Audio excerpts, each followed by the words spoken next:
Oh my god, that's perfect.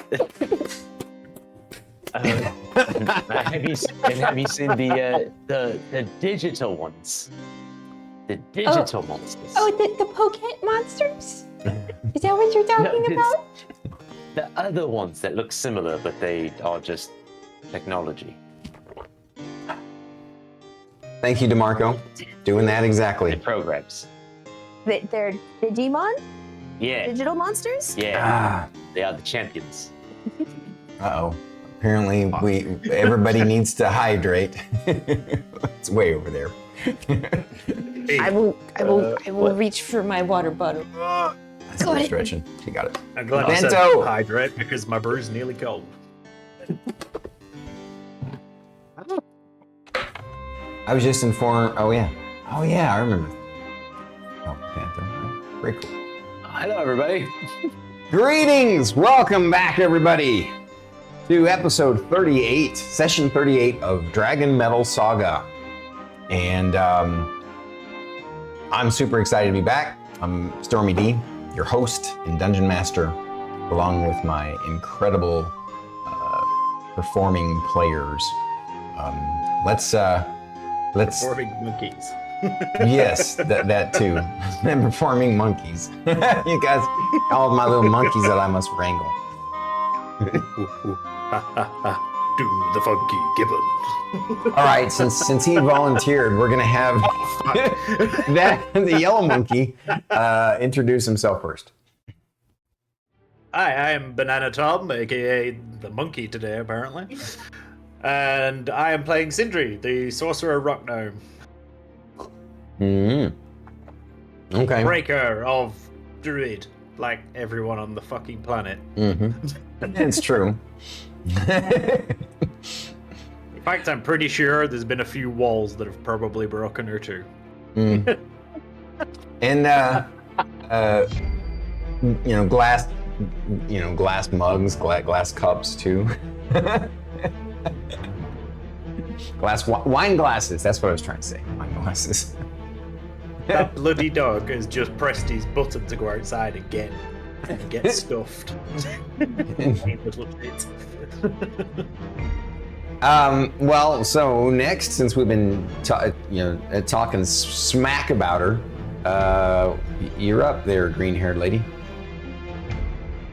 Druid IRL. I play Thyra, who's a Rune Knight fighter, and Oath of Justice Paladin. I almost said vengeance, and I'm like, that's not correct. Right on. And the cute dude over there shaking his head and looking down at his eyes, I think. I'm not sure what that is he's doing. You're cute. Hello, everybody. I am extirpatefate. This is Stormy's corner of Stormkeep, and I play Merrik, who is a spell-slinging wizard, and this is Echo, who is my little guy. Oh, he's so cute. We love Echo. We do. Merrik is a little blind at the moment, even though he's got batteries rotting in his little butthole. A little birdie butthole? No, they're not. They're not in the super anus. They're in his back. Oh, they come in through the back. Okay, so he's got batteries instead of a spine. Okay. They're not in the super anus. I mean, that's cool. What it is. I mean, the cloaca is a super anus. Everything goes out all at once. I'm pretty sure somebody clipped that. Hopefully, it's fine. It's some good stuff right there. Facts. I mean, there's nothing to be ashamed of. What's terrifying is when she chirps it. That's and the more you know. Over here. The more you know.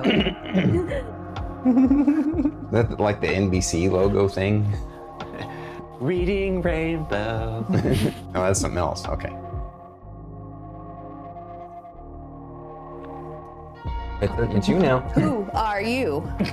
Hi everybody, I am itsStarKitty, and as probably most of you already know, I play Shae. the great elf Drakewood and Manger. Shae remembered this time Remembered what? to say Drakewood before Ranger. Oh, okay. Very, very good. Very good. You all are wonderful. The baker's back? I guess so. Briefly. I don't know why. And he popped in. Although I think in the previous campaign, I reserved that voice for that smith you guys use. You guys remember they did some custom work for you all? He had a similar sort of German accents like this. Probably. He like customized you guys' armor so that you could move in it better or something.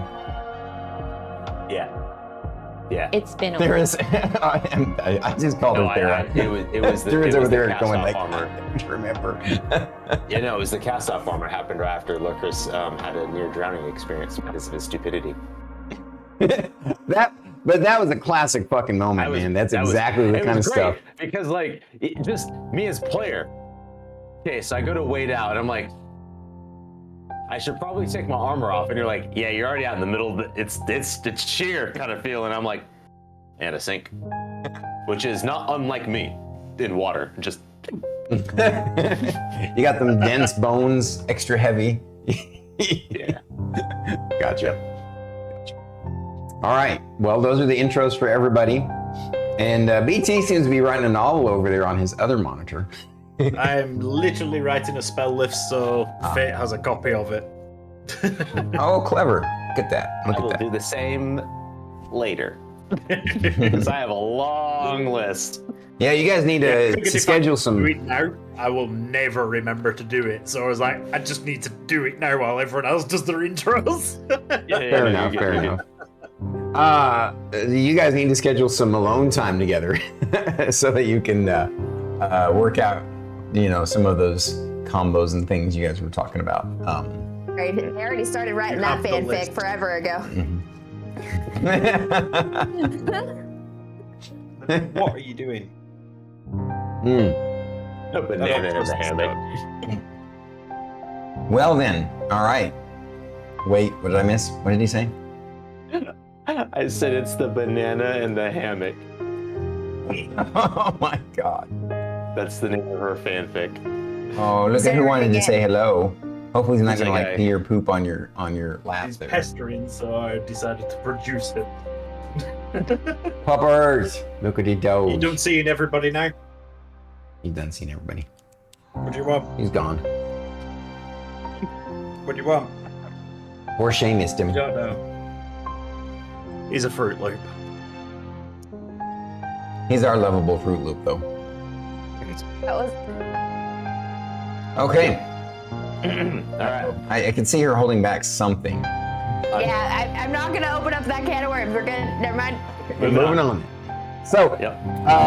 the recap of last week was a lot of role playing, but the main gist of it was they did a lot of shopping, and I don't mean like previous week where they literally went to the mall. No, I'm talking, real old school D&D style shopping. They met the arms master, the master of magical items, and they met who is known as the baker, right? And they met Freya of Freya's Emporium, a kind of off the books local magic tailor. And at the tailor, they got a custom cloak. They got some additional clothing. It could be, useful. Wow. Coffee. It's like wanting to come back up. They got Thyra's armor reworked, customized, tailored, so that it could accommodate her wings when she wants to use them. The special cloak is this cloak of disguise that allows her to kind of hide Right her back. shape and Again. form, so that she can wander around places and not, stand out with the big wings. And she could probably get away with walking around in wings with wings on Progentica, because they think that she was probably like half human, half Aarakocra or something. But in the Barbary worlds, that might be a tougher sell. So, and then they met with the arms master. They got a badass ring of spell storing. It was pretty pricey for the Merrik man. And but they ended up getting some other gear too. You guys want to refresh everybody on until BT gets back? Thyra, what gear did you get? I got it. So Sindri gave me the boots of Longstrider and the ring of jumping. Mm-hmm. So he could get himself some fancy shoes or whatever. So I did get those hand-me-downs. I also got gloves of archery. And my cloak of disguise for my wings. Nice. Very good.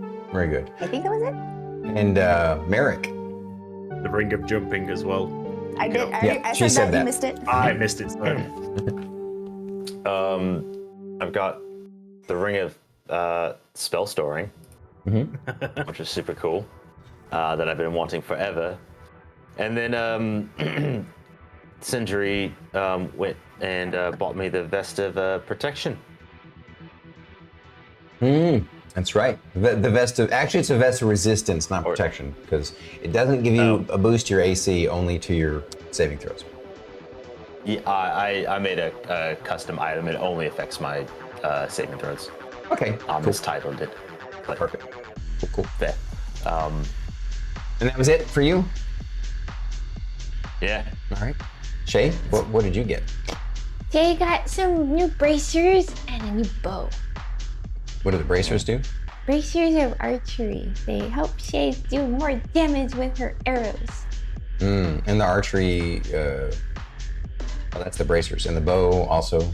The bow is plus one magic. It's magical now. Gotcha. And Sindri.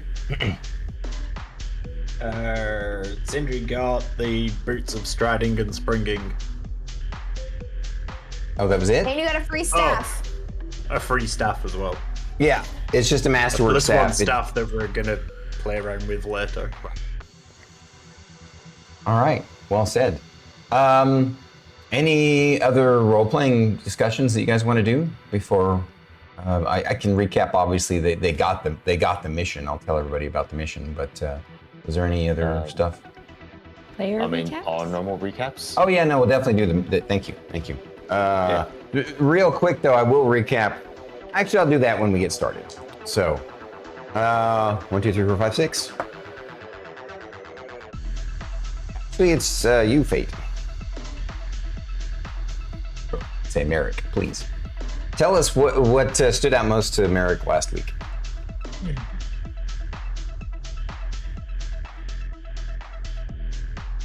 Echo. Why do we like expensive things?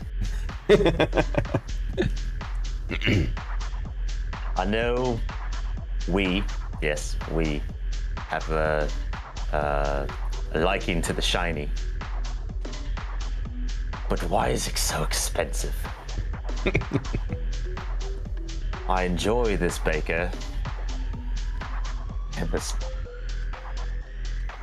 We'll get it. We'll definitely get it. Because I finally got my ring. Feels good. It's all blingy. As Shae would say. I wouldn't use the word bling, but she used it, so I'm going to use it. Other than our shopping experiences, Echo, I think the so-called captain of that other team is got a strong back and a big bag of holding to be able to carry everybody. We know he'll need to carry the idiot bod, but let's hope they can keep it together. I give it less than 4 hours, they call with the sending stone. Well, at least 4 hours since we get there and get started. Give or take. Sindri, you want in on that bet? Sindri, where'd you go? All right. I mean, that's a perfect segue. We'll just Instead of rolling, Sindri, you're up next. Why, you little... Wait. Why I oughta? Still very curious of what the baker's got in those other rooms. Kinda shocked he didn't have any fancier stuffs for a sorcerer, though. I mean, everybody else, they kept pulling out these staffs left, right, and centre. Every single one, he just went, oh yeah, you can't use that one. I was like, well, why'd you pull it out then? Either ways, I've got one I can play with, and hopefully when I get some enchanting ability, I can make something better than he's got. Apart from that, I'm pretty sure Merrik kind of gave it away to the baker about Thyra's wings. Shortly after that, it was mentioned about the armor for the a cuckoo, I think he said. A kookaburra? I don't know. Thyra, do you remember? I wouldn't quite blame Merrik. It was definitely started by me, but I should have known somebody as well versed in magical artifacts as the baker would already have noticed.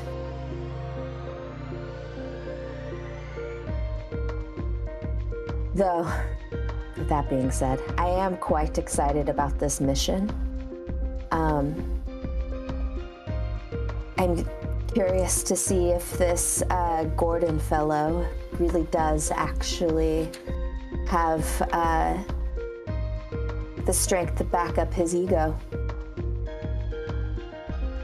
And we'll see.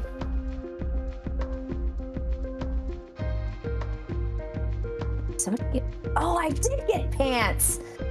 I knew it was something. I also got a robe of warmth, which I'd forgotten about. You got a robe of It was warmth just and I listed got in the wrong pants of place. cold. Yep. It was listed in with all the scrolls that Merrik gave me for some reason. Okay. I'm not losing it. Sorry. So, I am quite excited to see how that group manages to work together when they all have very little faith in each other's abilities. That is our one strength within our team, is our supports in each other's strengths and weaknesses. So, hopefully, if anything, Gordon may learn something new today.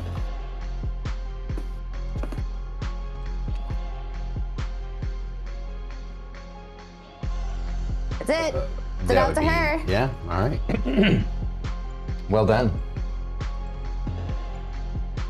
Jake. Everybody ready? No? Dear Journal, it's me, Shae.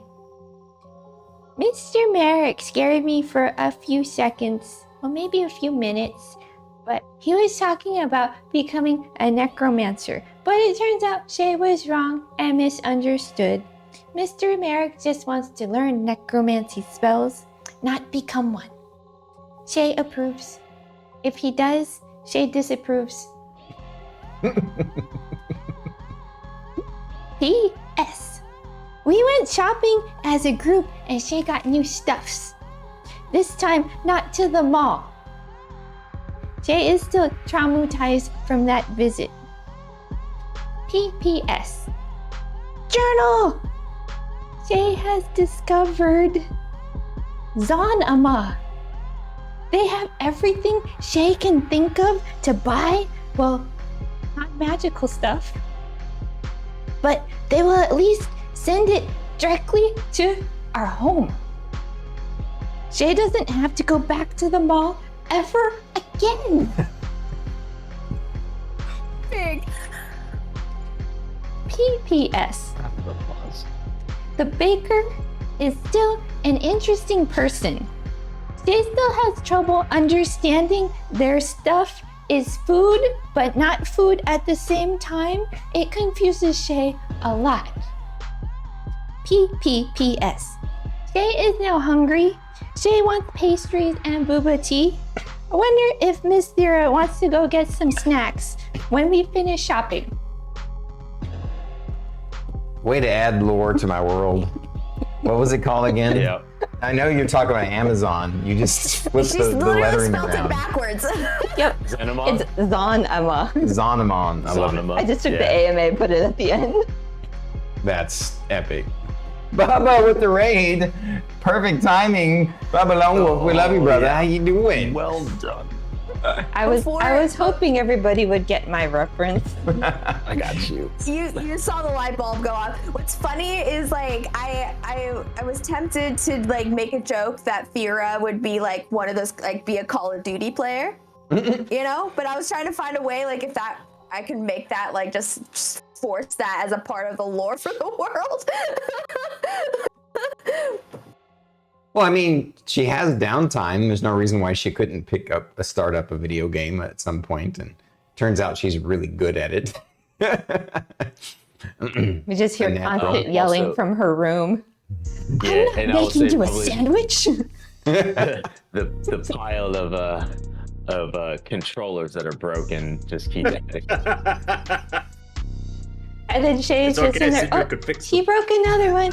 Okay, Zonama, let's get another one.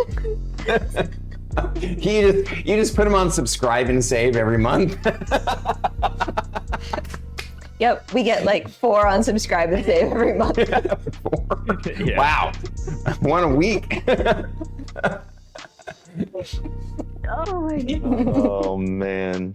All right. I'm just waiting for Miss Thyra to discover coffee.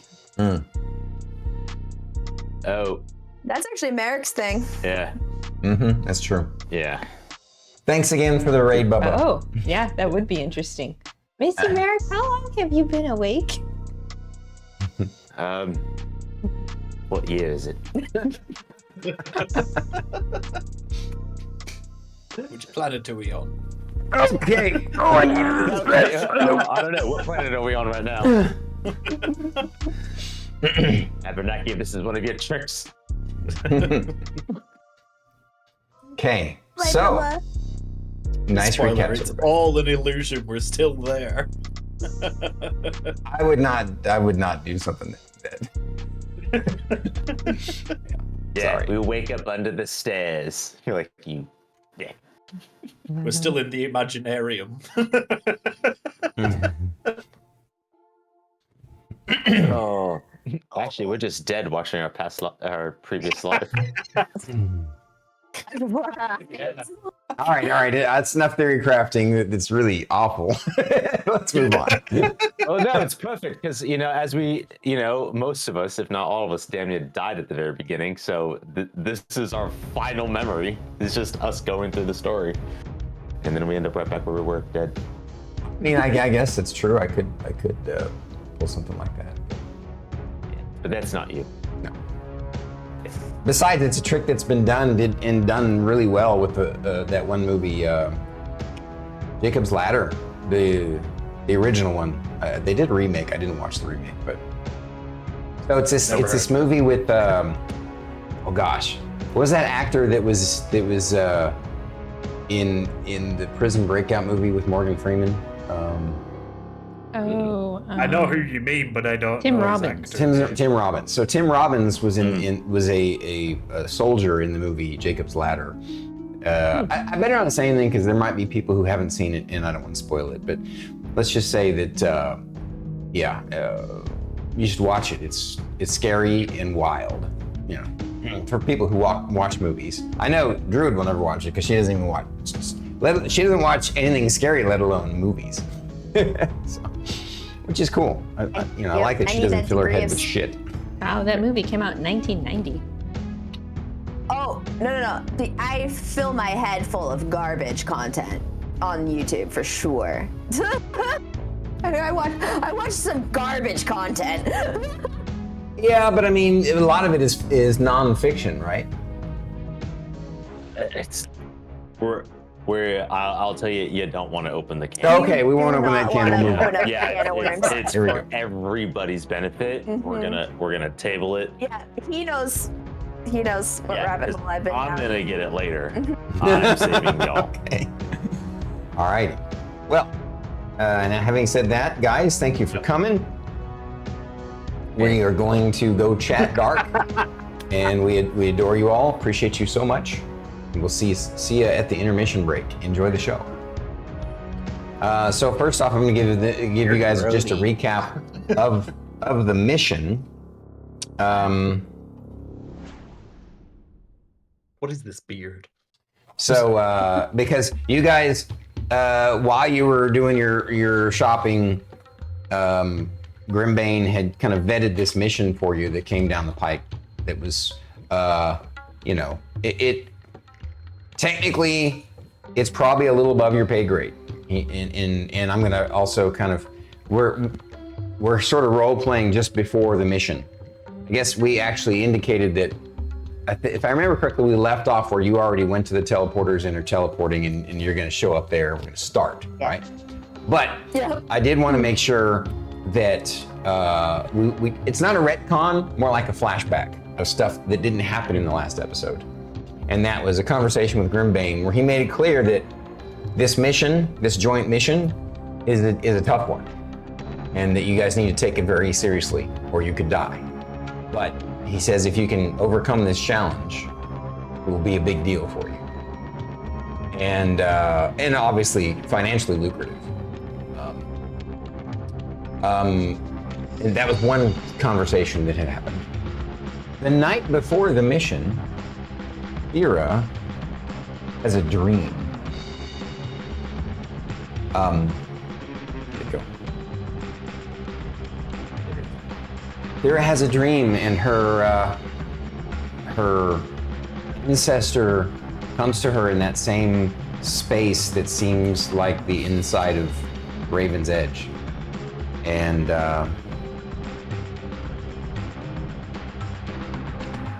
her ancestor, it's one of those dreams where you're just sort of so absorbed and lost in the dream that you just experience it. And so what happens is that she just speaks 4 sentences to you, and that's all you remember. But you remember it very clearly. The first sentence she says is almost like a little mini riddle. She says, "Whence 3 great feats are complete, your avenger will reveal its seal."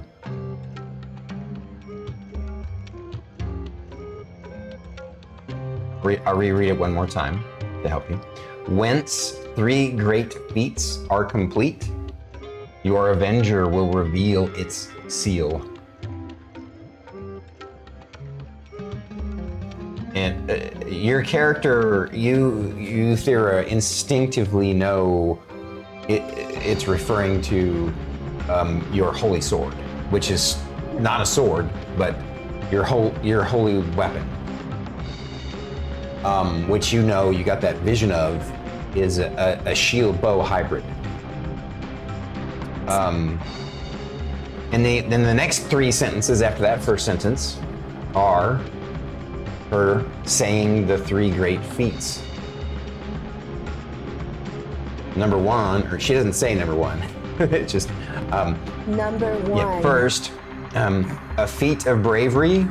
So I'm gonna role play this. I'm gonna start over and role play this.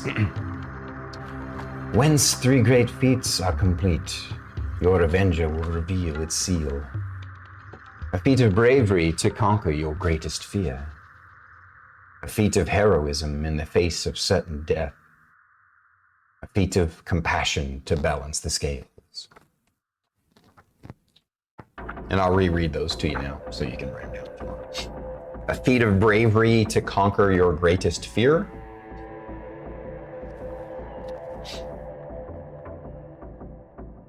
A feat of heroism in the face of certain death.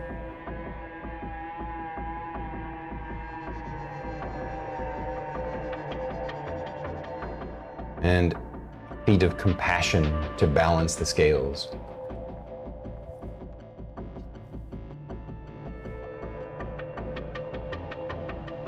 Okie dokie. So in a way, the whole thing is a riddle, since it's not very specific.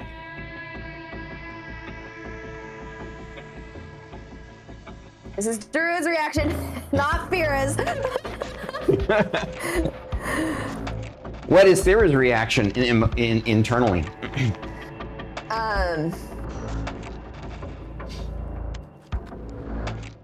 It's that, it's that when those moments arise, like she knows that she'll do what it is that is necessary. And if that accomplishes it, then that accomplishes it. Like she knows that she's gonna keep doing what she's doing. And she'll sense when these things are gonna come to fruition, kind of. Like she trusts that it's going to happen. And she will respond accordingly. Gotcha. Trust the process. Yeah, so trust the process. Okay, She's not gonna overthink it. very good. Alrighty. Unlike me. me too. Okay. And that's what happens. The other kind of flashbacks that I wanted to share. Was there any role playing amongst you guys before you go? I guess I should. I was going to tell everybody the mission again, so that you guys know the mission and they know the mission again for folks who didn't see it last week. The mission is the Canyon of Death. It is a joint tactical assault mission in Arathia, codenamed Canyon of Death. Basically, two monster army factions are meeting to join forces in order to invade a nearby small city and potentially found a new national power. The mission is to execute a surprise assault on two fronts to prevent these two smaller forces from combining and becoming a viable regional threat.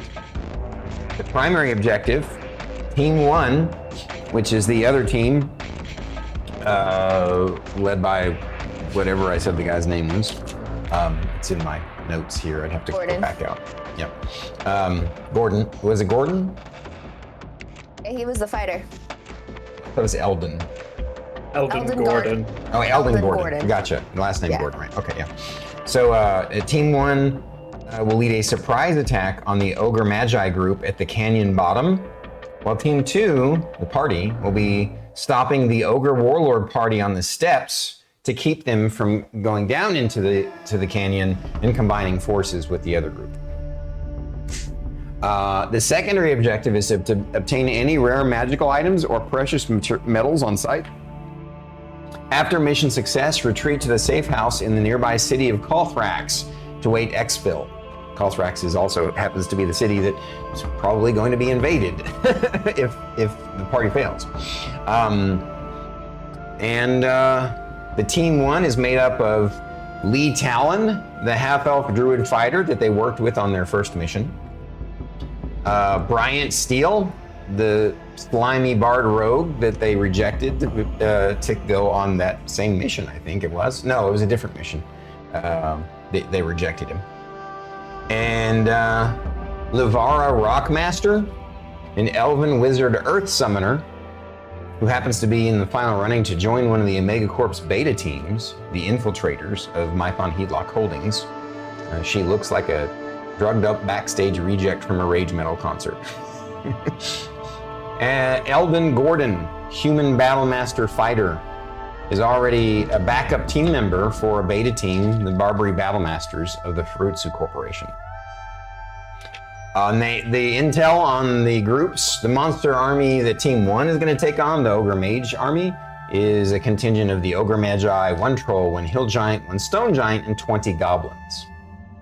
Monster Army Team 2 that the party will be basically stalwarting is led by an Ogre Warlord with a contingent of 1 Ogre Berserker, 1 Gnoll Chief, 1 Bugbear Chief, 1 Bugbear Warrior, 1 Mage, 2 Gnolls, and 5 Bugbears. And that's the mission. So you get a little more specific. You guys were given, tactically what's going to happen is you're going to be transported in at the top of where the, I guess you would call it the rampway, the slope that descends down into the canyon starts.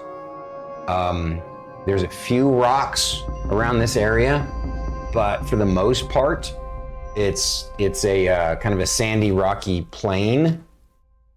And so you'll actually be able to see them coming from a pretty, well, actually no, because so it's full of lots of wadis and black rocks and stuff sticking up, and in the ground is a kind of a reddish sand color, and in the distance. So you're basically not going to see them until they're pretty close.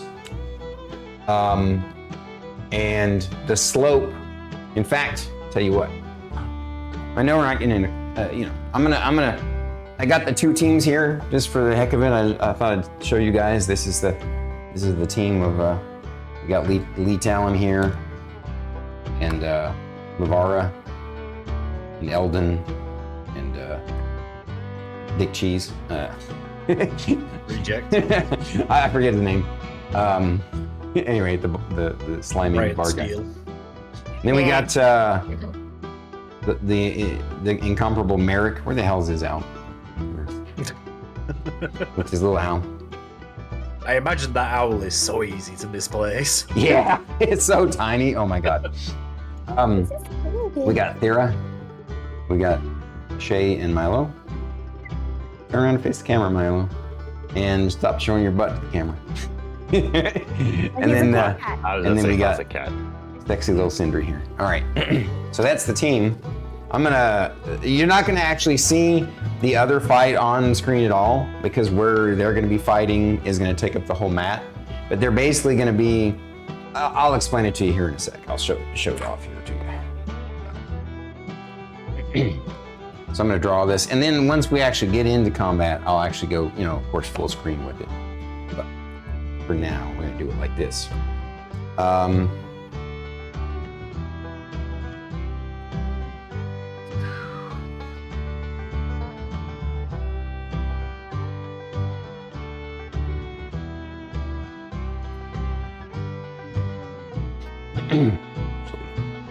Slope is a little bit wider than this.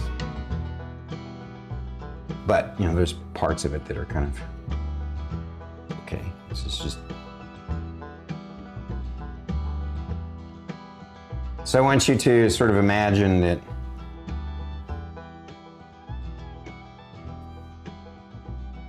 this is the plain area. There's some rocks around here at the edge of it. And then it's very rocky terrain all over. Large, small. Mostly open in the center area here. A lot of ancient water runoff created this. Yeah, you guys, so it slopes right here, downward behind you, right? So the bad guys, let's say for now the party is the bad guys. The bad guys are gonna be coming this way. The party is gonna be hanging back here, ready to ambush them if they want to, but basically hold them fast. Whatever, they can defeat them, they can hold them, they can ambush, whatever they want to do, it's going to be up to them to come up with a plan, because they're going to have roughly an hour before they arrive. So they got time to figure out what they want to do. And so we'll just, whoops, Echo, don't fly away now. We need you. He's Not no, flying, he's Echo. scouting. He's scouting, okay. I mean, wouldn't he be flying if he was scouting? But you said don't fly away now. That's true. All right, so that's where you guys are. The other team is effectively that back there. Oh, you can't see my hand. That back there, still can't see my hand, is the canyon where I'm gonna be sitting basically. And that's where the other team is way. We're talking easily 1,500, 2,000 feet away.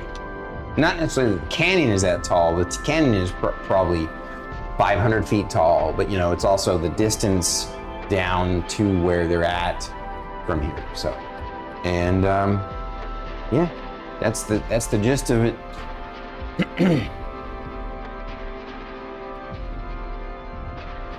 Well, Having said all that, you guys feel like you've gotten all the gear you wanted? You got all the gear, you knew what the mission is, and now you're there. Now you have time to wait and plan. And you taking on the group above is sort of the signal for the other team below. And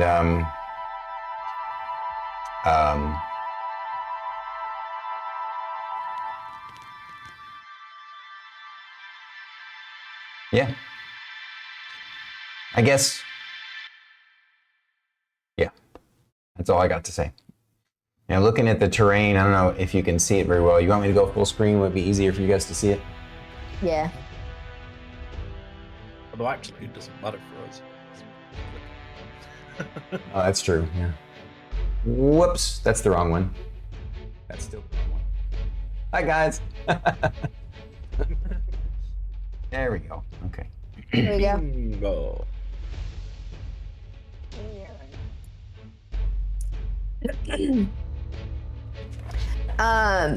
Although Discord's been a ball bag for me and everything's blurred to shit.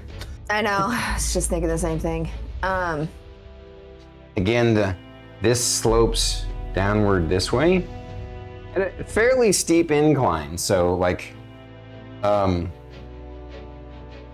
you know, you have options effectively. And you can technically, like, it's just a little, it's kind of starts to slope up on these sides, but you know, you can stand on the slope if you want. Just so, the real edge is this part right here. I'll just make it a little darker.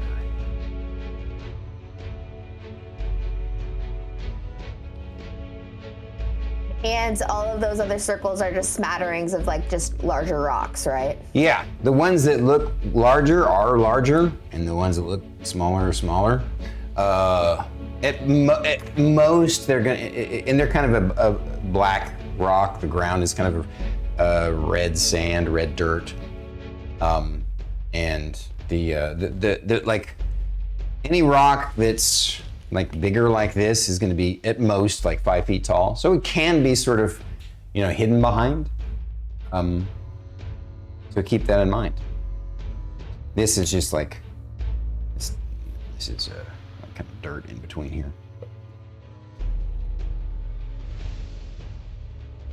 In preparation for this battle, I do think that we should try to hide behind some of these larger rocks to ambush. I agree with that. I'd also like to suggest something as well, especially because I think it is a couple of us that have access to cast Wall of Fire. We could use that to separate everyone that's coming towards us, or indeed trap them in a dome of fire, so to speak, to try and isolate some of the monsters that are going to be coming our way. That is an excellent tactic, I do think. Or if we can get to high ground, I also have the option to cast a tidal wave, which would make them all be stood in water, which I'm sure Merrik could do something very fancy with that. Yes, I could.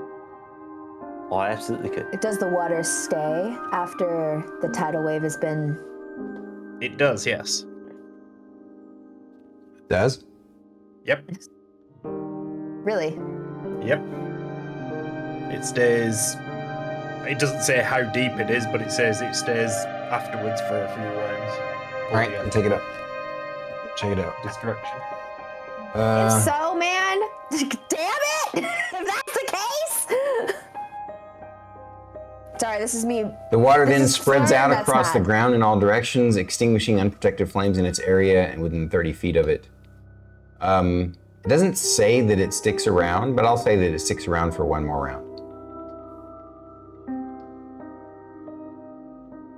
And I'd say that it's roughly a pool that's few inches thick, enough to cover someone's, even a big ogre's, toes. Yeah, we just do for me on the description because it says the water then spreads out across them, groans in all directions. That's what made me think, well, you wouldn't put that into a description if it went away instantly. Well, except that you technically, it literally says the duration is instantaneous. So it's like one of those things where it does its thing and then it vanishes because it's magical. But I'm fine with making it last a little bit longer. Hey, Fate. These scrolls that you created for us, what level were these created at? They were all at base level. Yeah. Elemental Bane and Wall of Fire are both 4th level spells. Misty Step is arguably irrelevant for Thyra in terms of what level it is, and Blur it does nothing better when upcasted. Which is it? So Blur's a 2nd level. Blur's a 2nd level spell. So Flame Arrow's a 3rd level, is it? I believe when I gave you the Flame Arrows, I think I did it 1 level up for you though. So 4th level? No. Wait. Where are they? No, I kept him at 3rd level. Okay. Yeah. Right? So Raven's Edge pipes in and asks, might I ask the group what's the breakdown of the creatures that are on the mission once again? And then you guys, since you guys would have seen, I'll just read it out. It's an ogre warlord, an ogre berserker, a gnoll chief, a bugbear chief, bugbear warrior, mage, a mercenary mage of unknown origin, 2 gnolls, and 5 bugbears. So, Raven's Edge asks, perhaps you should consider target acquisition and what should be primary and secondary at the start of the fight. Just a thought.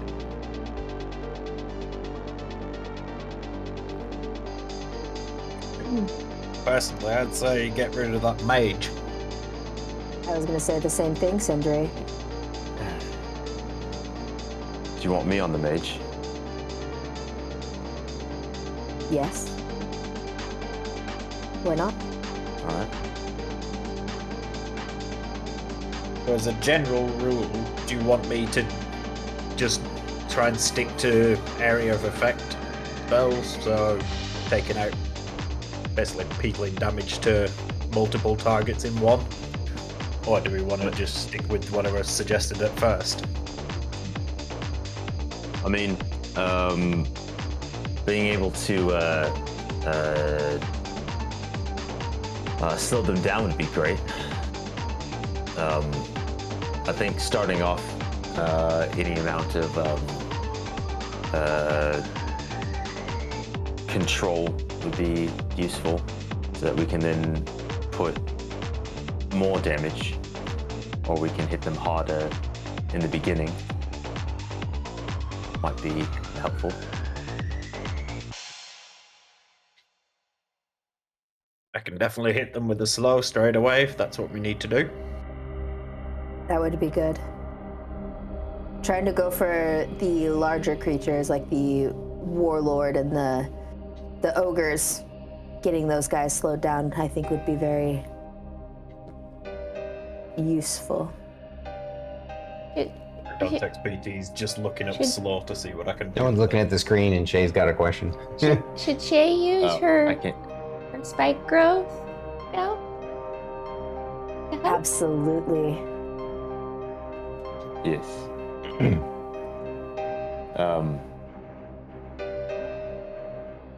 I have a feeling, since this is a bit bottlenecked, Sindri, it might not be a bad idea to not only start off with a bang to hit as many as possible, but it also will signal to the other team.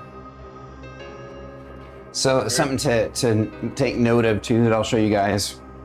The way some of the area beyond this is the kind of the flattest part of the plane. It starts to become a bunch of wadis and stuff.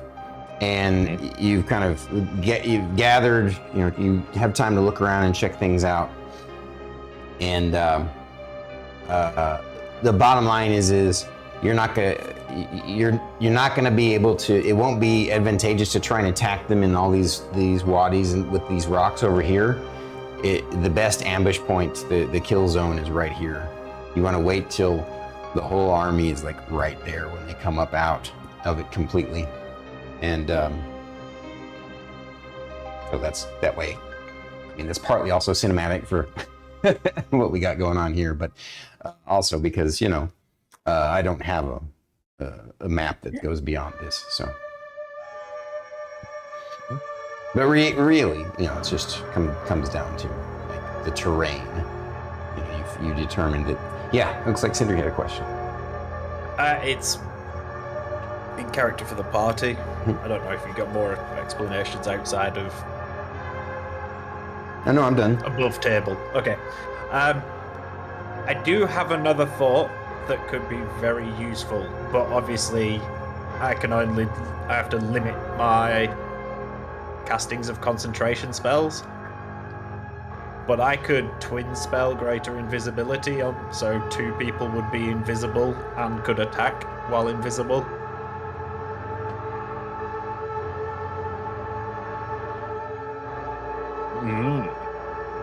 So potentially we could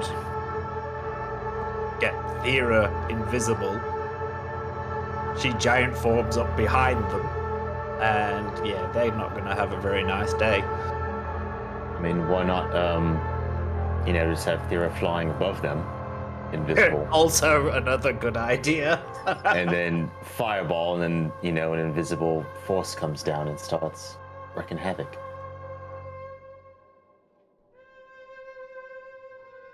And I can continue the reason I'm fly. dropping so many spells is just to give everyone a reminder of the sort of stuff that I can do to start with.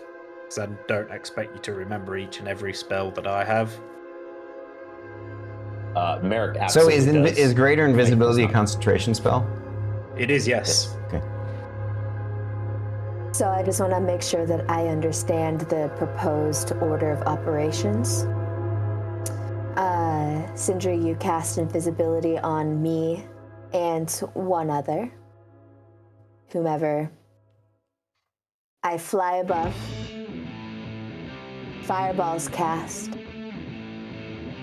I think then would be a great time also for spike growth to be placed just ahead of them. Then I swoop down and wreak havoc. I can continue to fly and still not touch the spike growth. So to be clear, the reason why yeah. what he's suggesting works is, I'm going to read it out loud. I found a forum topic about this. It's worth remembering, twin spell does not cast the spell on a second target. You cast the spell once. The meta magic feat just adds a second target. You're still only casting it once, maintaining concentration on one spell, and choosing the effects of the spell where choice is given once. The spell's effect just now targets 2 instead of 1. Or I could. It actually works. What he's saying does work. But yeah, for sure.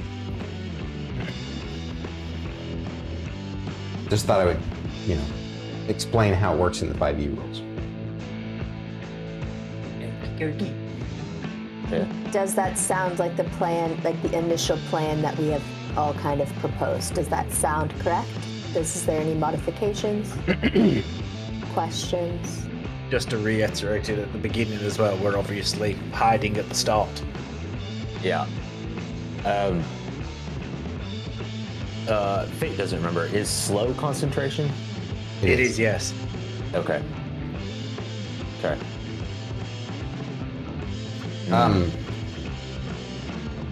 That's why I've been like, these are the few things that I could do with the concentration and... So is Wall of Fire, right?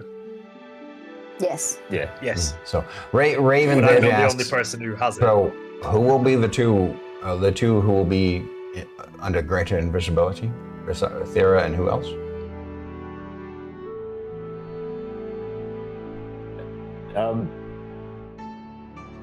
I don't see why. I mean, it doesn't really matter to me. I'd almost rather not be. Strangely. Above table, Shae, what's your AC? 17, 18 if I'm dual wielding.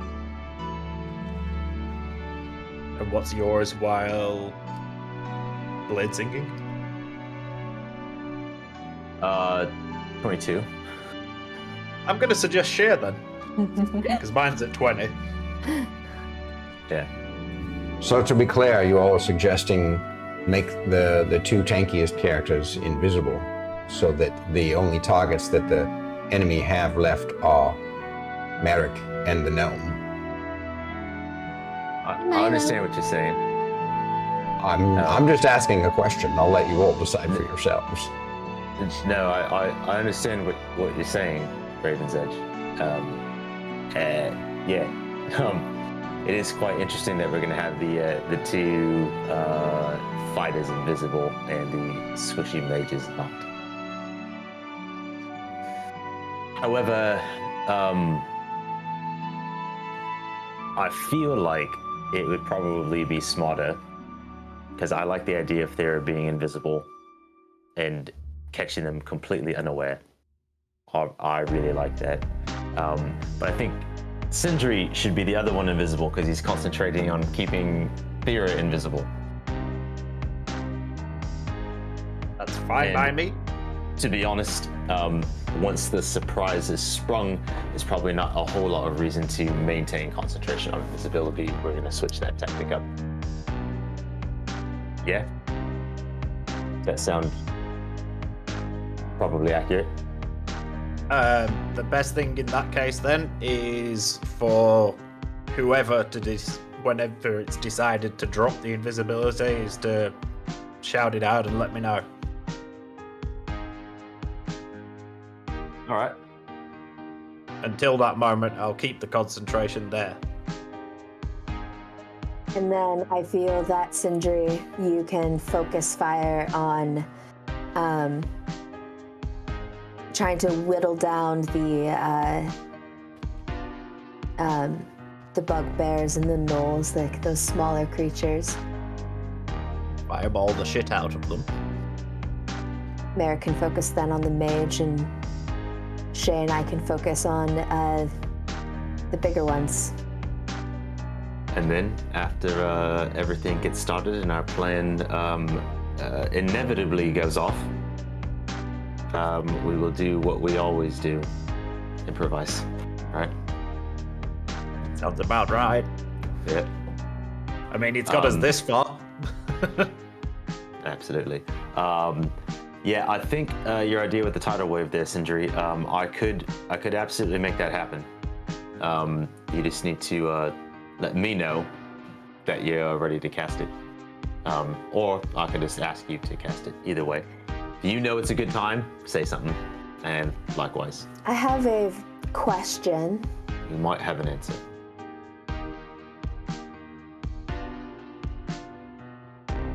If I were to invoke my light, my radiant consumption, Yeah? would that also then be invisible? No. Like Good the question to thought, ask. I'm glad you did. So Yeah, it's technically speaking, like, you would still be invisible, but there'd just be this glow, this circle glow Yeah. floating around, and it's this dead spot in the center. So they'd still have a harder time hitting you, but yeah. They'd have a harder time, but they know where the fuck to aim. Yeah.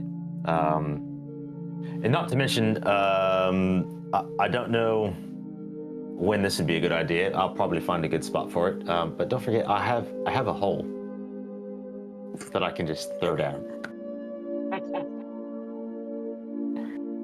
It's a pit inside my jacket in my fancy coat. that has many items, and one of them is a pit. Yes. So, if you, I was thinking if there's ever a particularly nasty fucker, throw the pit down and then, just cast a wall of fire to cap it off. It's gonna suck getting through that. Like a pressure cooker. Other than that, I think we're probably just gonna do what we always do. Like I said, we're just gonna improvise. But I think our ambush is kind of interesting. So then, I can. where do you want sit to back position and- your characters?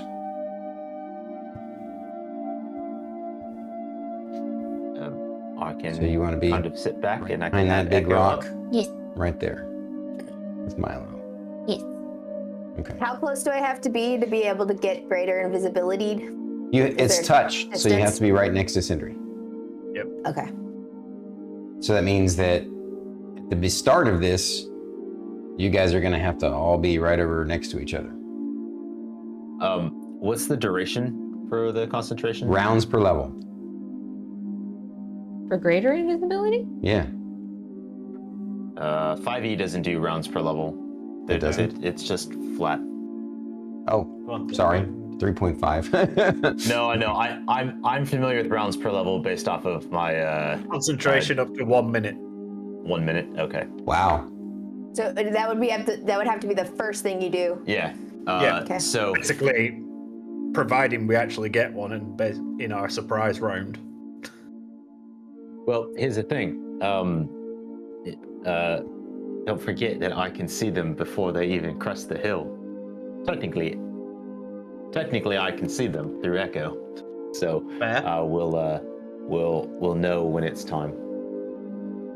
So you plan on having Echo, very smart move, to kind of fly ahead and perch himself on a rock and kind of watch for them? Yep. Okay. I'll have him Something here. but Something he's- I feel like I've neglected to ask. Yeah. When Echo's that far away, can I still do I still have that empathic connection with them? Or is that only when he's like up close? So could Echo empathically kind of give me the hint oh, something's coming, and then I can perceive through him? She's looking it up, I think. While your familiar is within 100 feet of you, you can communicate with it telepathically. He's got to be within 100 feet of you. I know, but we also have Echo has that range of 1 mile that I can perceive through him. So I don't know if we're which one's which. It's not part is of it only? Yeah. Oh, okay. So first off, he's a little bit different, obviously. Yep. For some reason, you don't have a telepathic connection with him. You only have an empathic one. I'm going to say it has a range of, the empathic part has a range of 300 feet. Okay. But you and I had indicated that it's 1 mile for you to be able to warg into him. Yeah. Okay, That's when I'll we're take your on word the, for it. I don't remember what we said, so I'm sure you wrote it down, so I'll trust you on it. It's with the pirates. Right. So that's Yeah. yeah. I think you're. The empathic would need to be closer, which makes sense. Well, yeah. The empathic is, so it used to be 100 feet, but you feel like that it's increased its range Okay. to 300 feet.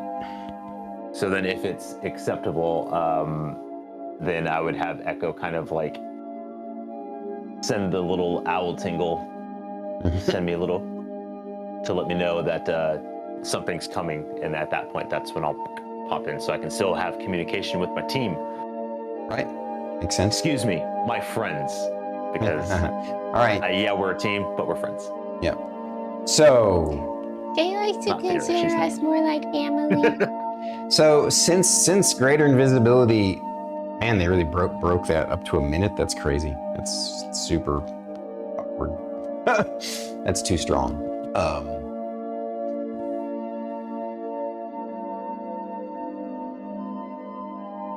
Is there any negatives? If they take hits, does it no? Because they're not the ones concentrating on it. That's weird. What level's the spell though? The fourth level. Yeah, but it's always been a fourth level spell. And 3.5 is fourth level, and they knew to balance it, it needed to be rounds per level. Well, it is what it is, so. Where do you guys want to be? I mean, I guess when you know that they're coming soon, you can be wherever as long as Sindri can touch both of the ladies. That sounds wrong. No, I no. mean, Shae's If not they're going coming invisible. soon, just tap them on the head. Oh, Shae's not going invisible. Yeah, it's Sindri and Thyra. Oh, Sindri and Thyra. Okay, all right. Now I understand. Yeah. All right, sorry. So So it really just depends on where Sindri and Thyra want to stand. right. Okay, so where does Sindri and Thyra, you want to be farther out where you can, They got to be next they to got to each be other. next to each other. You want to be farther out? Or do you want to It'd be, just be wherever there's a decent chunk of cover.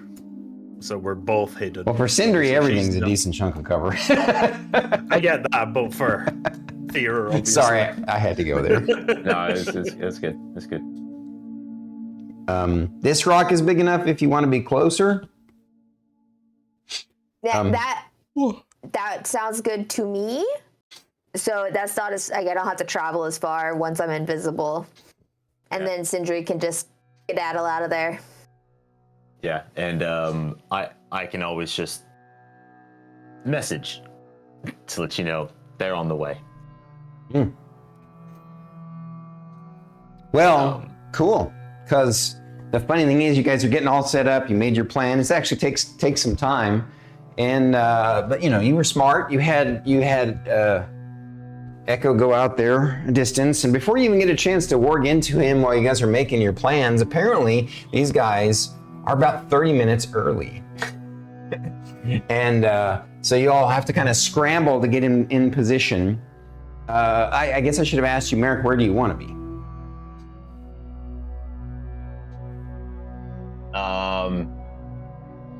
Give me a second. You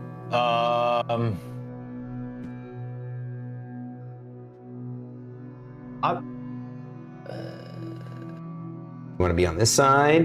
Be on this side? That was weird. That's fucking weird. So that first rock that you touched, Stormy. This one? Druid, because I have it pulled up here. Druid kind of was like, "What about over here?" Kind of like indicating. And you're like, "Here?" And I was like, I guess so, because that's yeah. Two people have suggested that position, so Yeah. That's weird. Okay. Right? just That's call what I said. fate. Guess it's just fate. Yeah, it's fine.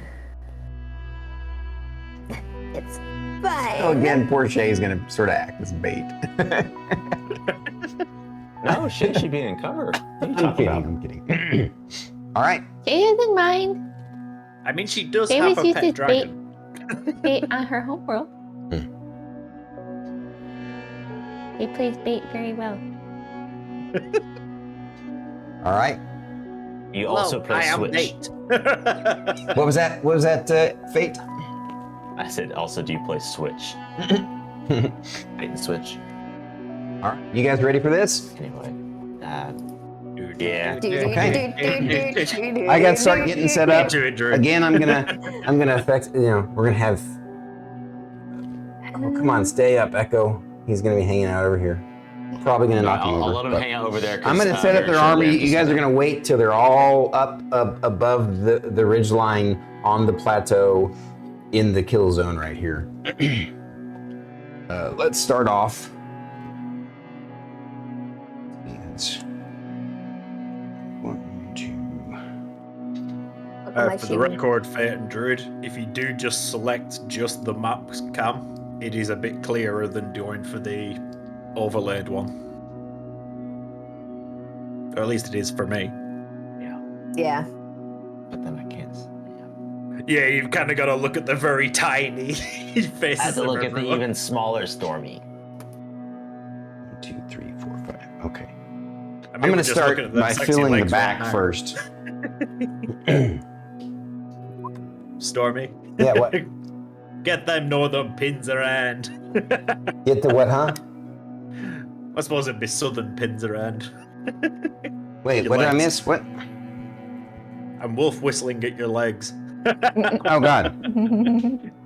Yeah, I got some pretty badass calves. You can't tell on camera, but I do too, but that's just because I have to tippy toe so much. Yeah, they're only about 2 inch tall, but they're muscly.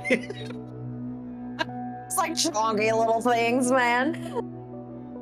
Size of a regular person's ankle. Well, if Shae and Milo are bait, they're gonna stand Sorry, out there. Achilles. And Shae's gonna go, oh my goodness, Milo, what are we to do?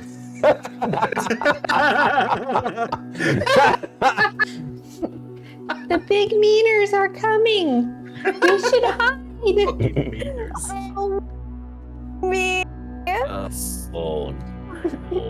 My goodness, damsel in distress.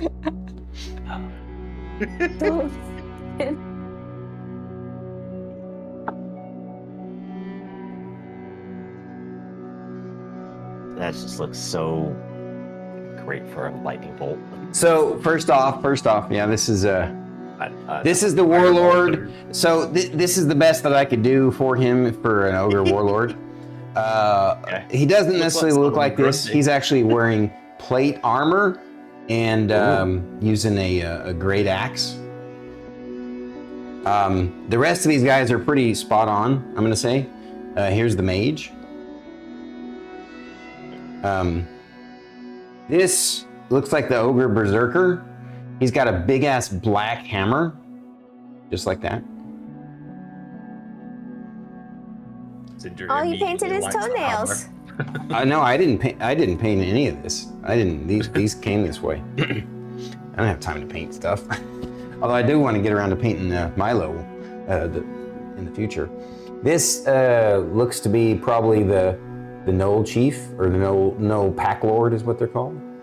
Got some. Look at that. He's got some red boots. Oops, And, with the fur. You know, Stay that up. song, it's not referencing boots that have fur. These two guys are just regular Knolls. The boots and the wisdom. Kind of out in front like this. Here's the Bugbear Chief and the Bugbear Berserker.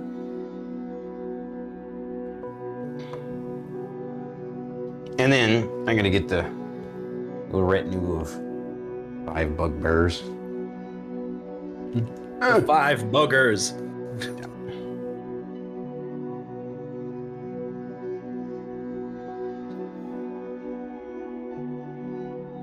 Oh my god. Oh, bam, bam, bam, bam, bam. So we have 11 targets in total. 1, 2, 3, 4, 5, 6, 7, 8, 9, 10, 11, 12, 13. What am I missing? 1 ogre, Knoll Chief, Bugbear Chief, Unknown Mage, 2 Knolls, and 5 Bugbears. The ogre berserker. Yeah, it's the ogre warlord, ogre berserker, Knoll Chief, Bugbear Chief, Bugbear Berserker, Mage, 2 Knolls, 5 Bugbears. And I don't have my pen to correct that. It's in the other room, I think. I don't know. ADHD misplaced it for me. Okay. So I'm gonna have you guys roll initiative, but you do get a surprise round. Because that was the plan. The surprise round, I'm assuming, will be the casting of invisibility. Pretty much. My surprise round will be casting Spike Growth. I guess actually, if you guys want to quickly retcon, since we're just now getting set up, since she's going to cast Spike Growth, would you want you guys to be this close, or would you want to have been a little bit farther back? It's a 20-foot radius. Oh, I forgot. It's not like 3.5 where it's a massive. Okay, never mind. You're gonna pop it right on them. Right in the middle Okay. of the group. Well, we'll figure it out. Waiting for you. All right. So, yeah, like I said, you guys are gonna get a surprise round, but I'm gonna have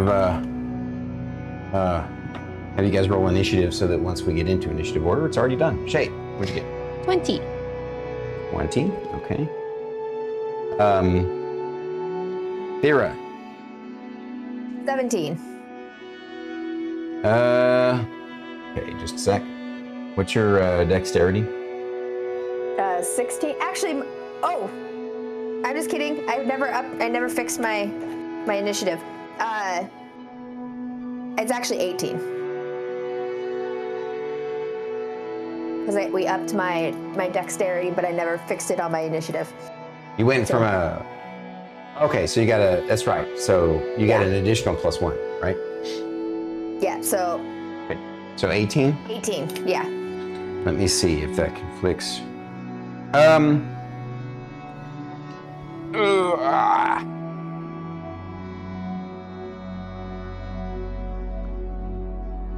gonna knock these guys back down then. That. She'll put this one that. These guys are that. Come on.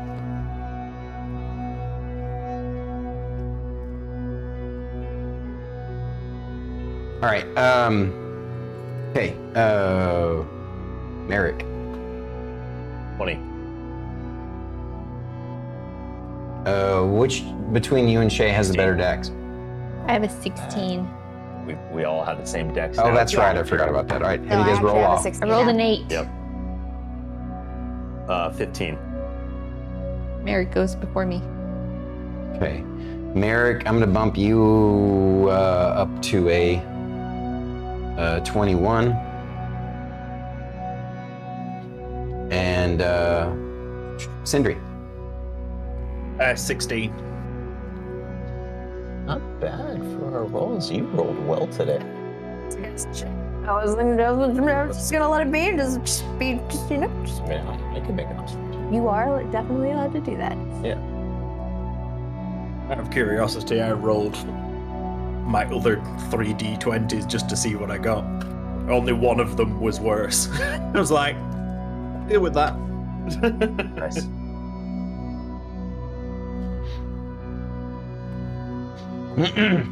Okay. Basically, initial surprise round. Thyra gets a spell from Sindri. He twin spells greater invisibility on the two of them, right? And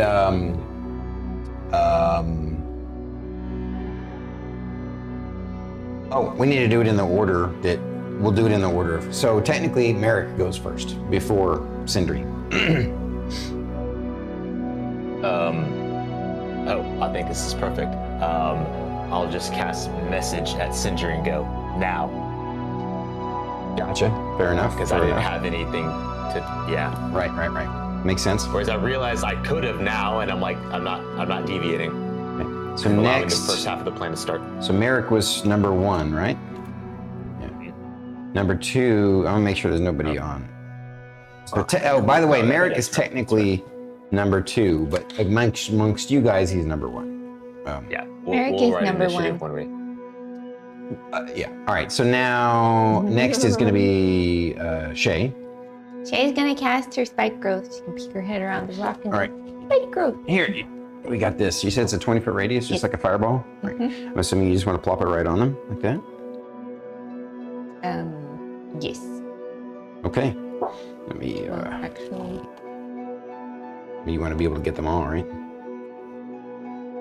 well, You want to be a little farther this way, Mhm. so you don't want to get They the. have to- well, they're gonna have to walk through it if they want. They could potentially walk around it. If you put it up next to this rock here, then it's at least they're gonna have to climb the rock to get around it. I've also just realised now we're doing this, I can't fireball anymore because it just completely obliterates the spike growth. It's true. that's fine. Spike growth probably not gonna be there much. I mean, it's supposed to help slow them down for a little bit, but Shae has already explained that you can destroy her spike growth at any time. So, yes.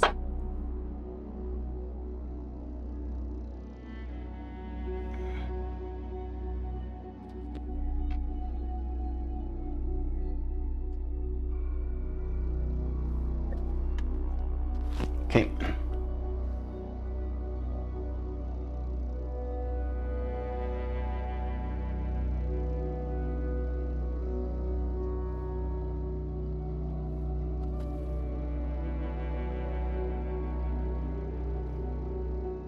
I have protection within 5 feet. Okay. Disadvantage with my shield. It's my new fighting style. I'm saying this to you out loud right now so I don't forget.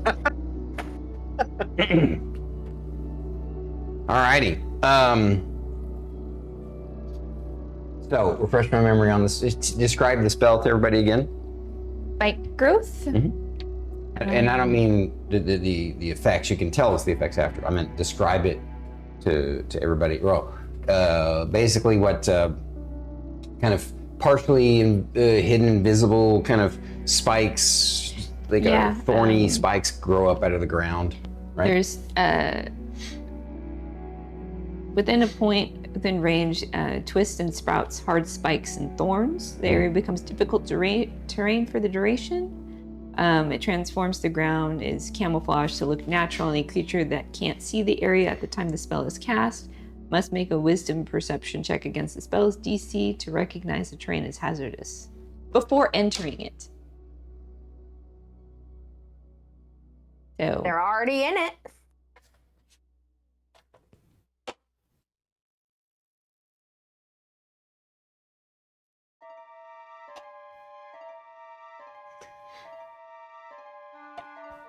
Hang on a sec. I'm double check something.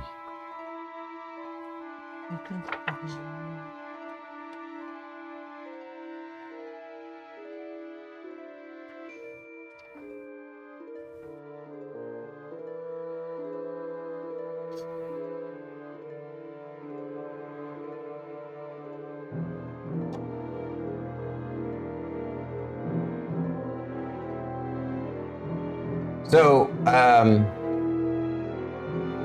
these are magical spikes, apparently. I'm reading that the ruling directly from wizards is that fireball spell has no effect on spike growth. I'm okay with that, but I'm just going to remind you that previously you said that it would destroy it. Did I? Oh, okay, that's right, I did. Yeah, As much in as I don't want to 2.5 it did. destroy it, but that's what you said.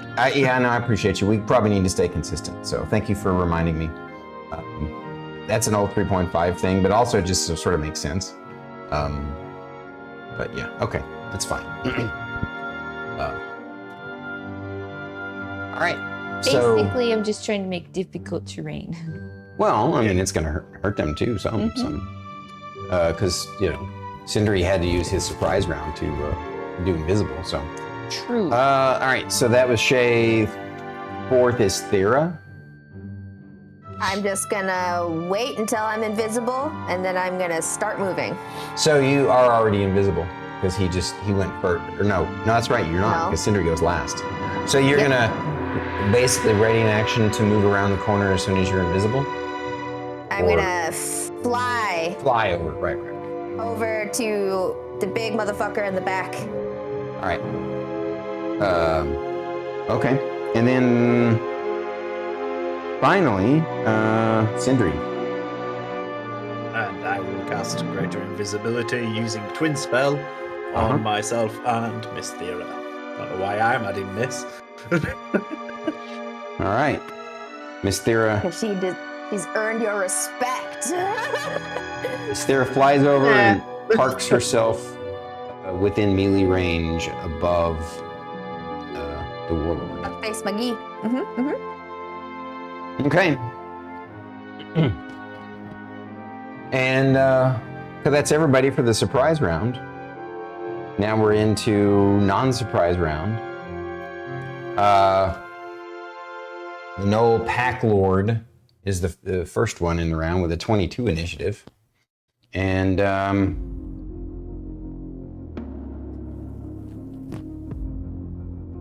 he goes, because he's like a hyena. Wasn't expecting it.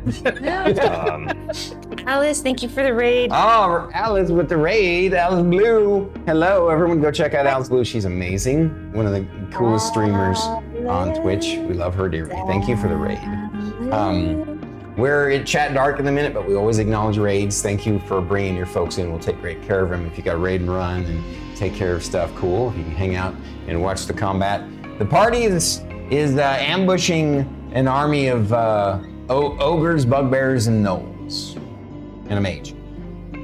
And Regular gnolls. we heard some sort of this gnoll creature, this gnoll pack lord is a hyena-like humanoid creature, and he says, "Enemies have ambushed us! Watch out!" And he is going to. Let's see. Oh. You would have had to kind of pop your head out to cast. So you've been spotted. Merrik only cast send or message, and from his angle, he could have stayed hidden. Sindri casts greater invisibility behind this big ass rock, so like he's invisible and behind the big ass rock. So yeah, there's pretty much. Oh no. Yeah. What have I done, Milo? You also can't see the spike growth yet, can they? So this guy moves the first 5 feet, and remember that we nerfed spike growth to be a 1d4 instead of a 2d4 For every 5 feet that they move. Mm-hmm. And yeah, I'm gonna say he's just gonna move around his men and hurt himself at first. Oh, he just moves to 5? Yeah, for now. 3 points of damage. Okay. And he's stops in his tracks and says, "The blade of magical trap, watch out!"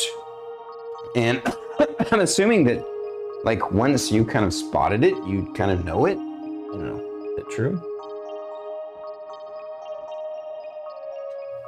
Make So sure I the got thing this right. is that if my understanding of how this was done, they were able to see the terrain that got turned into spike growth, so everybody knows that the ground is right. hazardous. Thank you. Yeah. If we had cast it before they crested, that would have been different, and it would have only caught the first few before they started to figure it out. Right. So Okay. they should all know that spike growth is there. So they should be able to see it. He's gonna attempt an athletics check, Baldur's Gate style jump out, but I'm not gonna make it super easy like it is in Baldur's Gate. Yeah, the jumping in Baldur's Gate makes spike growth completely useless near enough. It really does. It really does. But in a way, I mean, it also makes sense. Like if you're in this thing, I'm gonna rule that if you're gonna try and jump out of it, that it's the same thing as if you moved another 5 feet, because you're basically pushing you against still gotta move out of that square. the spot. Yeah, exactly. And that's if you succeed. Yeah. If you fail, then you jump in it. He succeeded. He's pretty athletic type, but he's going to take another. Go ahead and roll it. 2 points. Since it's sort of circular, that's why he went that way. It's not like he sees Merrik yet.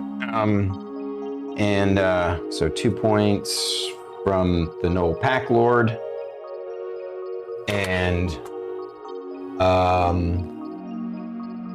guess let's see. That was a total of. He was here. Yes. So 5.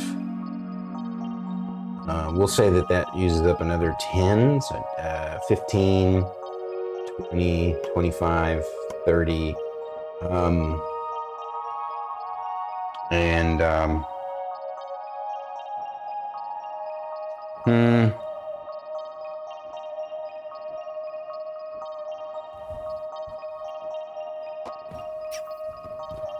The Pack Lord.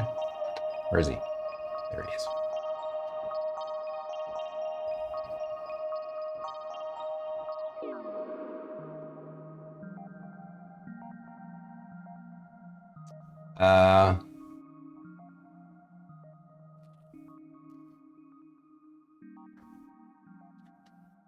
He's gonna. So he does have the double hand axes, but he also has a longbow. He's gonna take a shot at you. You're behind.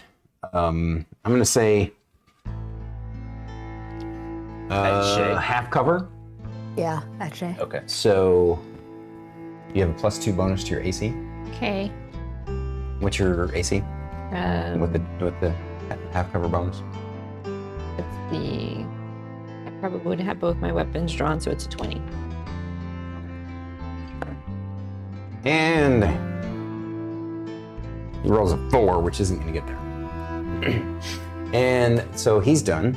And so now it is Merrik is initiative 2. Okay. So I just want to say, from my perspective, that I'm, as Fate is viewing the map,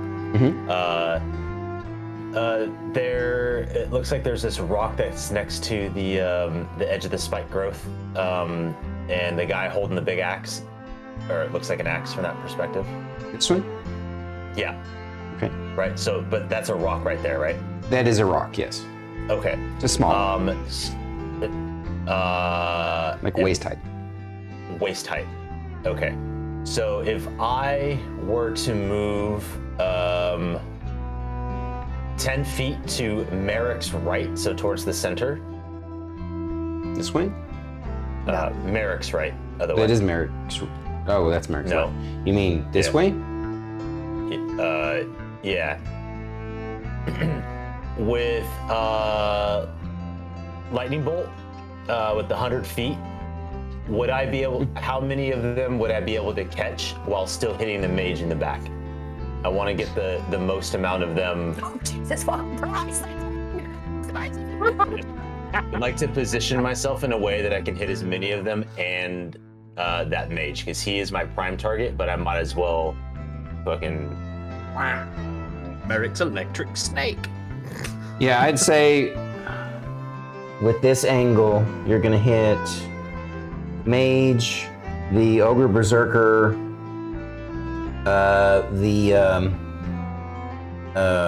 both the gnolls, and the bugbear chief, and one of the bugbears. Yeah. Do you want to do this? Fuck yeah, I do. Okay. The So, moment that he's been waiting for. Merrik, as he saw them rolling up, he's like, "This is a perfect opportunity for a light."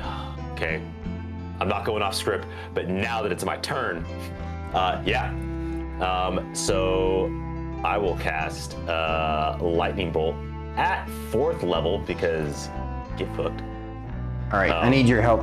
There, StarKitty. Yep. Remembering everything I need to roll saving throws for. All right. Could you write this down for me real quick, so, or help me remember? So the mage, the ogre berserker, both gnolls, the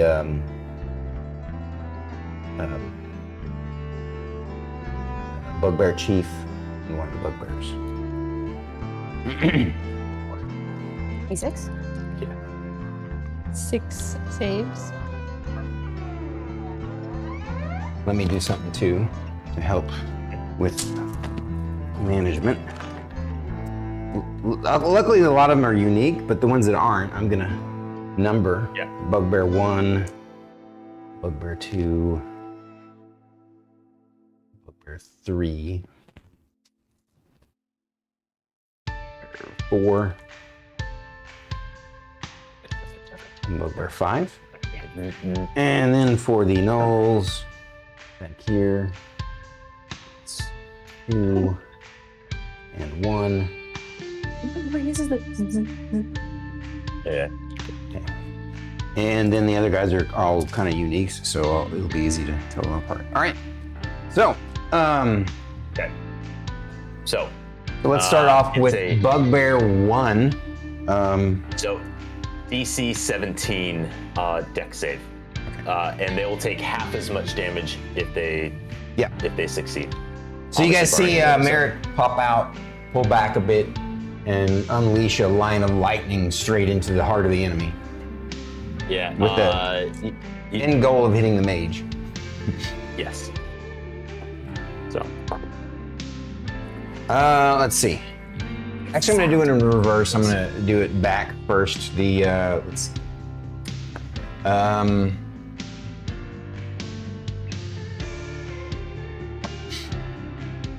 Okay.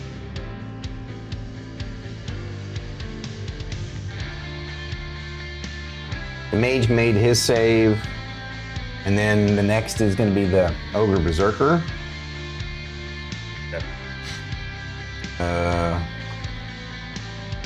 in Dex. He's not got a good shot at doing this.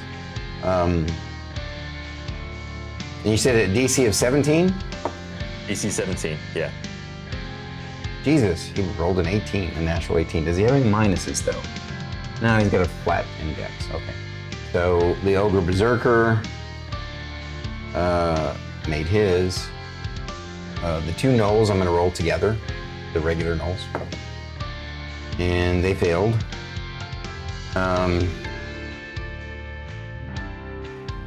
The Bugbear Chief.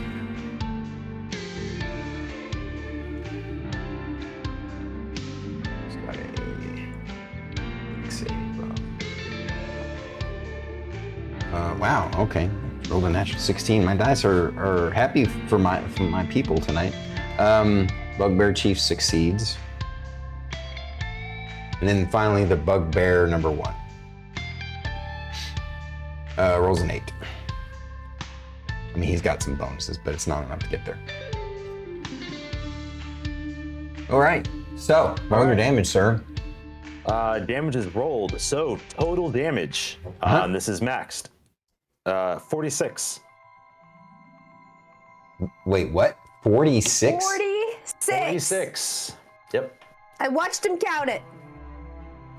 How many dice did you roll? 9d6. I cast it at 4th level. Oh, you cast it at 4th level. Okay. Still though, that's way above average, even for 96. Yeah, I had to have Druid look at me, and I literally pulled them out one by one to count them because there were so many 6s. It was wild. That was borderline uncomfortable. No, I believe you. I believe you. All right. So, Bugbear 1 is barbecue.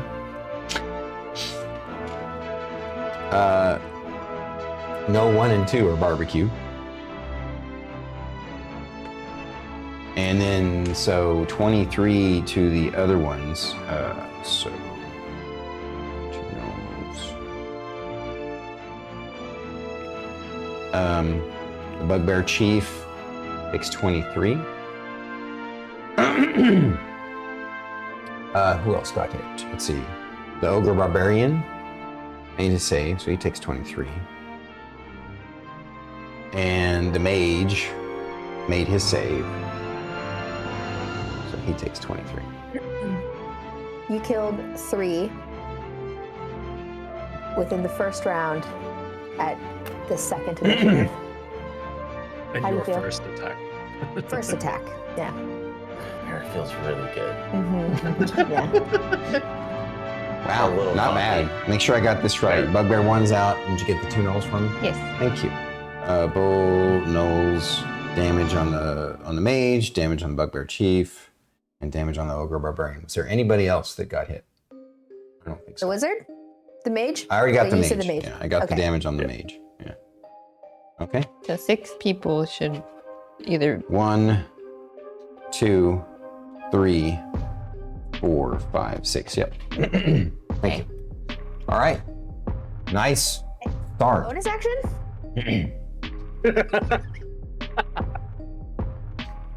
Why are you laughing? Because as a bonus action, Merrik is going to fuse with Echo. Nice. I didn't remember that was bonus action. Nice. Very cool. All right. Yeah. Because, yeah, it makes sense. You're going to be a big target now. Yeah. All right. Big target. So that was a Merrick's yeah. excellent turn. Shae, you're up. Shae's turn. Yep. Well, this guy is coming for her, so should Shae meet him in 10, 15, 20? Yeah, Shae's gonna be running out with her 2 rapiers. Okay. You're going to have this rock to your back? Yes. So you can't be flanked that way? Mhm. All right. What's Milo going to do? He's coming with you and you already unzipped him. Oh yeah, Milo is already off. Okay. Unvelcro him. Milo can only move level 8 now. He can still I think- only move 30 feet. Yeah. So I was here. Mhm. 10, 15, 20. But he can, if you want him to fly, he can go over. So 5, 10, 15, 20, 25, 30. He could technically get behind if you wanted. Yeah. But then his back will be to all these guys. Oh no. It's up to you if you want to do that or not. If you just want him to stand toe to toe next to you. Well, I was gonna have him transform. Sure. So yeah, put him behind. Behind? Yeah. Behind. My bonus action, I'll have Milo transform. Milo. Milo Milo goes. do Yeah. Not to be confused with the hairball. Does happen too. Right. That's more like a. It does sound like he's whenever he transforms, it sounds like he's hacking up a hairball. No. All right. So I'm gonna have Milo attack first. Yep. So he has a bite and a claw. Okay. So bite. And this is the Noel Pack Lord. That's a 19 to hit. Definitely hits. Okay. Claw. That's a 20 to hit. Dirty 20. Yep. Sweet. So Please don't say dirty 20. Thank you. Why not? It's not my shtick. We always say dirty 20. We do? No, not Let's really. wait. I mean, I occasionally. I don't want to be stealing Jotun's shtick. he likes saying that. That's his thing. I'm cool with him. Oh, I've been using dirty 20 since I've been playing D&D. Like, I mean, it is a thing. Everybody That's knows how I it for learned sure. I just like that Jotun, kind of makes it a thing all the time. 21 points of damage. Okay. Milo rolled an 8 and a 7 on his D8 plus 6. Wow. Okay. Now your attacks. hello. My attacks with advantage.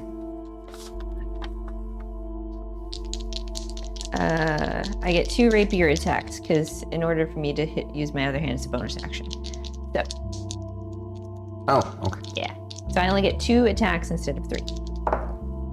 All right, you bonus action to have him Yeah. transform. Gotcha. That's an 18 for the first rapier, Hits.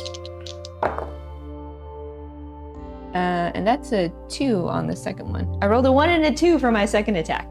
Good thing I had advantage. Wow, holy crap. All right, so the second attack didn't hit, Yeah. but at least it wasn't a crit fail. Yes. Or a fumble, I should say. So, So I still have the rapier that does the additional D4 of necrotic damage, and then I have my regular rapier. So the one that deals necrotic damage is my main hand. Mhm. The other magical one is the offhand. So oh wait, you switched to dual rapiers? I forgot about that. yeah, with the dual wielder feat, it lets me dual wield 2 weapons that aren't, even if they're not light. Right. Rapiers are light though, aren't they? Finesse? No, I don't think so. I'll have to look. All right, any rate, that's fine. Okay. They're both D8s, right? Yes. I need to roll an additional D4. Mm-hmm. And don't forget your strength and the magic modifier of the weapon in the damage calculation twice, obviously. Or no, you only hit once, right? Yeah, well, rapier is a finesse weapon, so I get to use my dex for damage. Yeah. What did I say?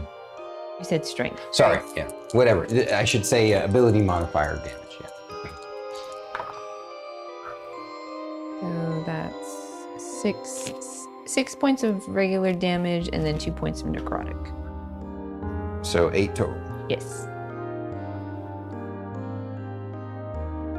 Okie dokie. That's Shae's turn. So next is gonna be Thyra. What's Thyra gonna do? Thyra's gonna bonus action Giant's Might. All right, I guess we'll, go They're ahead. just gonna feel some fucking spiritual pressure all of a sudden. Yeah. All of a sudden, it's Fritz, that you get. please? You know what? What do you think about instead of using the 4-armed gorilla, which it's always bothered me because she doesn't have 4 arms. What about using this guy instead? I'm down. I think Druid agrees. Okay, all right. By the way, Druid, your little rant of success that you did then, we heard like 2 words. Yeah, that's true. Yeah. Yeah. But all of a sudden, this guy's like, you know, standing there, and it just They heard it feels like 23 there's just an times. immense thing nearby. Mm-hmm.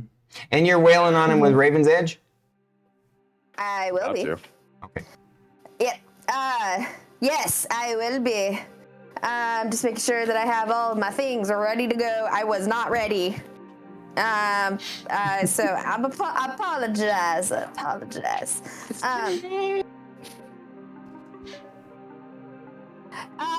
And then yes, I'm gonna just fucking smack.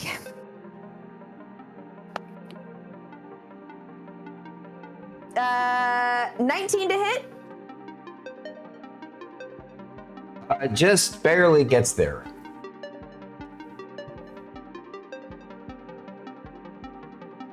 Do you want me to roll my second attack, or do you want me to Sure. do damage? Okay. Second attack, death misses. Okay. Now you do know that since you're invisible, you're rolling an advantage, right? Okay, so That would have been a no. Nope. 19 for. Does that count? Does this 20 count? Does this 20? Does? I mean, so I'll say this: you rolled twice.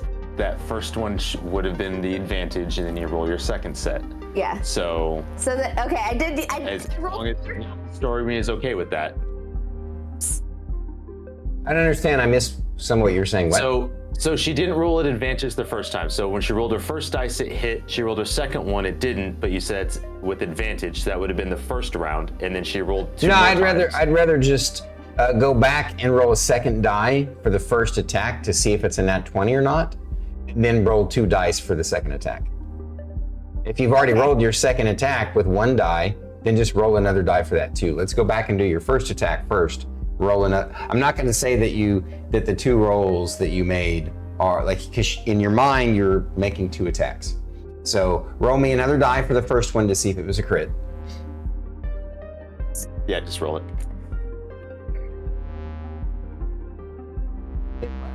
She rolled Yeah. a 20? Yeah, Okay. And nice. that's. I'm gonna say Aren't you roll glad 2 that 20s aren't you today. glad that I had you guys do it this way? Well, the other one would have been great as well. The first one was like I ended up rolling 4 times, and then there was a 20 in that mix, and I was like, does this count? Because like I didn't realize, like, and that's what spurred the question. And then you said I want you to do this instead, and I was like, okay. So then I re-rolled, and then it turned out to be a 20. Okay. So Fate gave you a 20. So now roll. You said that the second attack was 1 die that wouldn't have hit, but go ahead and roll another die to see if you got there. 16 plus 9. Yes. Okay. So 1 So my crit first and one's 1 a- regular hit. Okay. Can I still say that I'm gonna divine smite, even though we just had this whole debacle with the first hit? Yeah. Okay. I don't remember. Please remind me. For divine smites on a crit, do those dice count or no? So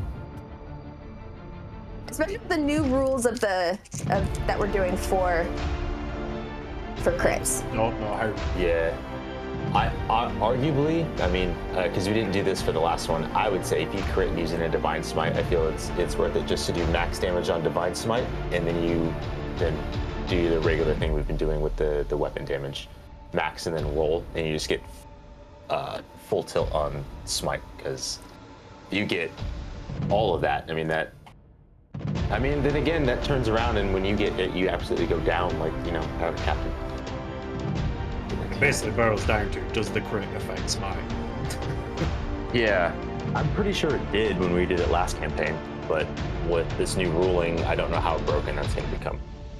Really on both broken. sides. Really broken, because that would be a minimum of, with also because I'm giant smite, I roll a d6 with that, so it'd be 8.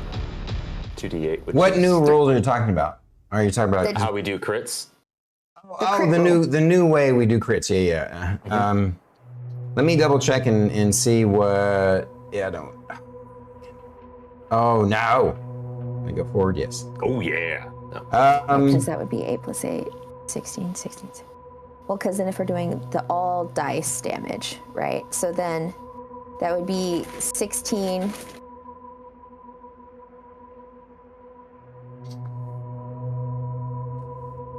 It'd be 30 minimum, and then I would roll on top of that. Then plus my strength modifier. Or plus my modifier. Which would be 8. All right.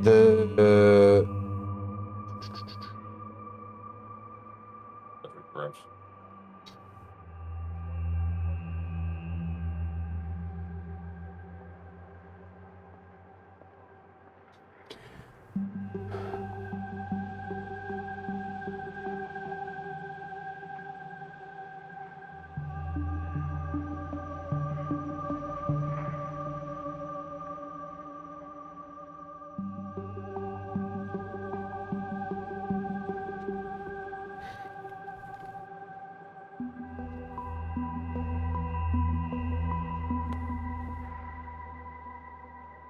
I wore my D&D shirt today.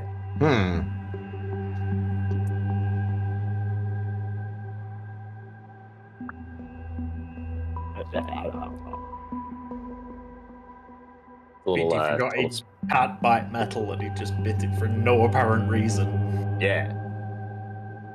Gross. It was just that brain told me to do it. Immediate regret. All right, Yeah. the answer that I'm seeing here, yes, in Dungeons & Dragons 5th edition, if a paladin rolls a critical hit, they can apply Divine Smite and double the damage dice for the smite as well. Here's how it works. Critical hit. When you score a critical hit, you roll twice the number of damage die for the attack. Obviously, we do it a little bit different, but still, we'll figure it out. For example, if you normally roll 1d8 for weapon attack, you would roll 2d8 instead. Divine Smite. When you use Divine Smite, you expend a spell slot to deal additional radiant damage. The damage dice for Divine Smite are also doubled in a critical hit. For instance, if you use a first level spell slot, you deal an additional 2d8 radiant damage. So let me see. Yeah, it doesn't seem like there's any people who disagree with that basic understanding and ruling. There's a few other spots here.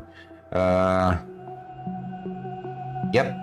Like I looked at 2 different forums that all responses say yes. So basically I'm going to say it like this. Since you crit on that, let's not worry about the second attack for now. The first attack is a crit and a Divine Smite. So you're going to basically add up whatever the max damage is for your weapon attack and your Divine Smite add-on. So first off, your weapon is a D8, right? Correct. And it's a plus what weapon? Plus 8. No, I mean it's plus 1 weapon, right? Yes. No, he's a plus 2. Oh, he's a plus 2 now. Okay, all right. So 8 plus 2 is 10, and your strength bonus now is what? We don't double the ability. I'm not doubling the ability. We're adding up all the damage.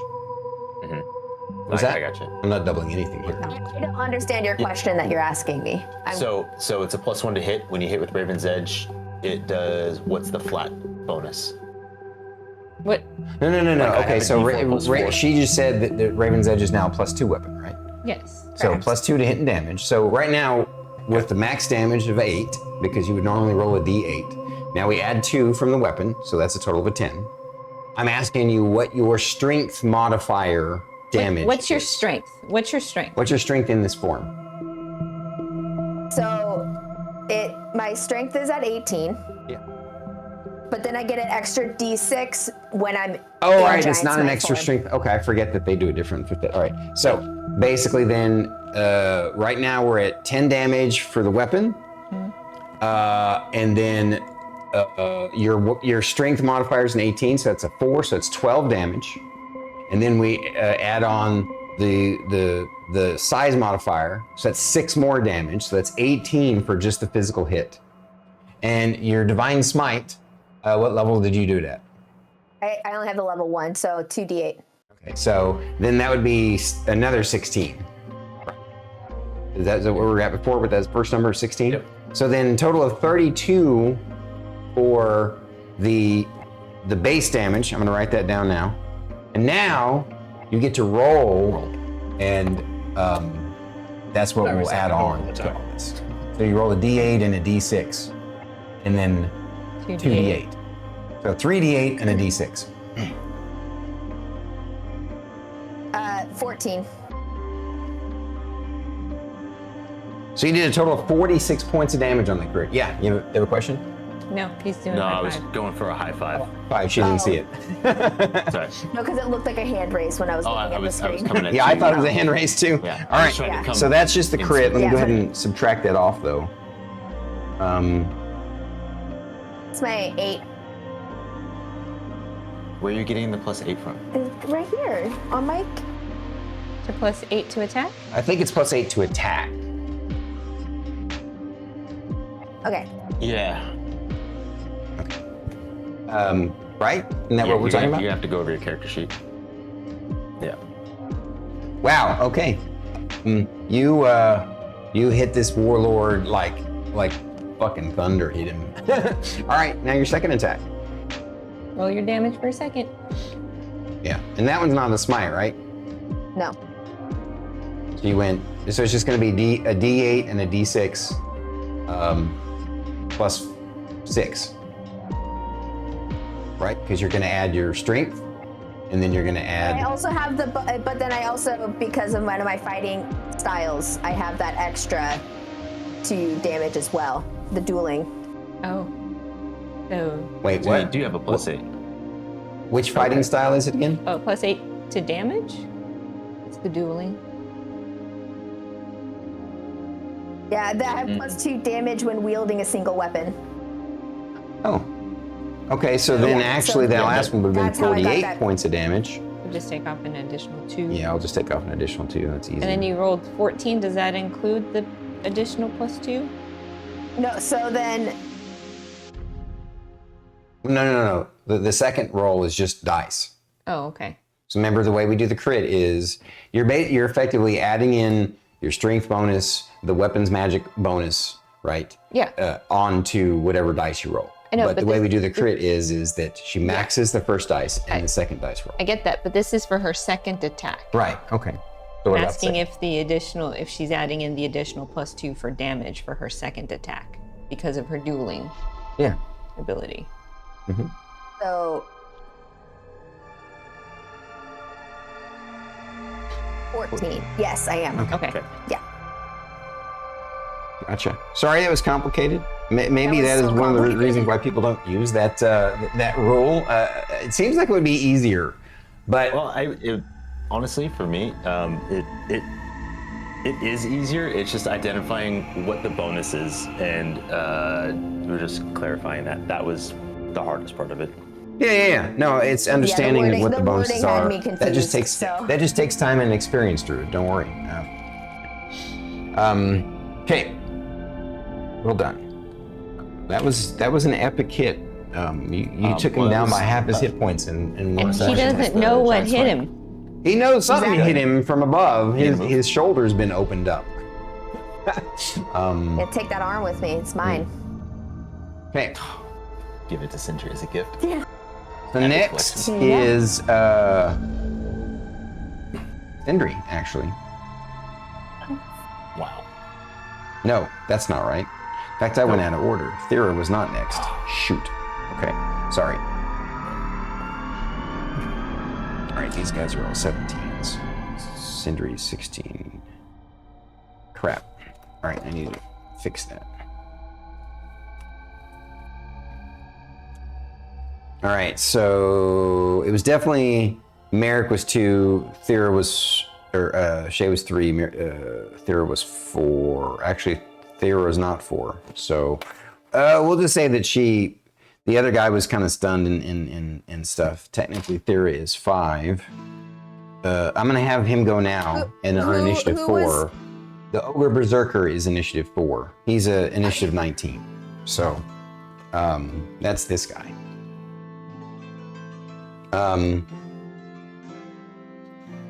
He goes, "What happening? What happening?" Raw. He goes ragey.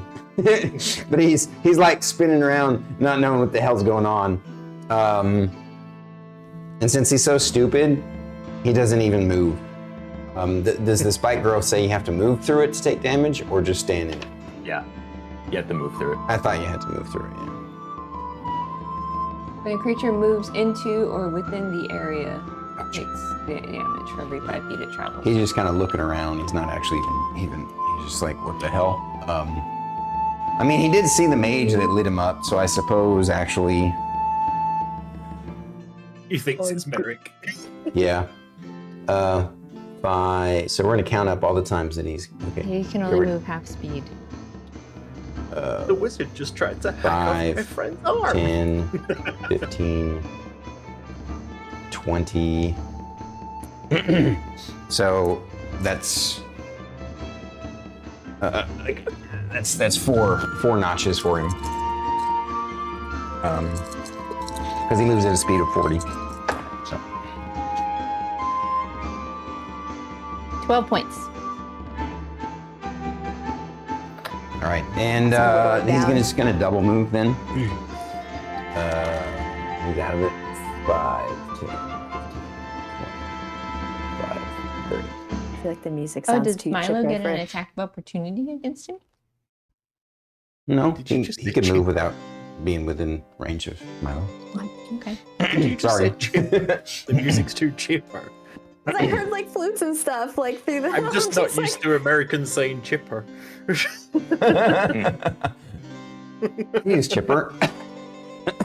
All right, so that's his turn. Then it was Thyra's, and then initiative 17, which is the bugbears, and they are initiative 6.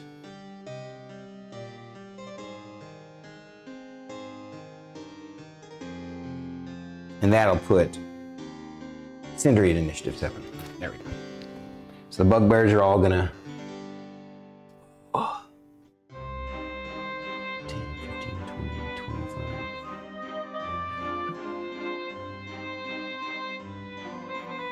25. 4 of them are moving through.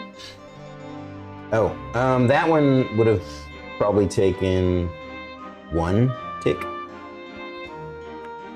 2 points. That's number 5, right? Yes. Okay. And this one's gonna take 1 tick. 10, 15, 20, 25, 30. 3 points. He's having trouble getting around his buddy here. This number 2 takes 3. Okay. Number 2 takes 3.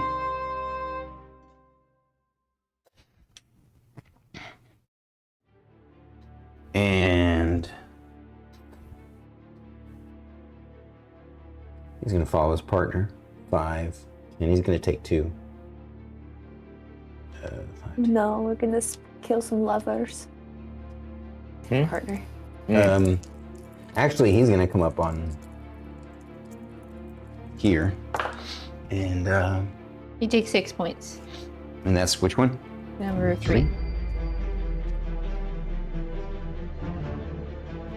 And the last one here, bugbear number 4. 5, 10. So 2 ticks.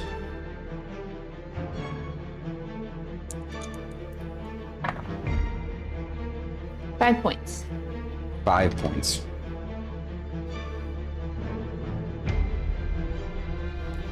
All right, so because of the slowdown and train, this guy had a double move. This guy had a double move. This guy did not have a double move. This guy didn't have double move. So these two guys that are flanking Milo are going to attack you with advantage. What's Milo's AC? I'm guessing it's a 15 because it says natural armor plus dex. Okay. And I gave you stats for the natural armor and the dex. You didn't give me stats for the natural armor, just the dex. Then where are you getting the 15? Because that's what you have. Oh, yeah. But the natural armor is not listed, so I can't confirm if 15 is correct or not. That's funny. That's 2 8s I rolled, which is not going to get there. Oh. And then the other one attacks Milo. One of them is a 19 natural. So he's going to get hit by the bugbear. Ouch. For 17 points of damage. Okay. Saw Shae. Oh, yeah. All right, so that's initiative 6. Initiative 7 is Sindri. Okay.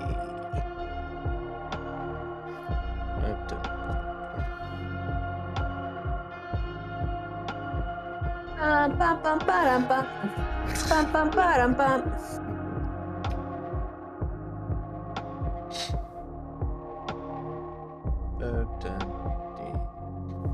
Okay. I need to move to start with.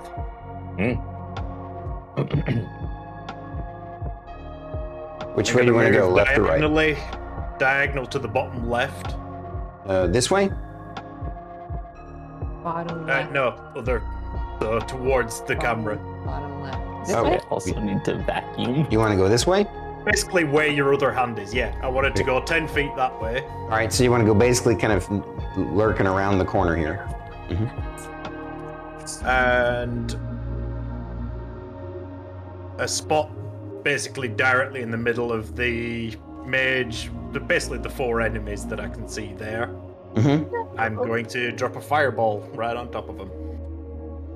So it will hit Thyra, but you probably know that. No. I am aware. I have also been told before to not be bothered about that. Okay, fair enough. So yeah, you're gonna hit the mage. You're gonna hit the warlord, the bugbear chief, and the bugbear berserker, and the floating invisible paladin. I have a +3.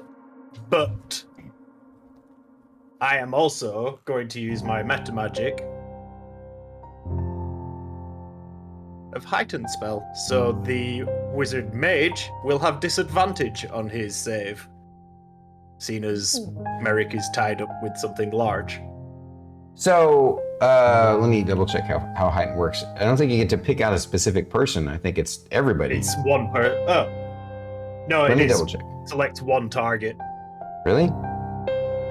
I mean, if you want it to be all of them, I'm fine with that. Heightened spell is a spell that has been cast with the intention of giving a target disadvantage on their first saving throw to heighten spell. Sorcerer must spend 3 sorcery points. How many sorcery points did you use for the twin spell? For the twin spell, I used 4. And how many do you have left? 4. Okay. Let me, I want to double check that it can actually, since it specifically says a target, I could see 5th Ed creators basically saying that it's only for single target spells. I want to make sure it doesn't say anywhere in there that you can't use it for, that you can't use it for an area of effect spell. For the record, we've done this before, but you didn't look it up previously. We did? Yes, on the beach. Okay, what did I say then? Didn't say anything, we just went with it because that's what it said as written, but... Are you looking it up? Well, I mean, a heightened spell just says when you cast a spell, it forces a creature to make a saving throw. It doesn't specify whether it has to be single target or not. Or AoE. Okay. Yeah. If it doesn't specify, then it doesn't specify, so it could work on an AoE. All right, that will effectively wipe out the spike growth, but you have also shared, Sindri, that it's okay to do that. Yep. So he can hit Thyra and he can wipe out your spike growth. Yep. Yup. Both things have been communicated to him, our little pyromaniac. Yeah. What's my save? Okay, Go let's start with the mage. What's the so heightened spell means what? So the disadvantage on mage their gets save. disadvantage, and it's a spell save of 17. Let's see. Well, it's a good Did thing it- you had me roll a disadvantage because the first one was a nat 20. It's a dexterity save? Not that you can Yes. crit succeed, but that would have got there. Oh wait. Look at the mage's saves here. Oh, that's funny. You know what's funny is when you showed that to me, you showed me that. And you said, so what? Yeah. 17? 17. 17. Yes, 17. Yeah, so I rolled a 15 and a 20, and he's got a +2 on his dex, so he actually still succeeded. But it was worth a shot. Failed. Almost. What was that? I failed. Oh, you failed. Okay. Now, aren't you wearing? You're wearing the. No, you already have You get resistance to fire. cold, but you're wearing the ring that gives you resistance to heat, right? Or the pants that give me The resistance. pants, right? The pants give you resistance to heat, so it means that you're gonna take half anyway. And let's see here. All right, who else got hit? The warlord. Let me roll for him.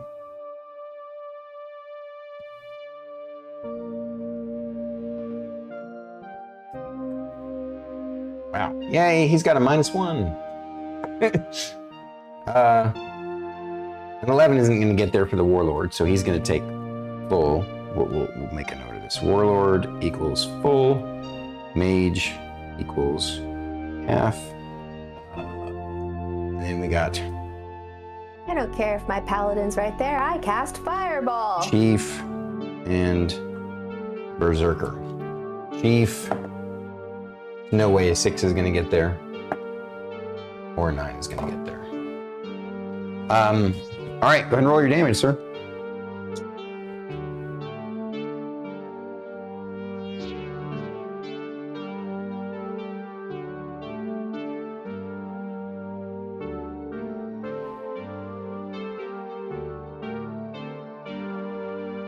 Uh, 27. Oh, hang on, no.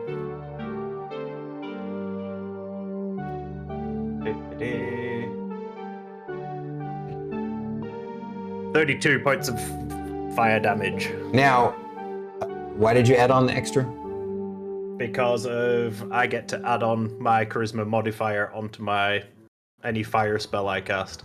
Any fire spell? Just what, once. What ability is that from? It's from my draconic ancestry. Gotcha. Okay. And you're sure class that that feature. one is one that can be on a AOE. Probably It if can be it on just any fire specifies spell. fire. Yeah. Well, it specifies anything that's your picked element for your draconic 32. bloodline. Is that which part of? Elemental affinity. Starting at 6th level, when you cast a spell that deals damage of the type associated with your draconic ancestry, you add your charisma modifier to 1 damage roll of that spell. At the same time, you can spend 1 sorcery point to gain resistance to that damage type for 1 hour. Okay. Alrighty. So you said 32, right? 32, yes. Yeah. Wow. Okay. So you're shocked to find that it seems like, even though you think that they didn't dodge, so none of them dodged, right? Except for the mage. The mage did dodge, right? Yep. Yeah.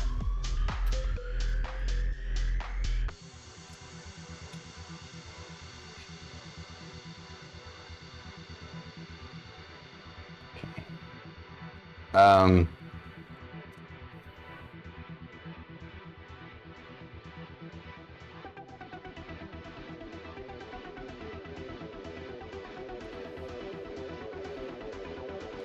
The warlord didn't dodge, right? But he still only seems to take half damage from it. Of course, your character, being from this world, knows that sometimes creatures who've lived here a long time develop resistance to heat like you did, although yours was kind of your draconic ancestry. Or sometimes they find gear that helps them resist that. The Barbarian Chieftain also seems to have resisted it.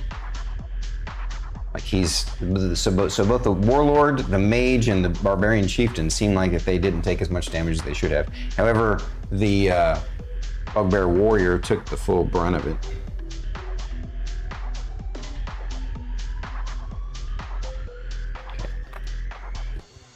Alrighty, I think that's everybody. Bugbear Warrior, it's 1, 2, 3, 4 people. Okay. The Mage is pretty messed up. You can tell he's barbecued from lightning and from fire, but he's still hurting. And anything else, Sindri? Yes, with my bonus action, I am going to Misty Step behind a different rock, because they know where that one came from. Might do, but I just want to get out of the way anyway. So right. It's 30 feet, right? You want to go over here or over here? The rock that's closer to you from that one. This one? Oh. Sorry, down for you then. That one, yes. Oh, this little guy right here? One. No, This one. Oh, yeah, yes. there. Yes, you can get behind it. Reverse how I'm seeing it. It doesn't work. Sorry, yeah. All right. And with that, I end my go. For sure, for sure.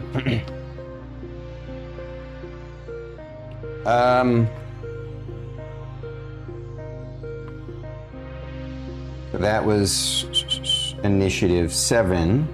Initiative 8 is the Warlord, and he's gonna yell out, "The Mage's in this ambush. There's something hitting me right to my right. Dispel it now."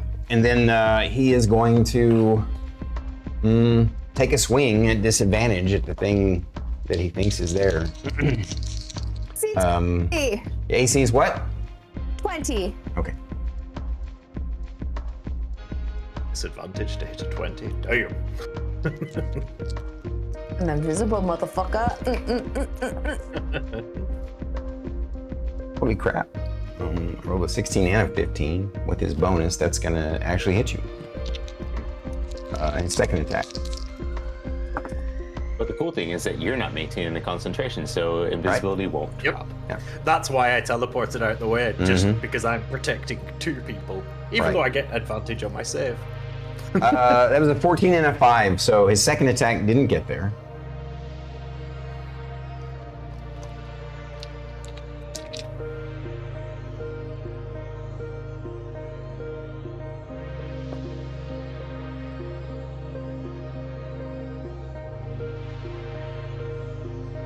$23 points of damage.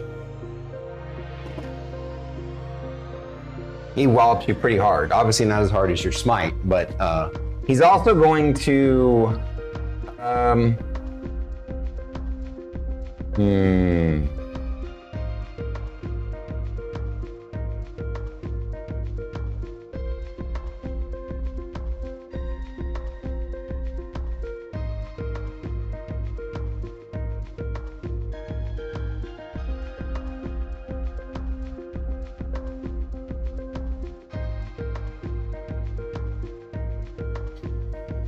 he's gonna yell out a battle cry.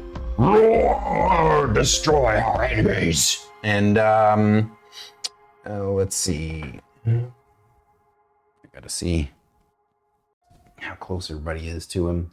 Actually, he will have no, he'd stay put. He's not dumb. An ogre, definitely not. I was like, Most ogres are dumb, but he wouldn't. I mean, I think he would know he could probably move 5 feet without incurring any kind of attack opportunity. And still not gonna be quite enough to get anybody else. Well, these guys all get the battle cry effect, which you're not sure what's happening, but they get some sort of something. And that's the Warlord's turn. That's initiative 8. And initiative 9 is the Bugbear Chief.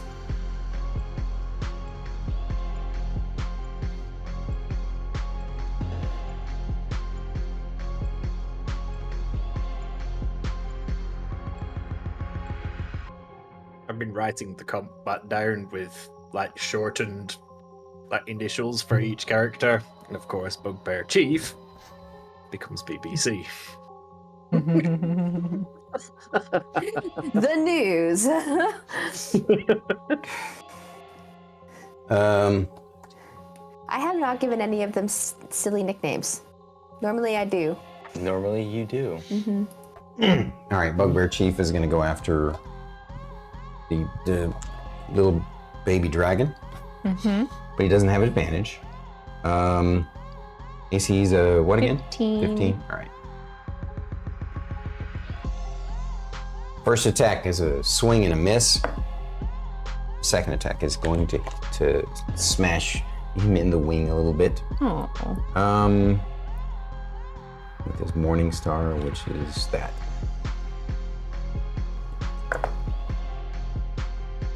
8 points of damage. So that's initiative 9. And initiative 10 is the mage. He's gonna do as commanded. He's gonna cast Dispel Magic, basically, right at up next to his boss's, next to him. And your spell is what level? Or what level spell is your greater invisibility? 4th? 4th. Okay, I need to roll. The DC is 10 plus the spell's level. Would Dispel work casting it on Thyra though? Because the spell's origin's me. No, it's not. You're just concentrating on the spell.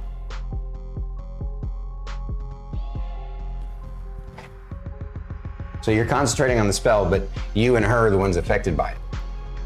Yep. You don't target somebody with a Dispel Magic if they cast a spell.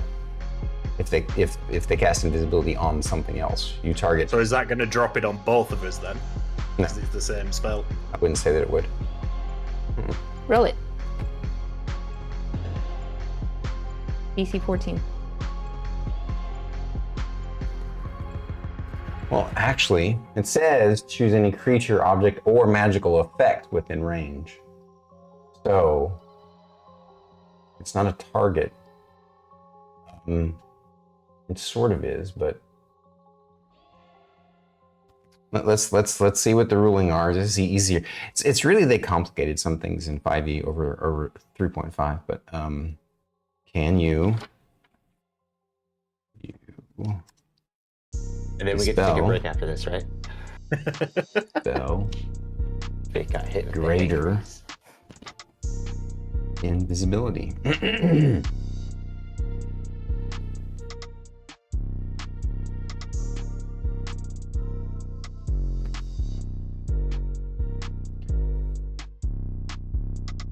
According to the rulings, Dispel Magic can target magical effects.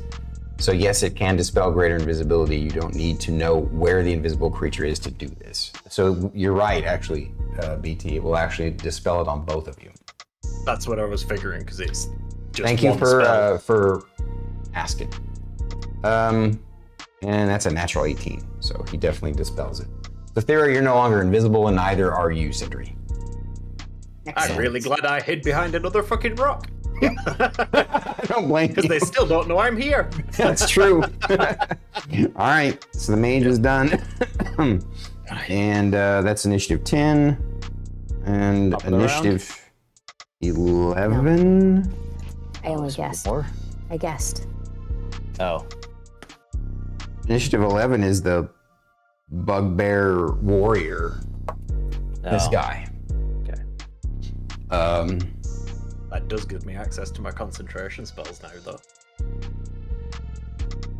Yeah. He saw a mage over here light up his friends, so he's gonna 5, 10, 15, 20, 25, 30, Literally. 35, 40, 45, 50, 55. He's gonna double move to get around over here by this mage. That's all he can do, though, since he ended up. Yeah. Okie dokie. I think that's the bottom of the round. Do we want to take a break right now? Yes, please.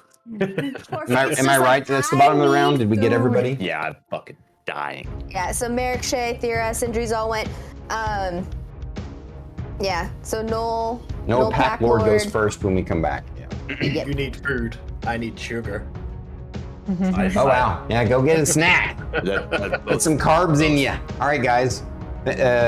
Enjoy the stuff. Hello there, purple balls. Is that what it says? Hello, welcome The to purple Baller balls, feels like yes. Greetings. Greetings, first time chatter. Good to have you. Welcome. We're about to take a little snack break. I'm gonna leave you with intermission scene. Enjoy the comedy hijinks. What did we use 2 or 1 last night? I don't remember. Anyone remember? No idea. Just pick one. All right. Their picture on Discord. Oh, it's only over your own picture. You see it on. Oh, okay. Yeah.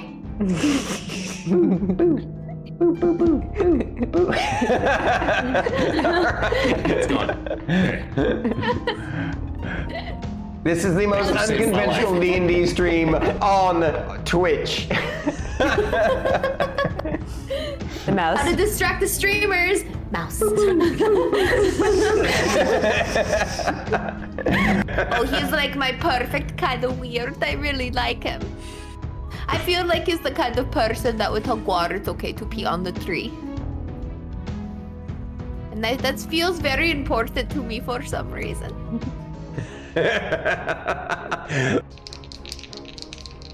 My hair is so heavy today. Well, you did wash it. It's full of water. I know. So stretch, right? Stretch, stretch, stretch, stretch. Oh. Hamster's pose. Oh, okay, now you're showing off. Don't do that. I can't touch my toes. That is, she can do standing mermaid on one side. Oh, standing mermaid? Let's see if I can do it in jeans. Okay. Put into elbow. Connect the fingers. Quick save, quick. Okay, cool. It also sometimes does this sound, this random thing. It just happens from time to time. I think it has to do with some sort of decondensation or something. I don't know. It's really weird. But I swear to God, it sounds like an army of masturbating gnomes. Are you sure they're squirrels, Stormy? What? Are you sure they're not masturbating squirrels? No, I'm Like, pretty on sure my they're. affiliate I'm stream? pretty sure they're no. You know, just a. It does. It's just sound. It's this weird sound. Like I can't. But you've proven time and again that your eccentricities are beneficial to not only yourselves, but to the guild and to the land in general. So. We are so special that he pulled out the dictionary for us.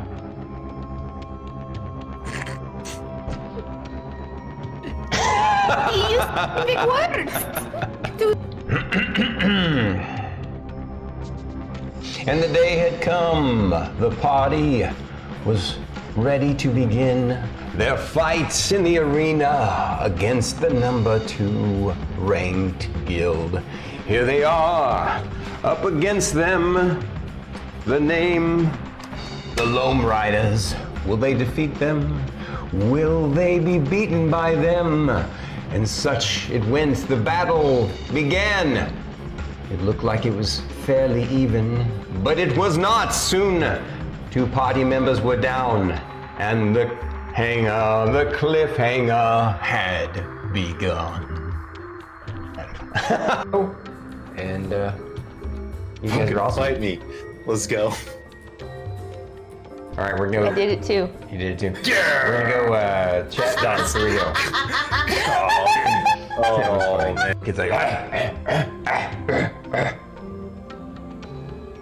To me, is this wonderful? Wait, that's not how you do it. How do you do it? I screwed it up. I can't. Oh yeah, it's this way. It's called the dab. You need to do it correctly. Oh. I'm still doing it wrong. Yeah. All right, I'll let you take it away there. It's itsStarKitty. You forgot to hit play. Okay. And we're gonna add cinnamon and a little The extra character, she wants pancakes now. Thank you. There's only one way I'll accept pancakes. Stormer's got to wear the outfit.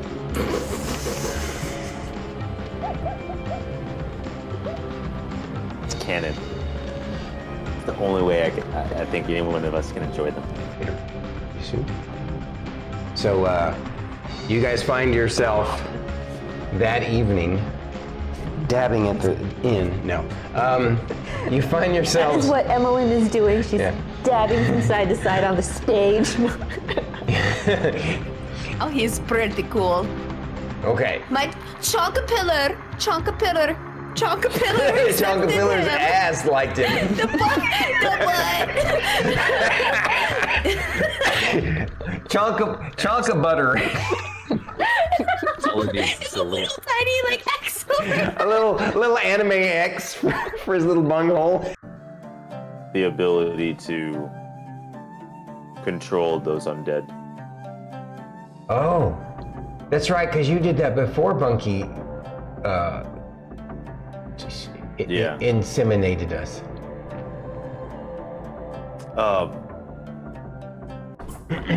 Alright, and the Bob Ross moment has ended. Eating my butt, freaking chair. And that deep-throated person over there, the one with the green hair, just kidding. We were going down ha-ha. Oh, I didn't mean like that deep. I meant like deep sounding voice. Oops. Deep what? He's got a deep voice, guys. That's what I was trying to say. It's true. Yeah. Do you have a very deep voice? I know I do. It doesn't frustrate you because it's something you can focus your mind on and to help you. I'm going to use the P word, to help you process what you went through. Are you clipping it? Everyone, get some rest. We'll discuss this later, after I've had some time to think. It's And a lot to process. process. Everything. Got 3 good clips so far. I'm processing the rest. What a dick!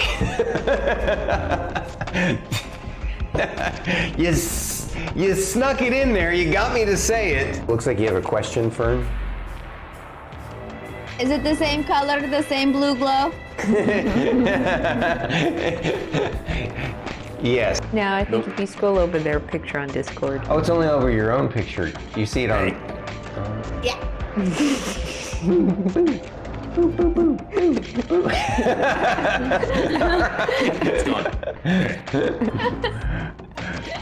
This is the most unconventional D&D stream on Twitch. The mouse. How to distract the streamers? Mouse. Oh, he's like my perfect kind of weird. I really like him. I feel like he's the kind of person that would tell Guar it's okay to pee on the tree. And that feels very important to me for some reason.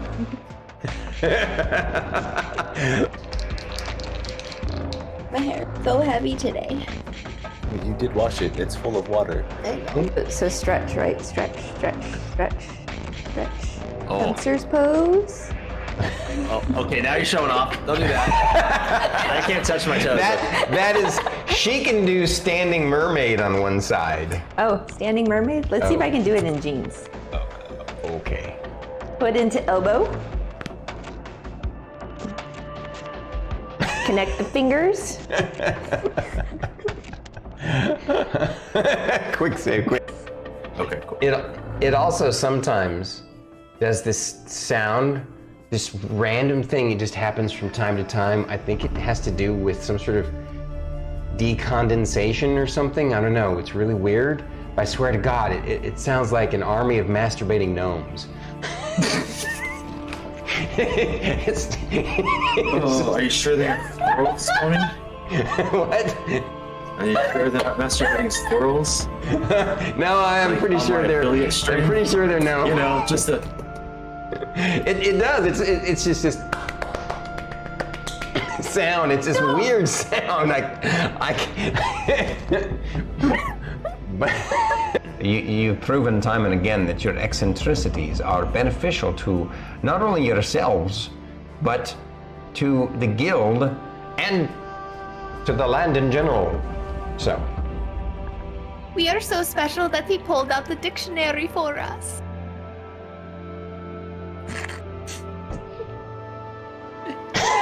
He used big words. And the day had come. The party was ready to begin their fights in the arena against the number 2 ranked guild. Here they are, up against them. The name, the Loam Riders. Will they defeat them? Will they be beaten by them? And such it went. The battle began. It looked like it was fairly even, but it was not. Soon, 2 party members were down, and the cliffhanger had begun. And you guys are awesome. Fight me. Let's go. All right, we're gonna. I did it too. You did it too. Yeah. We're gonna go chat dance. Here we go. Oh man. Kids like. To me, is this wonderful?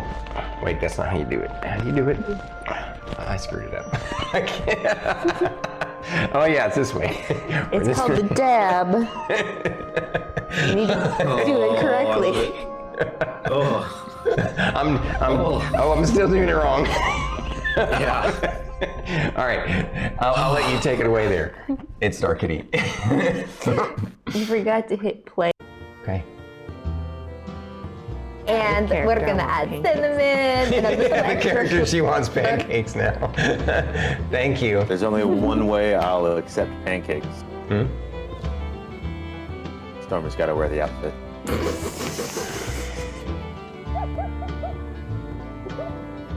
It's canon. It's the only way I think any one of us can enjoy them. Later. You soon. So, you guys find yourself that evening dabbing at the inn. No. You find That yourselves. is what Emmeline is doing. She's dabbing from side to side on the stage. Oh, he's pretty cool. Okay. My Chonkapillar. Chonkapillar's Chonkapillar's ass liked him. The butt. Chonka butter. It's a little tiny, like, excellent. A little anime X for his little bunghole. The ability to control those undead. Oh, that's right, because you did that before Bunky inseminated us.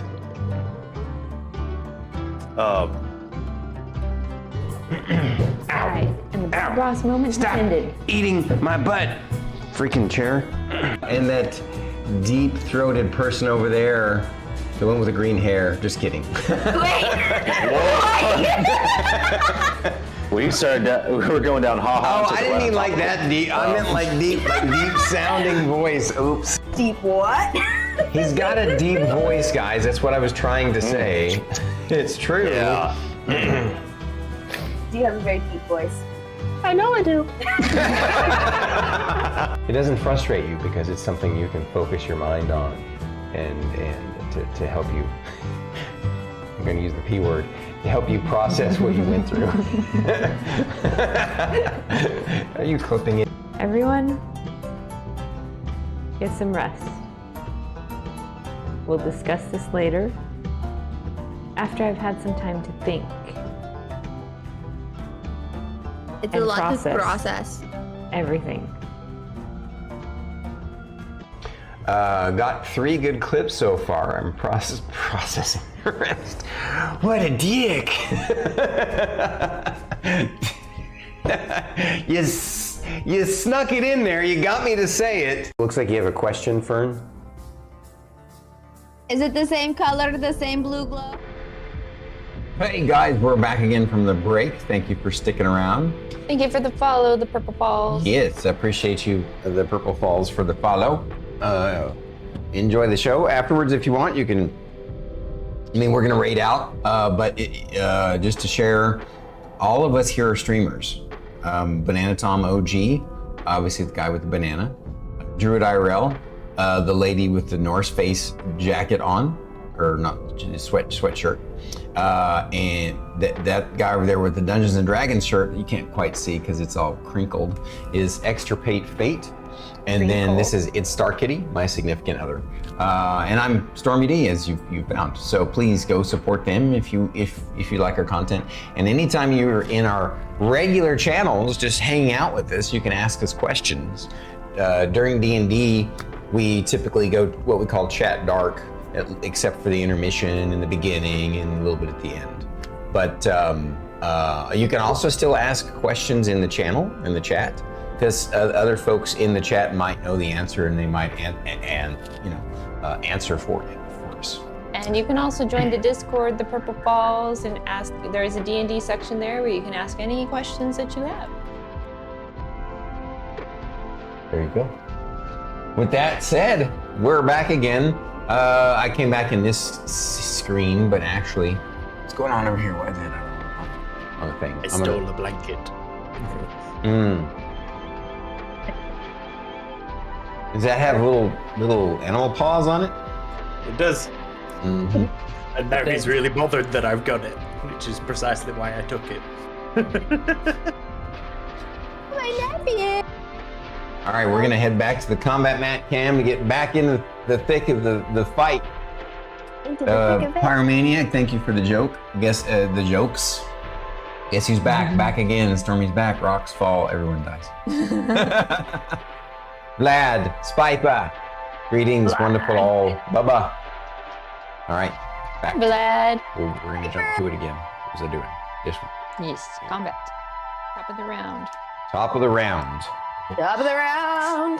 Okie dokie. Round So, 2. Magic. Oh, bad guys. yeah, number one is Noel Pack Lord. That's gonna be this guy right here. He's gonna shift 5 feet to the left so that he can get advantage with his little buddy here. 18. That is the Noel Pack Lord, right? Yeah. He makes. BT actually forgot something he could have done when that Dispel magic came out as well. Counter I've got fucking Counterspell, which I completely forgot I have. Yeah, see, Well, I'll tell you this. You guys didn't wanna say it. are lucky you caught the mage by surprise because he also has counterspell. Wink, wink. Up to 2 creatures of the Noel can see within 30 feet of it can use a reaction. Oh, sorry, I'm reading this out loud.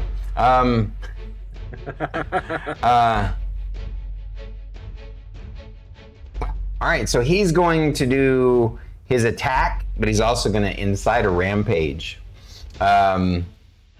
I'm on a rampage. Yeah. Which his rampage basically is up to 2 creatures the Noel can see within 30 feet of it can use their reactions to make a melee attack if they can hear the Noel and have the rampage trait. God dang it. Let me see if anybody has it within. Well, let me double check. I mean, they're all within 30 feet of him, so. Yeah, but they have to have the rampage trait. If they don't have the rampage trait, then they can't. I need to see if there are any gnolls within range.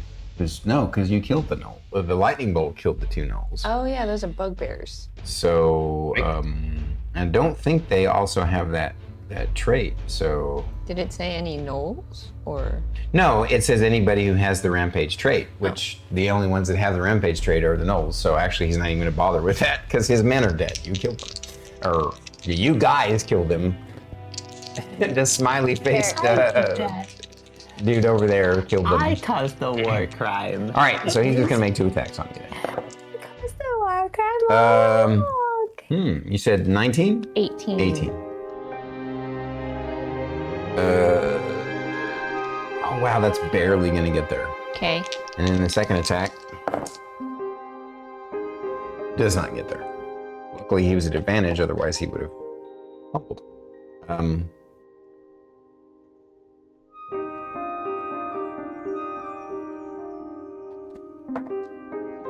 7 points of damage to you. So that is initiative 1. Initiative 2. Geez, he only did 7, but the other one did 17? Damn. Which one did 17? One did 17 points of damage against Milo for 1 attack, I think. Well, yeah, but wasn't that the Bugbear Chieftain or the Bugbear Berserker? No, it was one of these guys.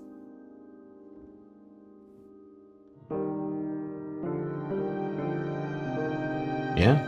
I mean, that's the way it is. The Null Pack Lord may be good at like commanding his men, but he's not apparently as strong as his men are for doing actual attacks. Good. All right. What was I doing? So, yeah, 2. Merrik. Well, seeing as the mage is still standing, and they all decided to line up ever so nicely, Sure. Merrik is gonna literally, I'm just gonna look at him and be like, did you not learn the first time? It's a fucking line. And then lightning bolt at 4th level again. Gotcha. In the exact same direction, right at the mage. Right. Unfortunately, in this instance, the mage was ready, and so he's going to use his reaction to counterspell. Cool. Can I counter the counter? So my question to you is this then. Is he within 60 feet of me? Because counterspell requires it to be within 60 feet. And I do not believe he is. Let me double check.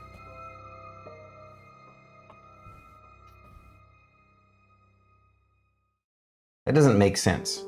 Why would a counterspell have a range? I mean, a counterspell should be able to counter anything that can hit it.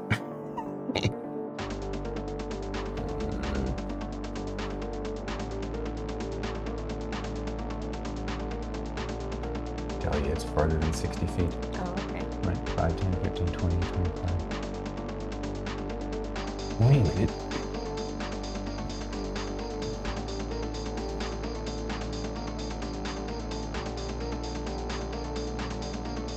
He's within 55 feet of you, just barely. Still though, I have to think about this for the future. That just makes counterspell dumb. Honestly, we were talking this in the car the other day that I'm thinking for the next campaign, I'm gonna just nix counterspell altogether, because it kind of makes mage combat not as much fun. So,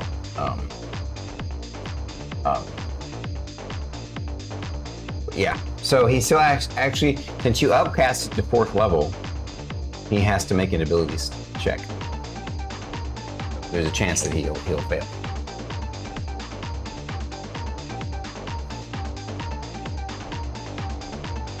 But not with a natural 17. Yeah, and as far as me then responding with my own reaction counterspell. no, he already asked if he could do that, and I already said I don't care what the rules say. I'm gonna say you can't counter a counterspell. That just makes the combat way too complicated. Creature is casting a spell for this, and plus.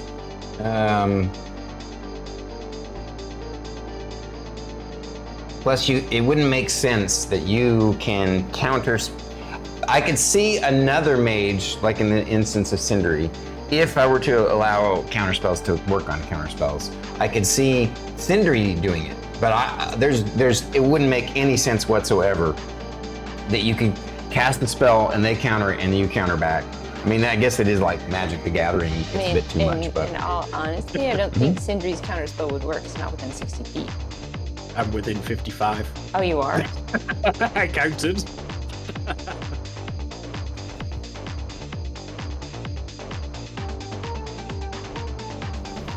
Oh, 50, actually. All right. That's fine. But either way, it doesn't matter. 55, you were right. Let me see what the rulings out there are. I mean, I'm okay with it working that way. That's fine. I know. I just.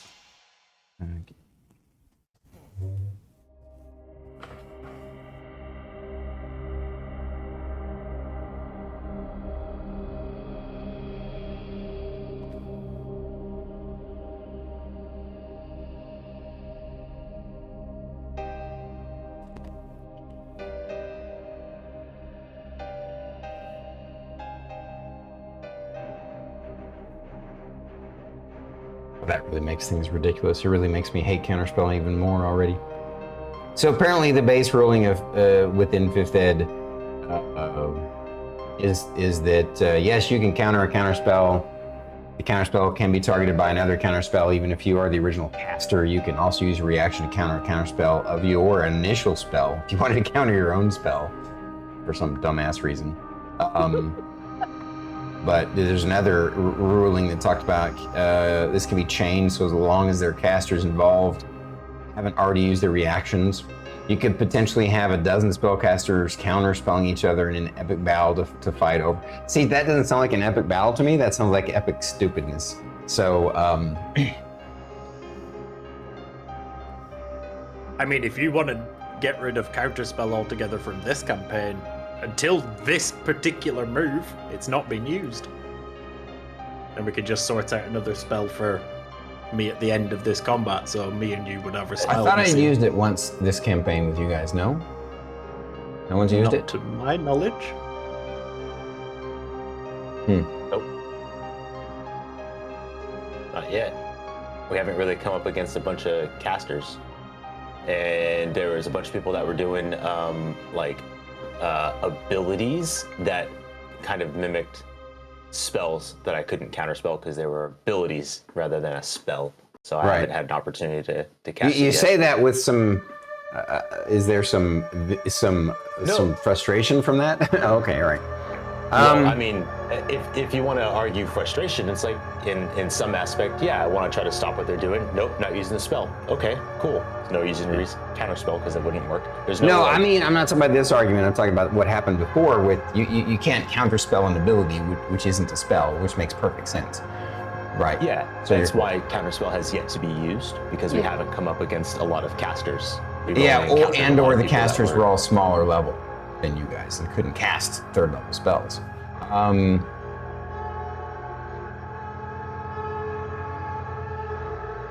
So I'm okay with not bogging down the already long combat or ruling counterspell after you've already said we can't counterspell the current counterspell. I appreciate that, but that breaks what the rules are as intended a bit too much. So I'm just to simplify things, I'm gonna back things up a bit. And I'm just gonna throw a counterspell out. It never existed in 3.5, at least I don't remember. Maybe it did. Maybe it did. Maybe it was added on. I don't know. I don't remember it ever being used. Most homebrews didn't have it. So I'm gonna nix it all together, which means your lightning bolt will go off. And I'm just gonna say, I guess earlier in the campaign you wanted to counterspell stuff but weren't able to. And so I'm just gonna say no, unless you think it'll be fun to be able to counterspell stuff and you want to keep it. I'll let you guys vote. Because we're a team, we're a collaborative effort. We want to have fun together. Do you think it'll be fun to have chains of counterspells or not? I mean, realistically, it's wasting everybody's resource. So it's not like it's, just free. It is a calculated risk. But I'll be honest, I'm indifferent. All right. How about you? Damn, I couldn't give a shit either way. Yeah, I mean, we can get rid of it. That's fine. I'm totally cool with that. Anybody else have input? Doesn't affect me, so. I mean, I know it doesn't affect you, but I still can see, still want you guys' opinion. I mean, if we went with the rules as is, he casts Lightning Bolt, the bad guy casts Counterspell, Sindri could cast Counterspell on it, he could even Counterspell it himself. So. I can understand. It's just one of those things that I don't want to harp on this for too long, but I personally think like the counterspell stuff, like fighting magic and like doing all that kind of stuff, like all his reactions. Like I personally think it's really fun and wild to just be like, I counterspell you, well I counterspell you. I find it fun and silly and ridiculous, but in like a funny way. It adds just like extra like bullshit in the middle of. Gotcha. I don't All right, so she votes to keep it. I really need something other than indifference. I need a vote from Sindri and Merrik. So how about let's get rid of this it. way? Because So hang on, Shay's got an idea. If you want to use counterspell, whoever is casting the spell can't use counterspell as reaction. Another mage has to counterspell the other counterspell. And so in this instance, Sindri would counterspell it, Merrik cannot.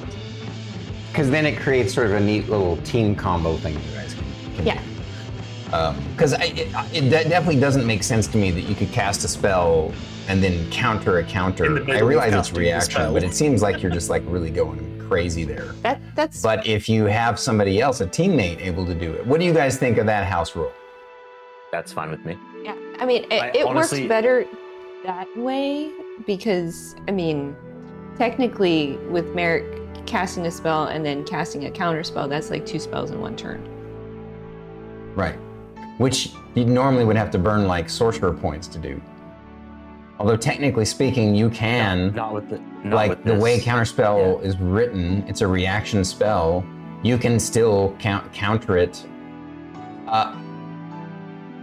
I think the easier way to rule it would be that counterspell can only be used on somebody else's turn. You can't use it on your turn. Yeah, that would And that basically yes. ends up the same with the same effect that you can't counter the counterspell that he's countering, but Sindri can because it's not on his turn.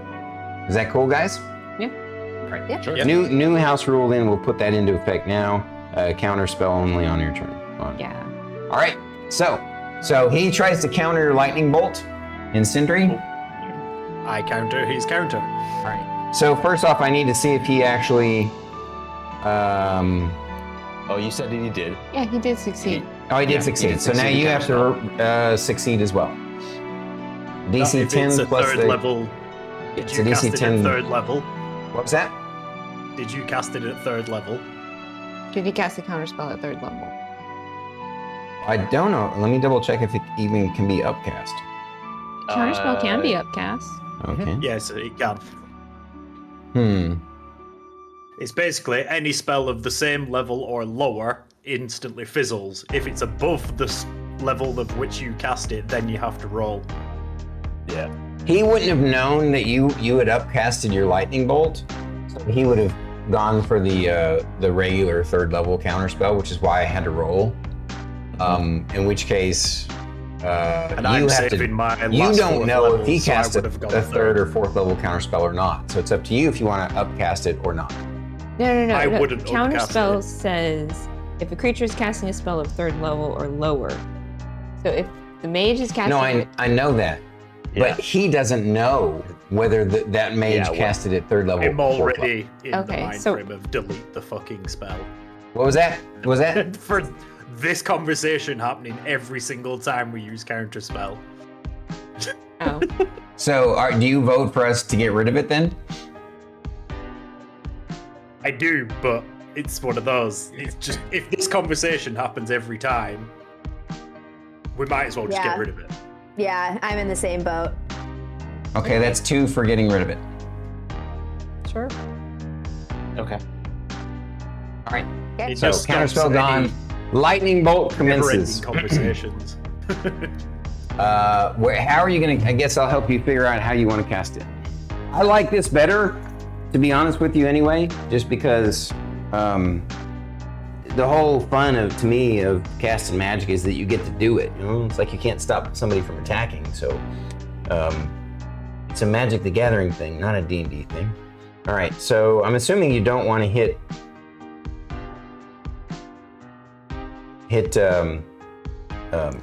Milo, right? Correct. So it looks like you're going to be able to get, if you could write this down for me, Bugbear 2, Bugbear 3, the Ogre Berserker, the Warlord, and the Mage. With 0 splash damage. All right, let's start with the Mage. What's your save DC? 17. Well, what's she over there dying for? No, it's just. Yeah. We're I good. saw what Druid did. Yeah. I licked his dice. Yep. Yeah. You a monkey? For the audience, that's the way it goes sometimes. Magic or D&D is, there's a lot of stuff going on. We have house rules, and most of my experiences is with 3.5, and there's quite a few variants and differences with 5e. And my experience in the past, we never allowed counterspell in 3.5e, and so we had to think about it and talk I was about it. reading Counterspell in 3.5, and apparently you have to ready your action 37. to counterspell. Right, that's right. What the heck is that in the light? And how did it get in there? Readying Oh, it's your a action to bug. counterspell seems like a complete, utter waste. That was my thinking too, yeah. Welcome in, first time chatter. Rolled a 1. 37. Not a shocking turn of events. 37.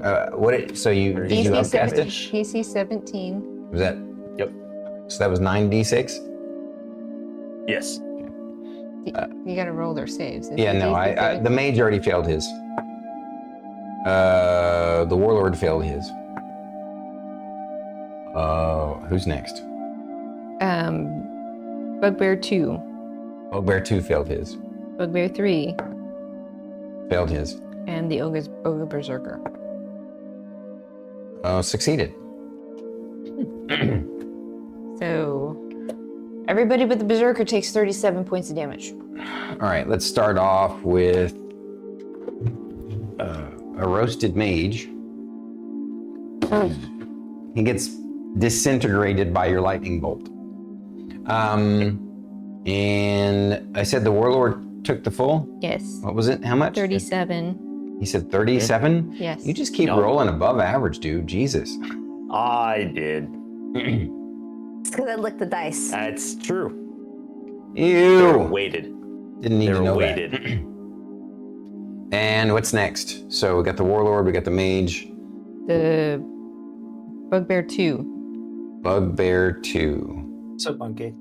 Bugbear 2 is roasty. Bugbear 3. Bugbear 3 is roasty. Bear back, guys. Doggo. Okay. And then the Ogre Berserker takes half. All right. So half of 38 is kind of 19. Yeah.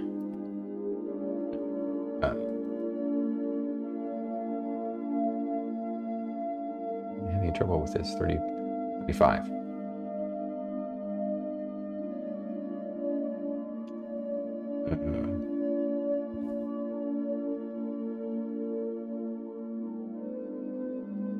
Okay. That was a good turn.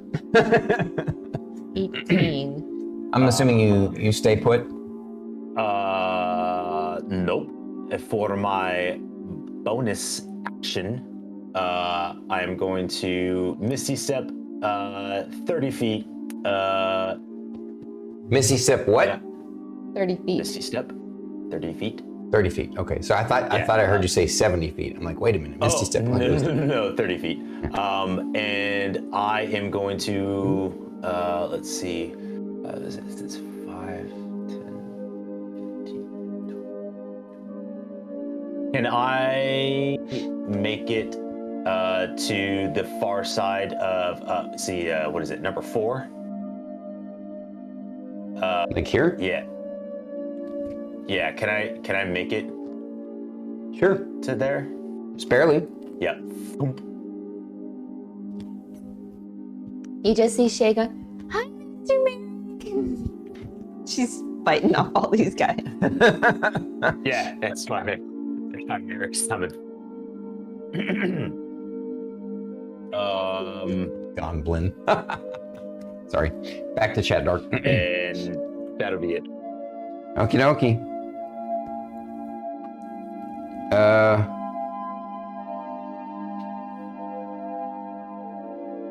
Okay. 3 is Shae. Shae is very, very, very upset with number 4 since number 4 has hit Milo. So she's going to attack number 4 She's gonna wail on with advantage. Bugbear 4. Okay. And that's what, 3 attacks? Yes. Oh, first attack is a natural 20. Okay. Rolled an 18 and a 20. Let's roll the damage for that one first. Oh. So I have a D8 and a D4. Because So that's going to be 12 plus your dex, which is 3 is 15. Yes. And the weapon is a 1. So 16 Yes. plus the rolls. 16 Wait, plus- check DM. Plus 9 from my roll. 16 and 9. 25. Okay, scratch Bugbear. Scratch that one. She goes down. She's like, "Don't ever touch Milo again." He definitely right. won't. Okay. So Now against the Pack Lord or against the other Bugbear? I'm gonna go number 5. Makes sense. He's he's got bloody feet right now from the spike growth from earlier. That's a total of a 20 to hit, Yes. You're gonna roll your second attack, and then my or which is bonus your third action. attack. That's a total of an 18. Yeah. Yep. So I get an additional 2d8 and a d4. And don't forget about the other modifiers. Yeah. So 4 plus 8. 8 to whatever I roll. Damn. 2 Let's go. 7s and a 4. Let's go. So that's Let's 14, go. 18 plus 8. 18 8 is 26. 26, yeah. Wow, you almost killed him. Oh. He's hurting bad. And that is... Oh, that's Shae. Now it's Milo's turn. Yeah. Damn right. Let's see. Well, Milo's going to attack the Pack Lord. Okay. First attack from Milo is... Feel it, dude. That's a 10 total. It doesn't hit. Second attack is his claw. That's a 19 total. Yep. D8 plus 3. 9 points of damage. Let's go, Milo. Okay. Anything else, Let's go, Shae? Berserker. That is it. So, Ogre Berserker's number 4, right? Correct.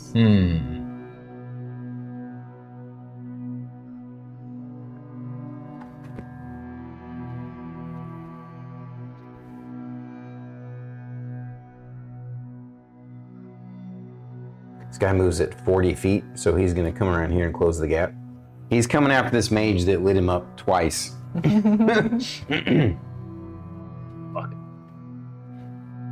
Okay. Your AC is what right now? 22. At least he couldn't get into a flank position on you.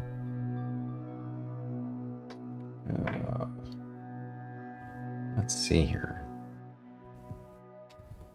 He is at that. Nope, he's not at that. He's not at blind yet.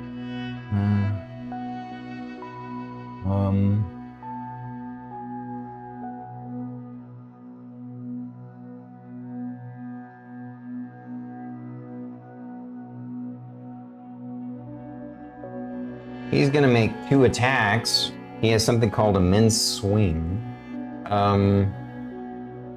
Although in this instance, I don't think he'd want to use it because he might hit. Yeah, never mind. He's not going to use a men's swing. He's just going to attack the mage.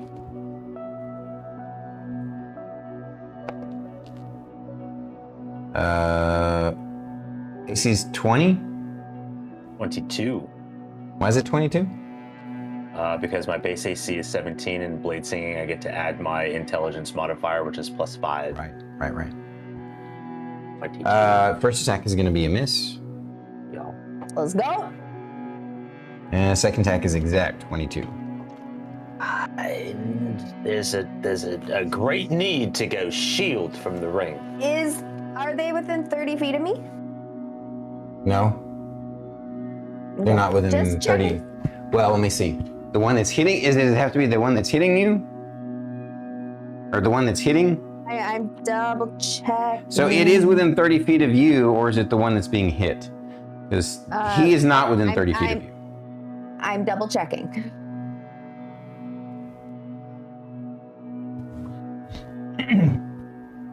Well,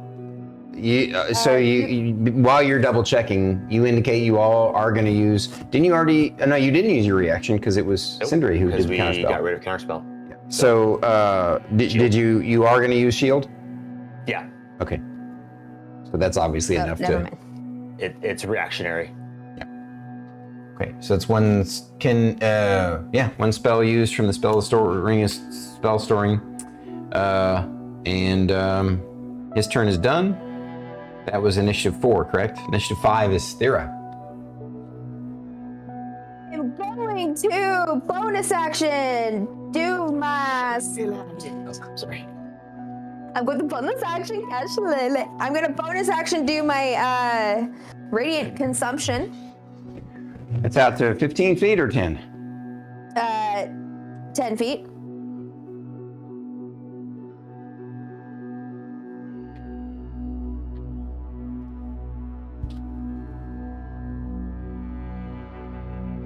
He's obviously in it.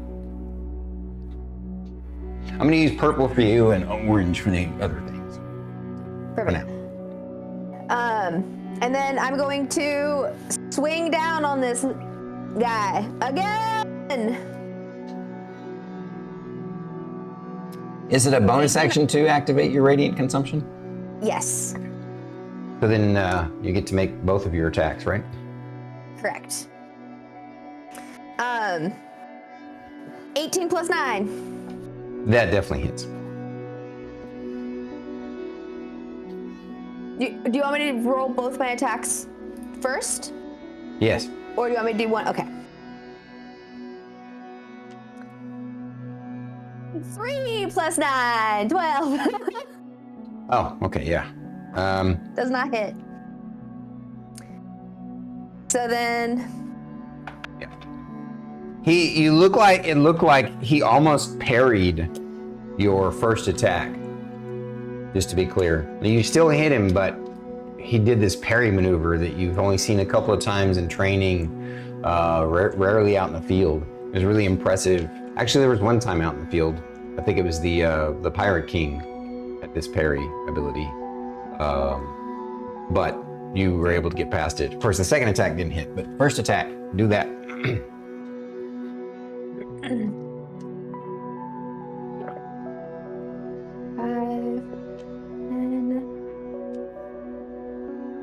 18. 20 points of damage. Okay, how'd you get to that? You're rolling a. So I'm giant, so Rolled a D8 and a D6, right? Yeah. Correct. Plus 8 for all of my stuff. And then with my radiant consumption, until your transformation ends, once on each of your turns, you can deal extra radiant damage to one target. When you deal damage to it with an attack or spell roll, the extra damage is equal to your proficiency bonus, so then I get a +2. Your proficiency should be a 3. Yeah. So then add Do you one. have that factored in to everything, that your proficiency is a 3? Yes, I just Okay, am fair silly enough. and I misread So my it's- character sheet. It's 21 then? Yes. Yes.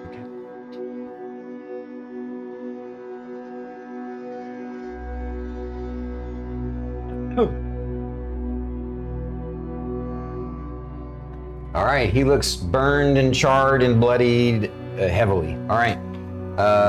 Anything else? That is it. Okay. So that was initiative Thyra 5. Initiative 6 is Bugbears. the bugbears. There's one left. Flanking attack.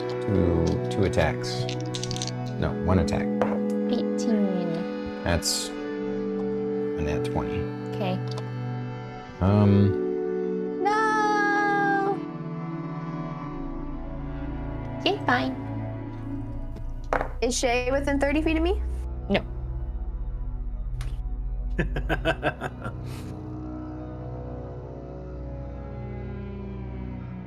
25 points of damage on that crit. What's up, Monkey? What do you want? And so initiative 6, initiative 7, which is Sindri. 7 is Sindri. What's up, Sindri? Pew, pew. I am gonna target Thyra's friend. Well, you're kind of behind a rock and another big rock. So are you going to move to be able to see them? Because you don't have line of sight on them. I can move to get line of sight on them then. All right, that's what you want to do. You want to move next to this rock? If that's got clear sight, yep. Yeah. And I am gonna hit it with Psychic Lance. What does that do? You fire a Psychic Lance at a creature you see, or utter the creature's name if you can't see it, if it's in range, and it deals 7d6 damage on if it fails, and also becomes incapacitated until the start of my next turn. If it saves, it just takes half damage. Okay. And the DC of the save? 17. What's the save type? Intelligence. This guy's actually surprisingly smart. And gets a total of an 18. So half damage. It was close. So 76. 76. No big deal.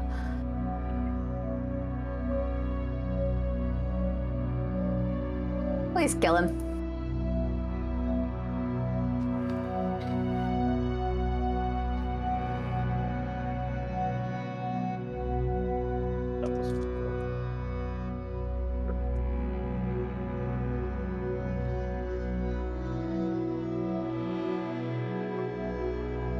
So that's 31 total damage.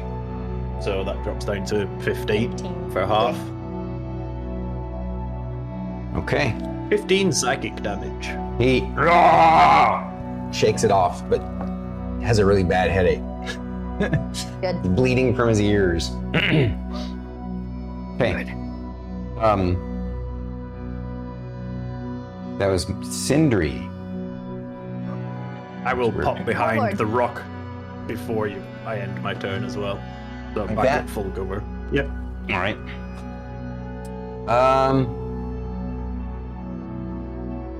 The warlord. Yep. Warlord's turn.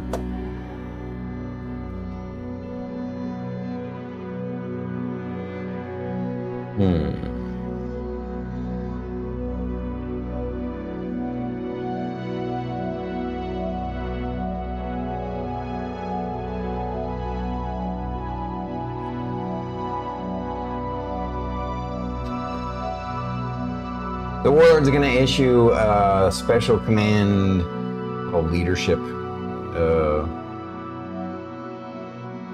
Is a bonus action. It's not even a bonus action. It just looks like it's like a.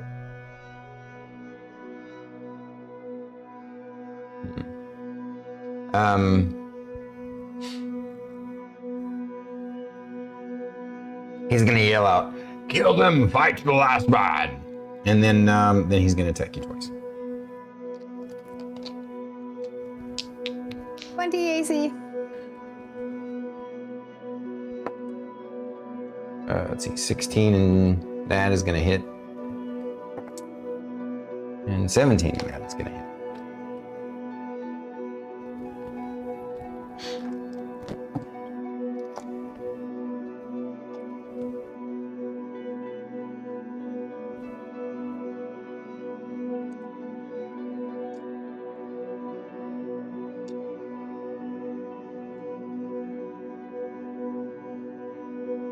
Wow.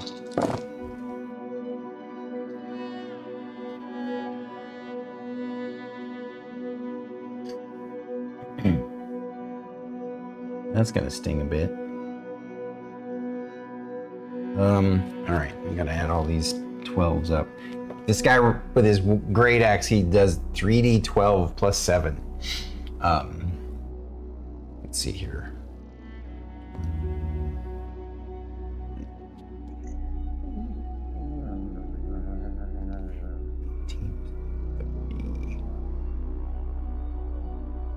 He is directly underneath the mag. 18 is 48 plus 14.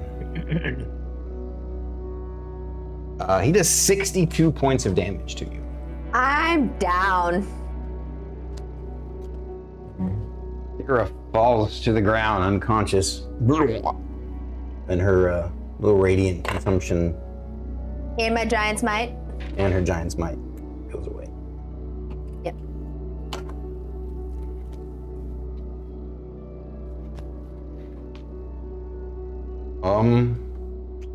Initiative 8, initiative 9 was what again? The bugbear chief. And was the bugbear warlord 10, correct? Or no, he was 11. He's 11, but Mage is dead. Mage is dead, okay. All right, bugbear chief. Bear chief. Yeah, attacking with advantage against Milo. Oh yeah, advantage. And that was actually worse. AC of 15? Yep. Okay, that will get there. 16 hits. And the second one isn't a miss, though.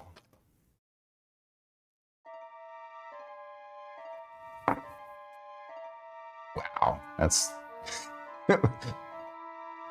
7 points of damage.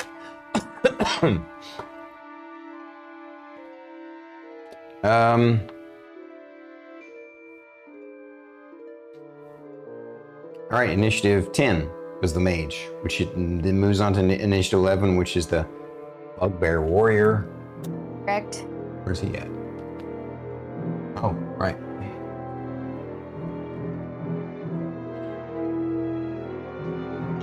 He's gonna come over here and sneak. He's squeezing next to this guy. Might have a rock there a little bit, but it's not a tall rock. So no advantage.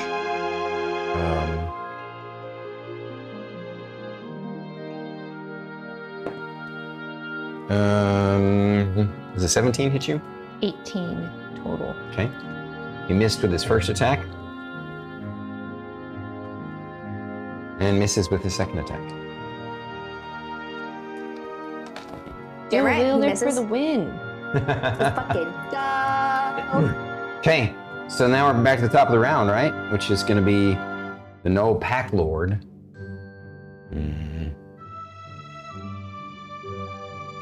Yeah, their Round abilities. 3. Yeah, they're really, abilities they can't really use in any way. While you guys are fighting, you can kind of hear, of course, as you guys' fight started with the magic and stuff, that was the signal for the other guys. Throughout your fight, you've been focusing on your own fight because it's been tough, right? Although you've done really well. You've laid down smackdown. You've been hearing lots of fighting going on behind you, though, down in the canyon below. So,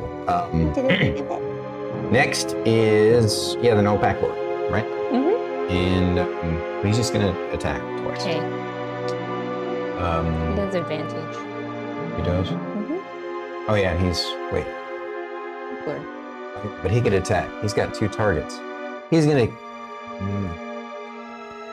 go after the dragon, actually. First attack misses. Second attack is a hit.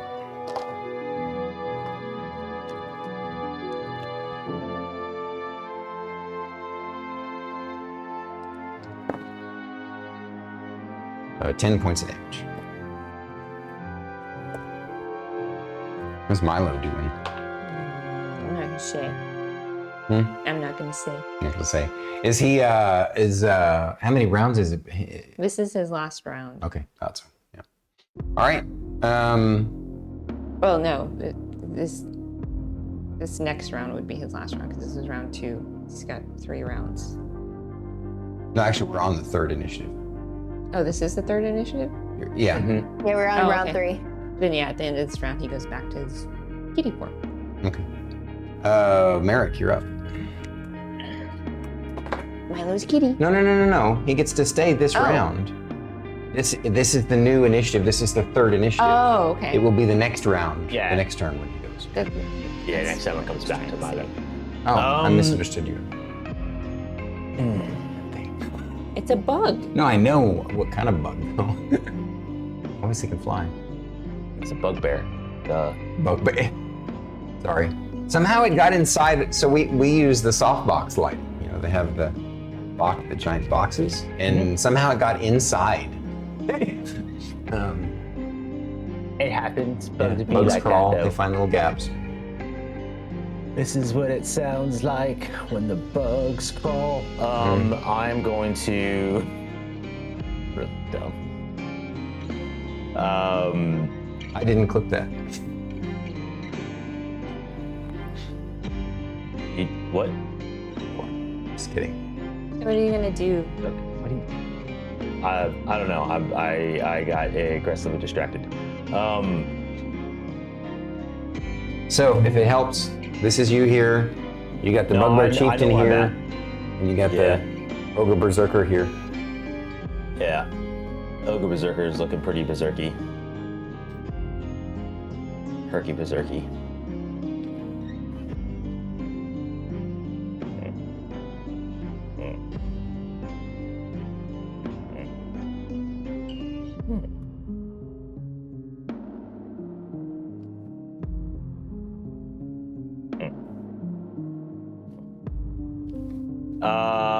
Cool.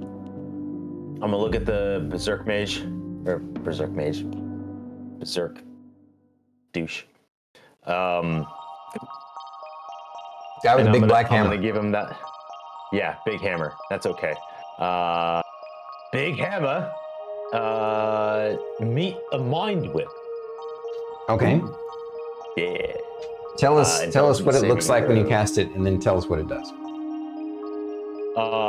What it looks like is just like an owl going. Just the head tilt, like, huh? Okay. Yeah. Uh-huh. Yeah. I mean, it's psychic, so psychic lash out. There's really nothing to see. However, he must make an intelligence saving throw. If he fails the save, he takes 3d6 psychic damage. Can't take a reaction until the end of its next turn, and moreover, on its next turn, must choose whether it gets a move, an action, or a bonus action. Only one of the 3. If he succeeds, he only takes half damage and no other effects. So, just to be clear, the Ogre Berserker has a special trait that is a feature, not a bug, but also, what the hell? Is a feature, not a bug, but in this instance is also a bug. It's called monumental stupidity. It's literally written in his special traits. And what's good about it is it gives him advantage on saving throws against being charmed.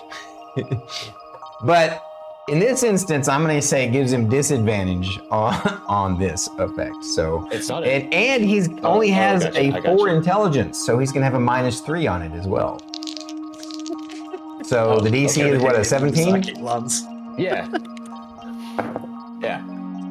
Yeah, I rolled a 9 and a 10, which become a 6 and a 7. No, yeah. So at best, that's a disadvantage. So he got a 6. So he definitely failed. So now what happens again? Okay, sorry, I goofed myself. Okay, so Mind Whip. He's gonna take 3d6 psychic damage.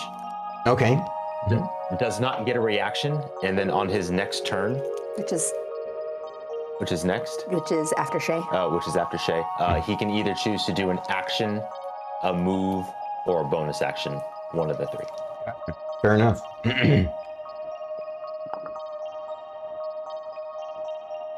So he takes 10 psychic damage. Okay. Okay. And then,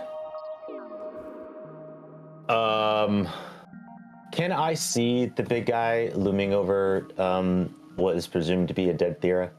Well, unconscious, not dead, but yes. Well, I don't know. Yeah. I'm far away dealing with the big thing with the hammer, and I see my strong, tanky paladin down. Yes. We know what happens when Merrik sees Thyra down.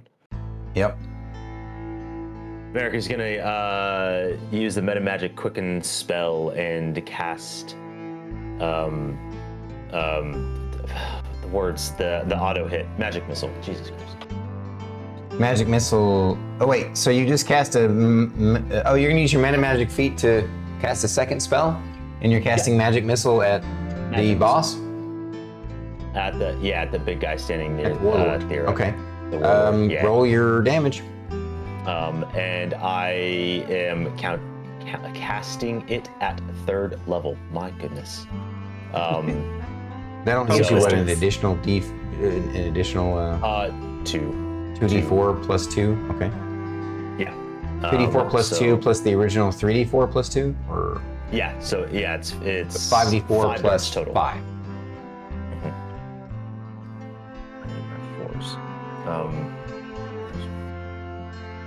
Any force need? I need 4 more. I don't know what happened to my d4s. No, they're right here. Oh, I need to see 1, 2. And I these 2. This set that you've been giving me have been killing it, so that's what I'm using. We have. I need to still order some extra dice. If you go to Chimera Collectibles and use the code StormKeep15, you get 15% off your purchase. Nice plug for our good man, Never Tilted, at Chimera Collectibles. Definitely not doing that in England.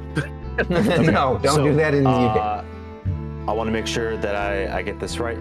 So for each dart, it's 1d4 plus 1. Mm-hmm. Yeah, so basically, the easiest way to look at it is it's 5d4 plus d4 5. Plus 5. Okay. Count with me here. 5. Yes. 8. 10.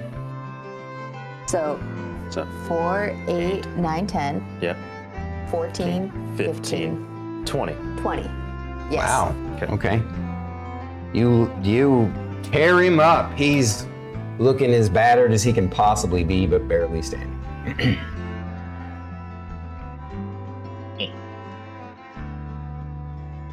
Okay. That ends my turn. Nice turn there, Merrik. And Shane's up.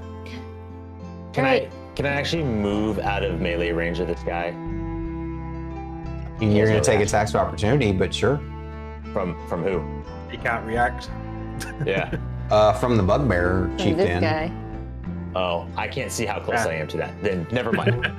Then you're going to stay put? Okay. Yeah, I thought it was one space up. Oh, I missed it. Oh, Who raided? Bobo. Bobo. Bobo! Oh my Bobo and their gosh! cheese. Banana hugs to you, Bobo. That's why I didn't see it popped up. Stormy's got it blocked. OBS. Oh yeah, sorry. Thank you for the raid, Bobo. Appreciate you. Welcome in, raiders, and welcome in the cheese lover lady. Which, almost everybody loves cheese. Not this guy. But no, you love bananas. That's right. So we need to make him a fried banana covered in cheese. I think that'd be the perfect meal for you, Tom. I think you'd love With that. mushrooms on the side and tomato sauce, and you've got an absolute winner of a thing that I would run the fuck away from. Really? So you don't like tomato sauce? I don't mind it. It's more I don't like tomatoes. Oh, okay. But Let's say. tomato sauce, you mix it with other stuff, you never taste it just as it is. So Okay, so you like tomato sauce on pizza then? Oh yeah. I always put lots of spicy stuff on my pizza so I can't taste the cheese or the tomato. Why order pizza at all then? That's the whole point of pizza is cheese and tomato sauce. No, it isn't. Pineapple. I'm kidding. Move on. All right. No pineapple. Damn. All right, where were we? Whose turn was it? Scrolls back. My turn. Thank you again for the rate. You won't, 'cause Shae, I'm about what to you do? use it. Okay, Shay's going to see if she can finish off number 5. Yes. First attack on 5. That's an 18 total. You poke his eyeball out. He dead. He was at 2 hit points. What was I'm gonna that? turn around and face this guy. He was at 2 hit points, so she killed number 5. Which one was that? That was the bugbear? Number 5. But yeah, there are no more bugbears. Perfect. So initiative 6 is gone. Perfect. Second attack against this guy. The Noel Pack Lord.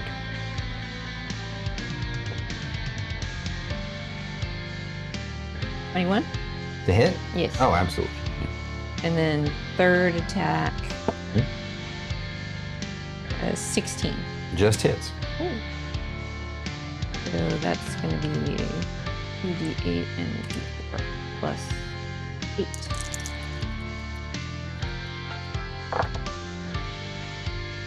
And then 8. 16 points total. Nice. He's also hurt and bloody and barely standing. All right. Since this is Milo's last round, Milo is going to attack this guy. By the way, you weren't rolling an advantage, right? Against the No. guy. Do you want Milo to move in attack advantage? He'd get an attack opportunity. No, Milo does not want to move. Okay, he's just gonna attack this guy. Yes. That's a natural 18 on the die plus 6. Definitely hits. Second attack. Wait, just roll the damage on that first attack. Oh. Gets a d8. 5 points. Is that with all of his pluses? Yeah, he's only a d8 plus 3. I rolled a 2. Damn it, you're 1 shy. It's too bad. You could have then gotten an attack on somebody else, but Yeah. that's all right. It happens. Second attack, 14 plus 4 is 18. And the Noel Pack Lord is down. Okay, well done. Milo then turns back into a cat. That was the most Thyra thing I've ever seen. What? RP to the next level. Oh, she just fucking Crayola scratched out like a 2-year-old the Pack Lord. That's the most weird thing I've ever seen from her. That's very The very RP is clear real. thing, yeah. All right. Yeah. Eric can write her symbols not well. Milo get like pluses if he wants to move away. Well, he'd still get. Well, so it's not technically the end of your turn. He's still who he was before. It's at the end. So he's still in the other form. He'd have all the same stats as his dragon form, or his Drake form, not dragon. I mean, sort of dragon, dragon. That's his dragon form. Same dragon form. Did you want to have him That's move what away? we'll call it. I mean, you only get 1 attack opportunity on him. Yeah. I guess I'll have him move. Okay. Is he gonna fly or just walk? Run. He could also just fly straight up. Up to you. I just want you to think verticality because he's a flyer. So. Okay, yeah, I'll have him move. Fly 30 feet up. All right.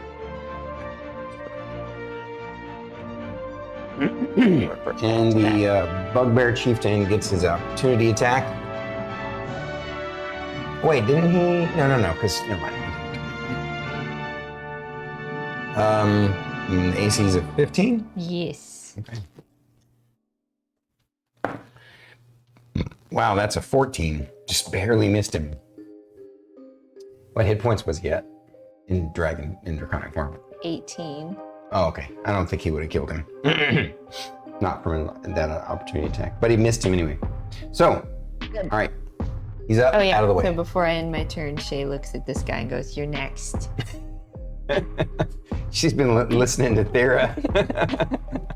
All We right. work out together all the time, of course.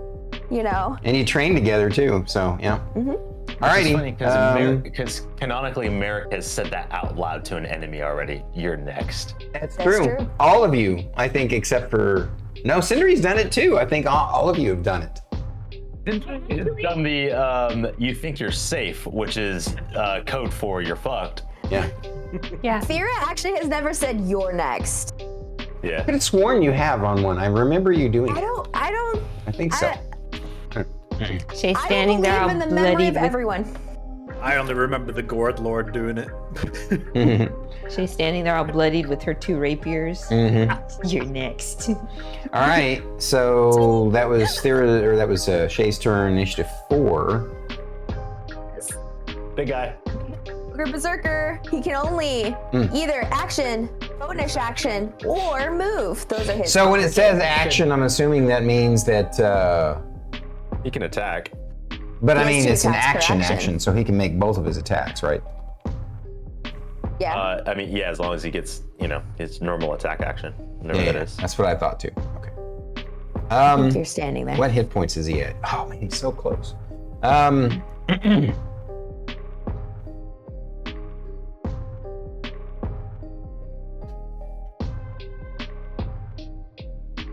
He's kind of he's seen all these people go down, and he's really like going. He can't control himself anymore. He is a berserker, just a ragey berserker. He's gonna use his immense swing,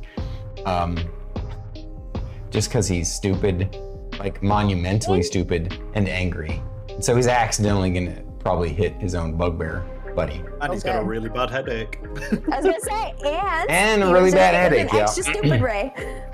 First attack.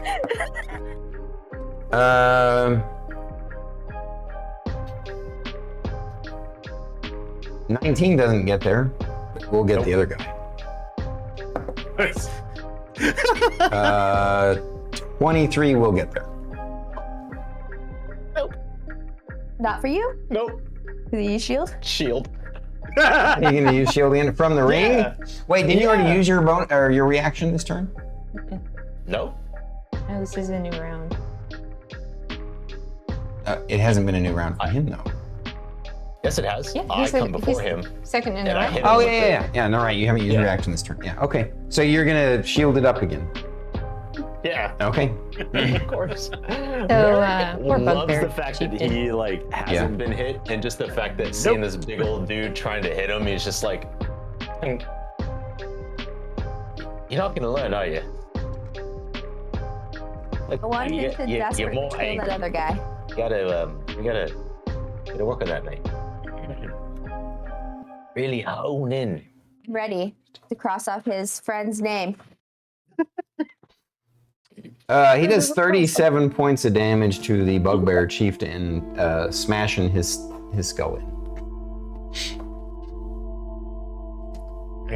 Actually, yeah, that's fine. All right, and that was initiative. What was that? 4? 4. Or So Thyra, you're up. Make a death save for me. Save. Yeah, buddy. I rolled a 3. Let's go. All right, you got one death pip. All right, initiative 6 is dead.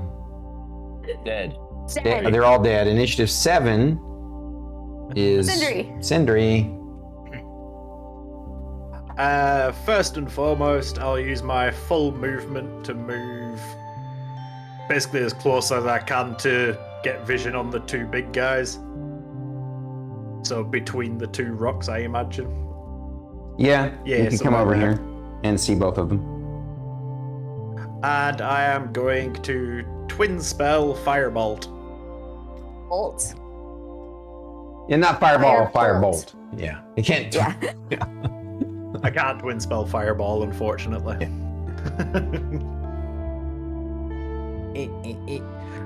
One thing I don't remember, I think I roll for each hit because it's twinned. Mm-hmm. Yeah, Yes.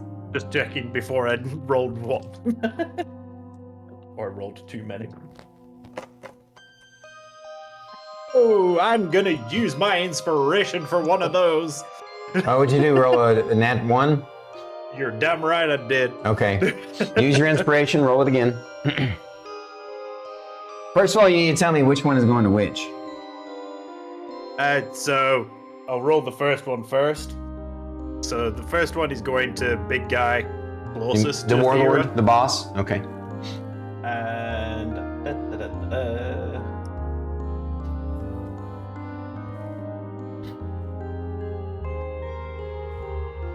it's a 17. Okay. 17 to hit? Yes. Yeah, nope, sorry, not even close. And for the second one, are you fucking shitting me? It's another 1. So twin spell costs how many points? 1 for a cantrip. Oh, for a cantrip, right. So that's your last Or one, a isn't level 1 spell. it? Wait, you rolled a 1? You rolled a 1? 2 ones in the same fucking rolls. I mean, The you same haven't spell. done it all night, so you just now got there. It's fine. I mean, It's fine. I was gonna say. I mean, you could accidentally hit Thyra, but, probably not. The fuck does that put me up to? So on the hard if one? BT kills Thera. Yeah, it's not gonna happen. So, no, I rolled really low. You were clumsy. So you fall down. Roll me a reflex or dexterity saving throw, or drop your staff. But now you roll fucking high. All right. So he doesn't drop his staff. He just falls prone. All right. It was a nice try there, Sindri. Way to do nothing. No, I'm just kidding. It was an 18 for the record. Sorry, man. I just had Damn. to throw it in. Oh, so my rolling, like my total for that is the same amount of nat ones I've rolled this campaign. 18. Wow. Fucking 18. That's an average 2 an episode. That's kind of Apart crazy. from 6 was in 1 episode. I believe it's the warlord's turn now, correct? It is, It is. correct. He saw this little gnome over here casting spells. Bum bum bum bum bum. 2, 5, 4, from. And since you're Nice prone, roll. I believe he has advantage. Smell the blood. Wait, you didn't roll the save? No, I Or- saved, so I'm not prone. No. The you save was to spell. not drop your staff. You fell Okay. down and dropped. Oh, Right, I misunderstood that. yeah. Yeah. I thought you Um, dropped your staff. All right. And then you- First, Yeah. Okay. first attack. Well, I think it's safe to say I'm dead. I don't know No. about that. You haven't even been hit yet, have you? No. I've been in hiding the entire fucking time, just chucking spells out. Does a 22 hit you? Damn right it does. Okay. Is AC Second 20? attack. Is AC's 20? Oh, if a 22 hits you, then Need a to 27 get him. would hit you. I need to get him a fucking ring of Spellstorm too. Nice. Full of shields. I mean, Man, my dice are angry at you. I have a plan. Don't. Let's We don't see, need that. plus 14.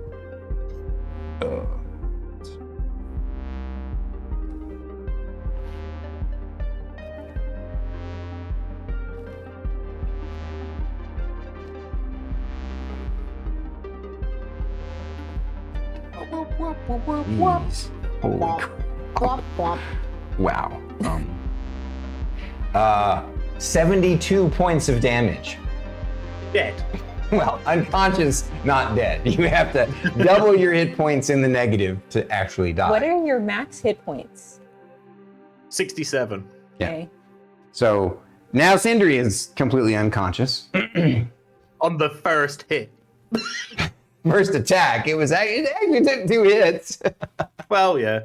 All right. And so that was 8, 9 is Dead. Dead. Just use the fucking scroll. And then Bugbear 10 warrior. is dead. And 11 is the Bugbear Warrior, correct? Yes. Yeah. Okay.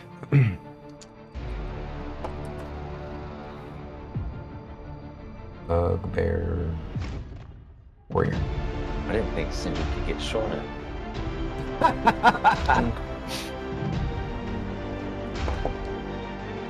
Okay, Shae, that's an at 20. Okay. What? That's twice against Shae. I know. The So second he's attack. trying to kill all of them. I'm not. It's the dice rolling. Well, in all fairness, the second roll was a miss. So. Okay. I mean, it's looking like Merrik's gonna have to pull everything together, depending on how bad this crit is on me. All right, so it's gonna be.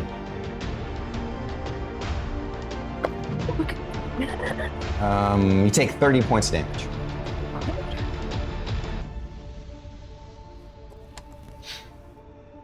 I'm still up, but All right, number 11. That's the last. That lasts the round, correct? So, Yep. and the Noah Pack Lord is dead. So Merrik. Okay. Okay.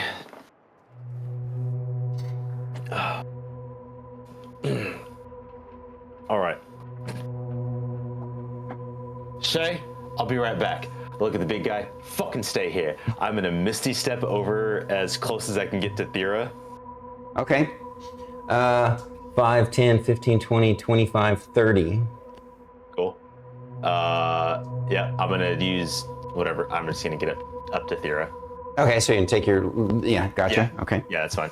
And then from my handy haversack, for my action, I'm going to force feed Thyra a potion of greater healing. Well done. Well done. All right. You want me to roll it, or do you want to roll it? I don't know what's standard for that because we never drank health potions last campaign. And the only time that I've really ever drank a potion is in Baldur's Gate. It just auto does it. Right. The urge to be like, well, too bad I'm not hurt because I just throw it on the ground and then splash. Everyone gets So it's potion, right? it's That's going to be how a it works. 4d4 plus 14 on Plus our- 4. Yep. So do you want to roll it, or do you want me to? You roll it, babe. I'll roll it. Husband? Let me Yeah. roll it. Let me roll it. I mean, you've been rolling hot tonight, so. Yeah. For future knowledge, catapulting a health potion at someone's face. Would not work. Hilarious. I mean, Well, some of it would go in their mouth. but at the same time, they would take 3d8 or whatever damage. Be a funny way to kill an enemy, though, wouldn't it? Be a funny way to kill an enemy. Waste a fucking health potion. 6, To prove what point? 9 plus 4. You get 13 HP. 13? Yeah, 1-3. Stand up. Oh, I'll have to do that on my When turn. it's her turn. But your character's saying that too is role playing. Walk it off. Yeah. Yeah, yeah. Only Walk did. it off. Yeah. I said walk it off. No. All right. I'm gonna look at Thyra and I'm gonna be like, you need to get up. Sindri's down. Shae's almost down. I'll need some help, please. And then I'll look at the warlord guy, or the right? Yeah. The one that just took out Sindri. Yeah. Sindri. And we're like, oi! Fuck you. Okay. All right, fair enough. All right, Yeah, Merrick's I'm turn gonna- is I'm gonna awesome. try to Shae. antagonize him. Shae Is that like a is persuasion going check to come fight to me? No. Shae is going to action and heal Fight me, herself with a bitch. level 2 cure wounds. Okay. She's gonna use her action to heal herself. Yes. I mean, if we did get another ring of spell storing, couldn't we just give it to Shae to fill up with healing spells? Or give you a bunch of shields. Or a mixture of both? Everybody gets the rings. Okay. If we had more than one, it's kind of an ultra rare item. So. And Or very I have rare, an I should idea. say. as her bonus action, she's gonna poke the dude in front of her. I see you guys talking about making them. All right, so she's gonna. Oh, it's a bonus action poke. Okay. Yeah, 'cause Nice. that's Yeah. I can bonus Roll it. action. That's I'm gonna make a staff of Bugbear Warriors, right? Yes. Roll it. 20 total. Oh yeah. He's yeah. You bonk instead 8 of do points of damage. It damage. does healing. Okay. Nice. self bonk. Milo's still just flying around. Mm-hmm. Faye goes, exercise those wings, Milo. All right. Initiative 4. Hey, wait, let's re-roll. Let's reset them up. It'll be way easier. So Merrik will be number 1, right? Shae's number 2. Ogre Berserker is number 3. Which would make Thyra number 4. BT. Messages. 19.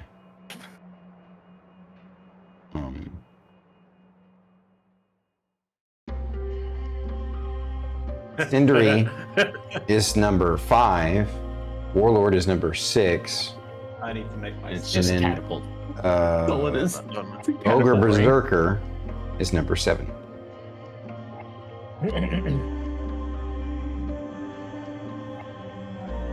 Okay. So now, what did I say? Who just went? Merrik. That was me. So Shae went. Shae, sorry. Yeah, shit. So Yeah, so it's the Ogre Berserker. Losing Yeah. concentration. Ogre Berserker. Amusingly, I lost concentration. So does he get a new save at the end of each turn? Or That I think it's is it only over. the one time? yeah, it's only the one time. Oh, okay. Okay. Yeah, it doesn't last. Well, you didn't necessarily get the attention of the warlord, but you definitely got the attention of this guy. Of course, you already had his attention, so.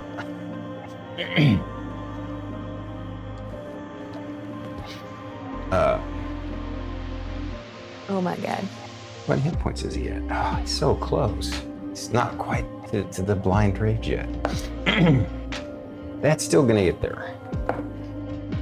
No, it's not. Yeah, probably will. Shield gives Even you with the +5. shield. That's 27. Yeah. You hit higher than a 27. Yeah, I did. when you roll a natural 18 and you have a plus 11, Okay, you get it. second attack. Nice.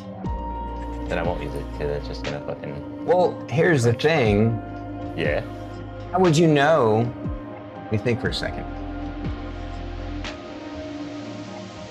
Like, you can't necessarily know the number. till No, after that's true. Merrik would instinctively shield because he knows that it's a heavy hit. that. Okay. So I'll say that, yeah, if Yeah, that's that's the way fine. you felt like you would do, I need to stop telling you the numbers and just say it's a hit, and then and then you get to decide if you shield or not. The second attack is not a hit, so Yeah, I mean, if it was gonna hit, Merrik would have shielded. Like, makes sense. All right. So you did waste a shield and still did get hit. that's fine.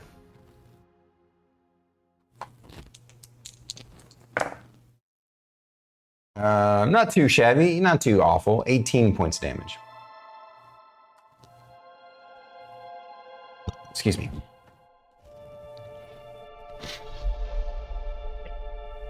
All right. Your health is That was peaked. initiative 3. Initiative 4 is now Me. Thyra, right? Why did I circle them? I can't even read them now. I'm gonna use half my movement to stand up.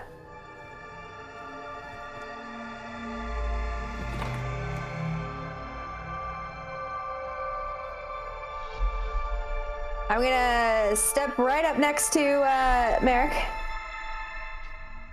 You already are next to Merrik. You mean around next to the bad guy? Yep. StarKitty read my mind. She knew what I was trying to say. I She think, did it yeah, for- side by side with Merrik. I see what Yeah, yeah. StarKitty's got me. Mm-hmm. And then I'm going to swing. Yeah. Wait, okay, question. Yeah. Because this. because I wasn't down a lot last campaign, and I played a lot of BG3.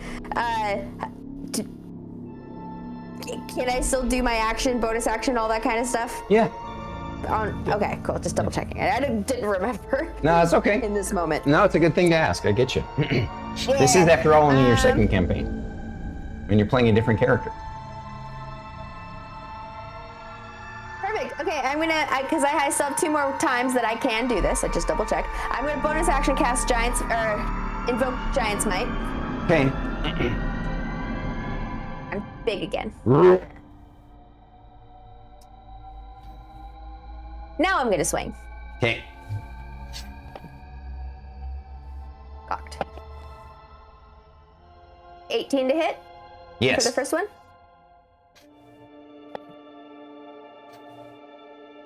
$16 to hit? Yes. For this.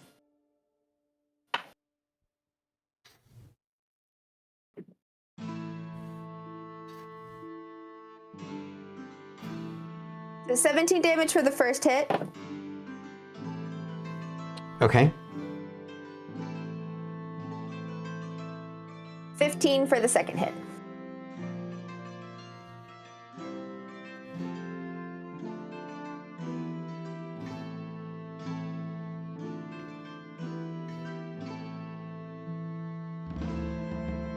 Okay.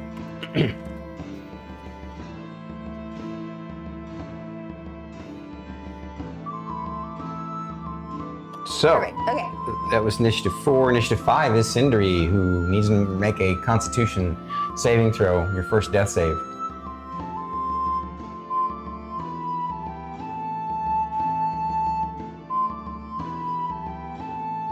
I saved. All right, You know, so you have what'd a you get? success? 14.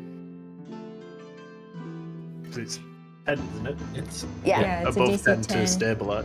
DC 10. Oh, okay. So you have 1 success. Yep. Alrighty. So that's initiative 5. Initiative 6 is the Warlord.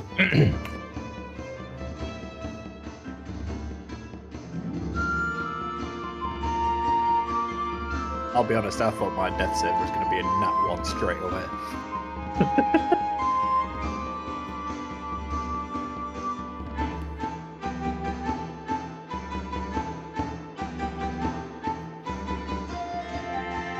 But I'm 40 feet of movement.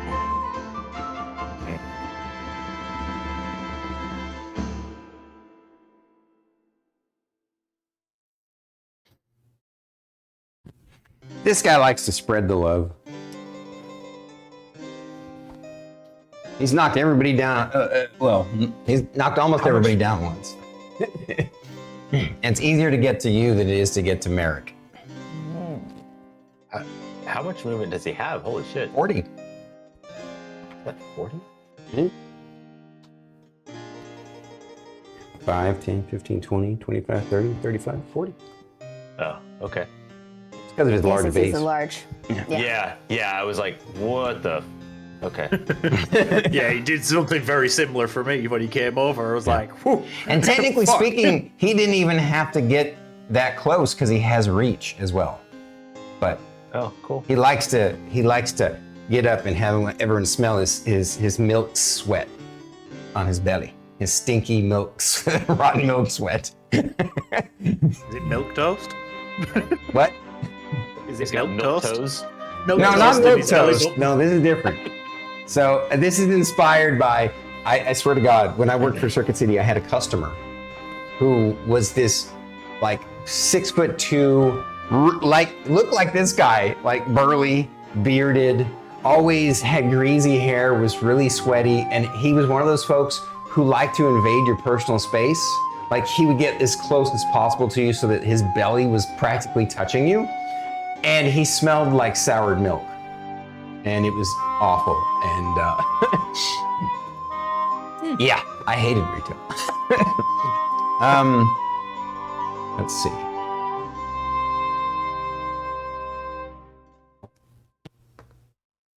Does 24 hit you? Yes. Okay. Target's an 18. His second attack will not hit. Okay. I rolled a 4.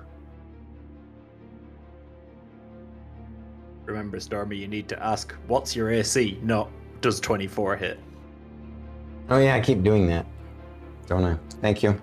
I know it doesn't make a difference for Shae and the rest of us, but just to program it into you. No, I appreciate you. I appreciate you, really.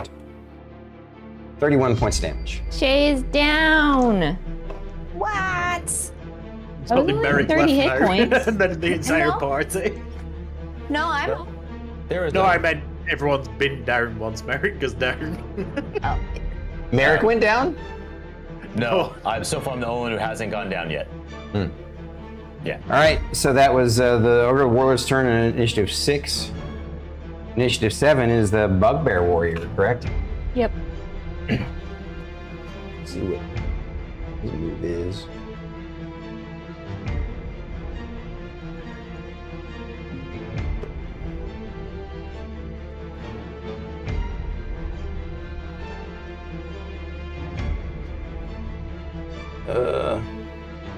He's gonna come over here with a double move.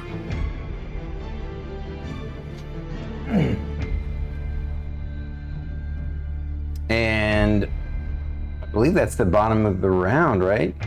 Bugbear Warrior. So, back to Merrik. Well, this is the Bugbear Warrior guy that just rolled up. Yes. I understand there's that context of like, you know, making a medicine check, but like at a glance, does he look pretty haggard? No, I think he's only. No, yeah, he took the brunt of one of the lightning bolts without a save. Oh, okay. So I wouldn't say haggard. I would say But You know. he's taken some damage, but he's still looking decently spry. yes. Okay. Just a little bit crispy in places. To be just because you guys are glancing around, I'll say the warlord looks fucked up, but he's just arrogant as balls, walking around all wounded, like I'm the cock of the walk. The ogre berserker is in a rage. He's freaking out. He's like, "Rah!" He's just totally lost it. He's pretty he looks really kind of bloodied and bruised a lot. The bugbear warrior looks like kind of the least wounded of all three of them. Oh, with my, Um, I guess I'd have to wait for my turn to see if Milo freaks out. Why? Because Oh, because you went down? Yeah. It's Okay. How nice is that straight line between the berserker and the warlord from where I'm standing? You That's still a straight have line. third level spells left, or fourth? I guess you haven't even. Yeah, because you've been upcasting. You probably used all your fourth levels, huh? Yeah.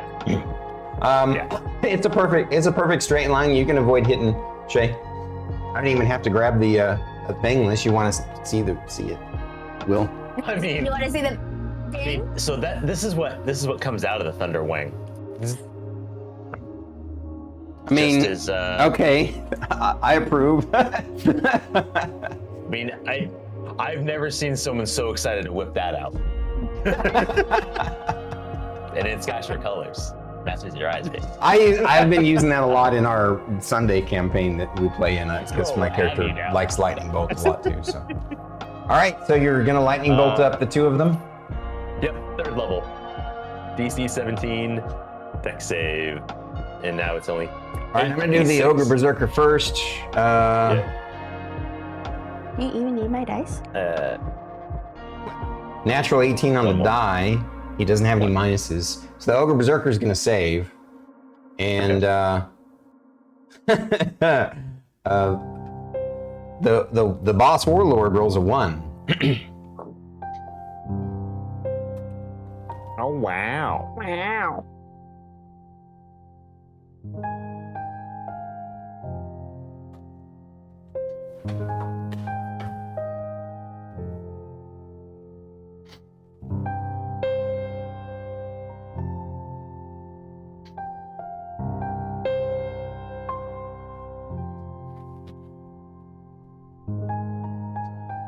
Then 20. Yes. 30. 10, 20, 32. Okay, so first off, the boss warlord standing, leering over the downed Shae with the evil chuckle, like some sort of giant dark Santa, arrogant as balls. Feels a third surge of electricity through him, and he's like, it just falls over dead. And Good, I don't have to make a dex save for him falling on me. Yeah, no. And then the ogre berserker is only going to take. You said how? It was 30. What? 32. 32. 32. So he takes 16 because he saved. Now he went from blind rage to utter rage. He's got 3 stages of blind rage. The more you get him down in hit points, the more damage he does. So yeah. Cool. And then I would Are you like saying it's to going do. to be TPK? I don't know about that. What was that? I would like to do one more thing. Oh yeah.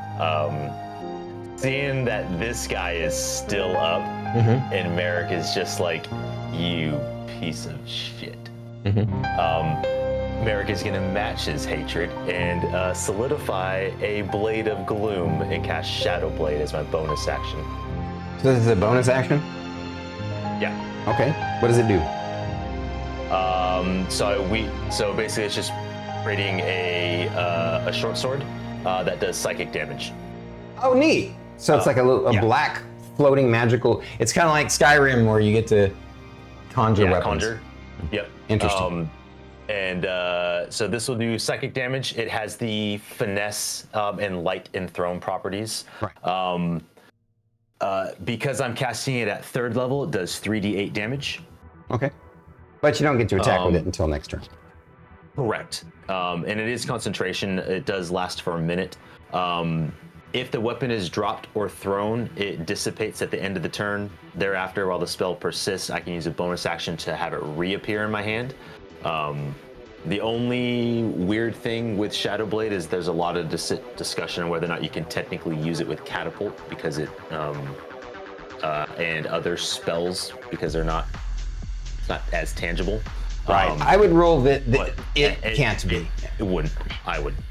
Yeah. I have another idea for that anyway. So. But yeah. So Merrik just holds his dagger and it's just like, yeah, no, and then I just drag it and just stretch it with black, and now. Twinsies. Cool. Sorry. I hope you guys don't mind. We've obviously gone a little long tonight, but we'll keep going because I really That's want fine. to. I'm actually more concerned about the Discord having a problem than us going late. Yeah, it just had a Yeah. flake then, didn't it? Yeah, but we're fine. We're almost there. Whatchamacallit? Constitution saving throw. Death save. That's a 8. Are you sure? Yeah, 5 plus 3. Yeah. Okay. 8. All right. So that's your first death save? Mm-hmm. All right. First death save is a negative. Failure. Is a failure. All right. So that was Shae's turn. 3. Does Milo do anything? Yeah. Milo plops down on top of this dead guy and starts scratching and clawing at his eyes and his face. He's so mad. He's so mad.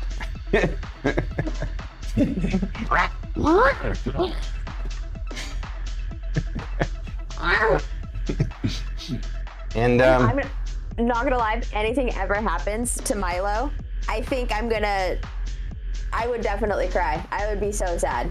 I would cry with StarKitty so hard. Like, we would be bawling our eyes out. all right, Ogre Berserker. Yep. He's super hyper focused on this mage here. Yep. First one's a natural 19. Okay. Sorry, I keep doing that. Yeah, I keep doing the thing. That's fine. Okay. So I keep doing the thing. The second one is also a hit. I'm going to. Did you already use my your? Hang tight for a second. We got to do his first. Okay. Are you doing a bonus action for the first one that was a hit? A bonus action. Right, the shield, right? Oh, yeah, no. Okay, and so not one for the second one either then? Oh, I don't have any more. Oh, you don't have any more. Okay, all right. Cool. 2 hits. Now, Thyra, go ahead. You want to use your reaction to basically when a redirect creature- it to somebody else, right? No. When a creature you see attacks a target other than you and it's within 5 feet of you, you can use a reaction to impose disadvantage on the oncoming attacks. So he's within 5 feet of me. So I'm imposing disadvantage on the attacks. Oh, I see what you're saying. I thought you were doing the other thing. Yeah, so this actually you should have said before combat started, but that's fine. But it's a reaction. That doesn't This make is my new sense. fighting style. It's a reaction? I figured it was just a passive. Because when you're next to it. This is different than the other thing. No, I understand it's different from the other thing. It just doesn't make sense to me that they qualify it as a reaction. But whatever, it should be a passive when you meet the conditions. Okay, so rolling again. Well, that turned one of the hits into a miss.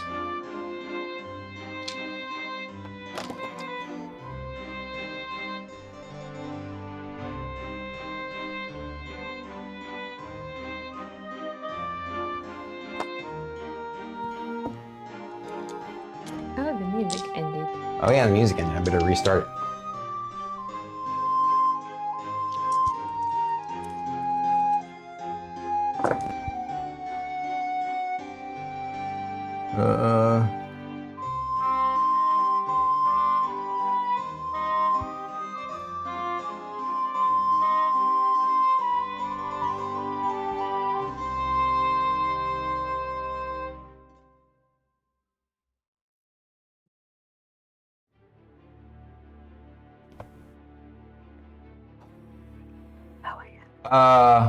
Nope. So his rage does extra damage because of the blind rage thing. And you're looking at 43 points of damage.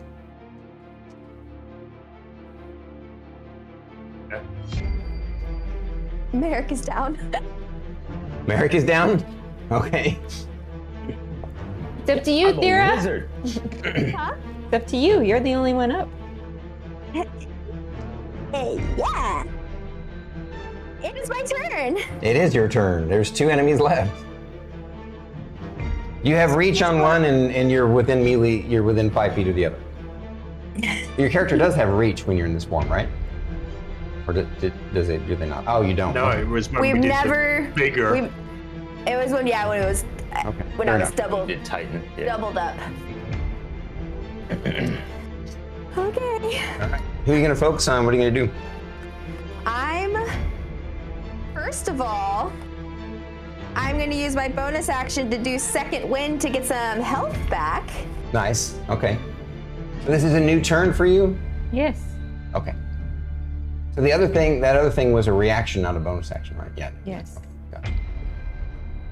I don't know. I might almost just say that that's not a reaction, like sheep, but I guess I see why they made it a reaction so that it has some, it can't be used all the time.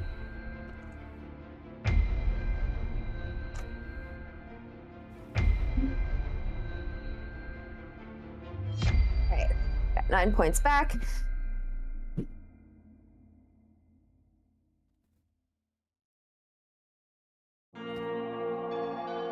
I'm going to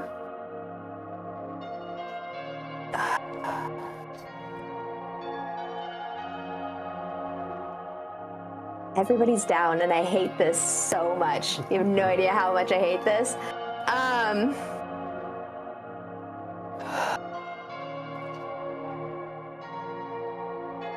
It's on the big guy.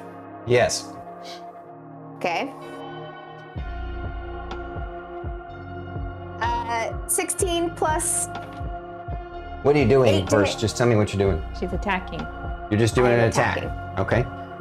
Okay. 16 plus what? 8 to hit. 9 to hit. So you have a total For of the 9 to first hit or time. 18 plus 9 to hit? 18 plus 9 to hit. Of course that hits. Okay. And I would like to Divine Smite this one. Okay. Would you like me to do one hit? And Go ahead and roll the second both my- attack as well.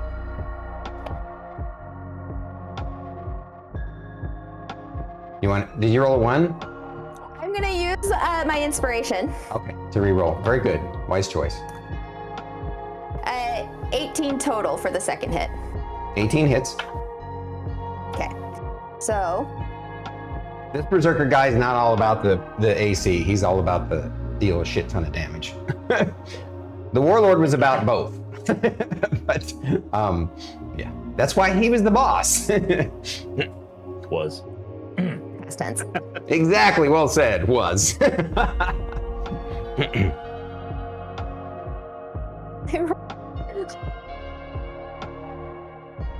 Wow. So can you only smite once per turn?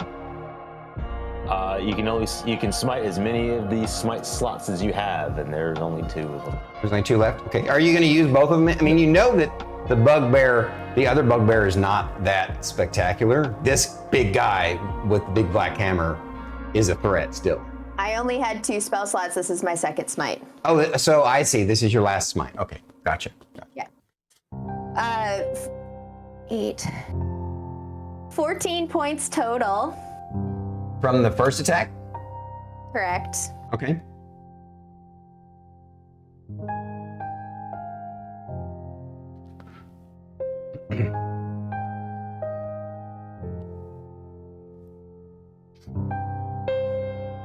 $15 points for the second attack.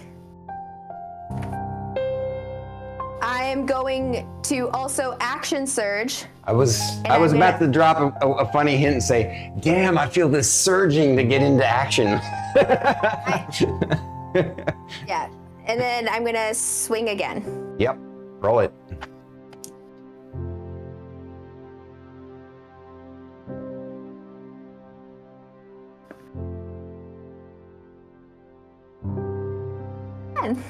You rolled a 1? Can I give her my inspiration? I thought you already used one. I haven't used my inspiration at all. Unfortunately, with our house rule, you can't give them to other people.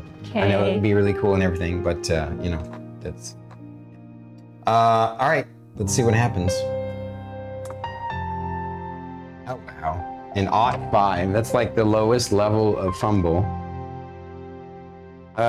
Trip, roll a deck save, or fall prone. Sounds familiar.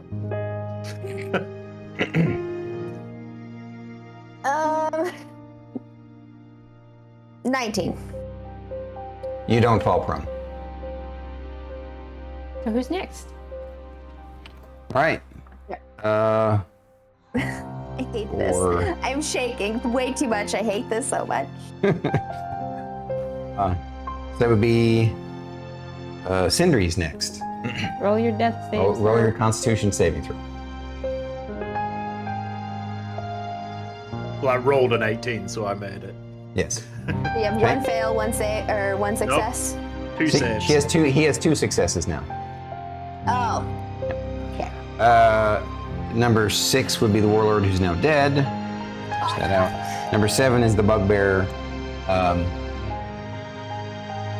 This guy. Yeah.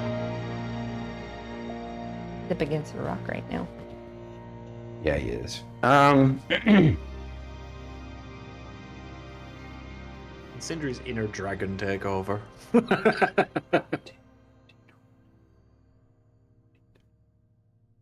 All right, he's gonna move over. While he's moving over, he's pulling a potion out of his pocket, out of his pouch. But he had to move 35, so he can't use it this turn. He's trying to revive the boss. And so that was Bugbear Warrior. That was the bottom of the round. Top of the round, Merrik. Make me a Constitution saving throw. I hate this. Oh my god, I hate this so much. 19. 19? Okay. You succeed. Shae, make me a Constitution saving throw. I rolled a 10 on the die. All right, so you succeeded. 3 is ogre berserker.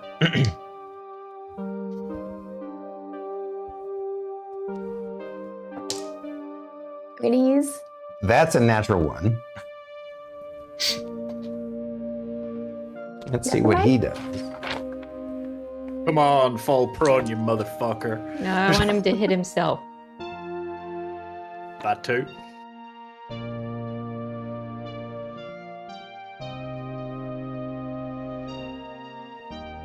How many options are there for nat ones?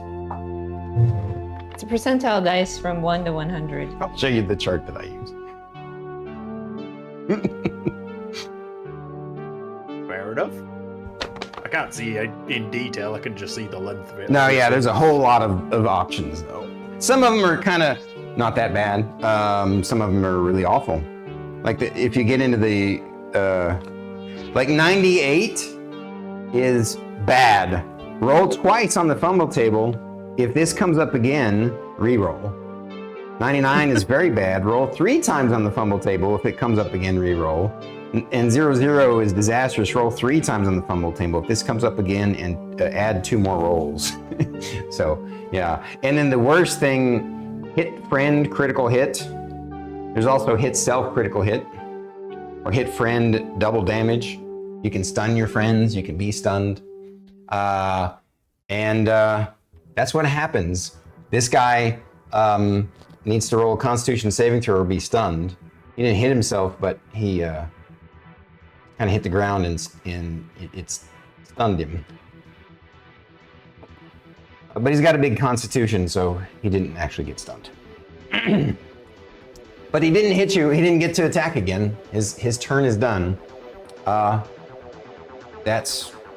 guess it's just the 2 of you now. So, well, yeah. No, there's still a third guy. Oh yeah, there's the third guy. So he's 3, 4. Is Thyra though?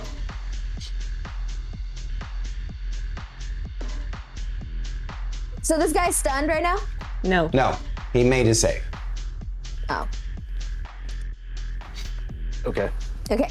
I legit was under the impression that he was stunned too. Yeah. Okay. I missed it. Okay. Cool.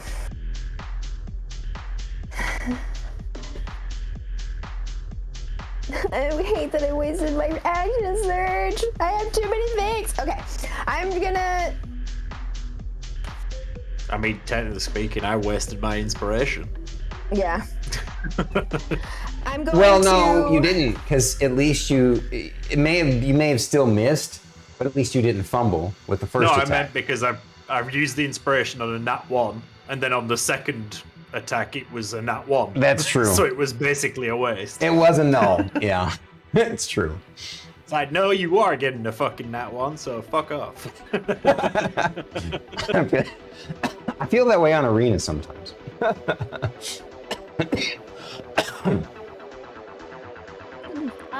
I'm going to bend down and I'm gonna smack Merrik on the chest. As my action, I'm gonna lay on hands, dump all 15 of my lay on hands pool onto Merrik. So just to be clear, this guy looks almost dead.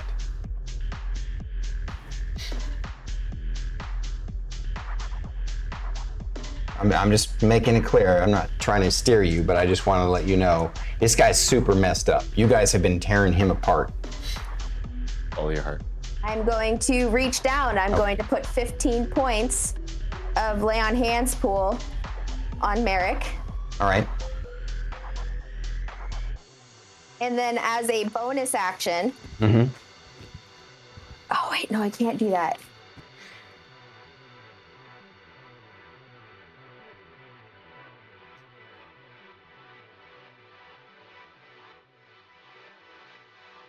I'll be right back. I've really got to pee. Yeah, we understand. Hey, monkey. And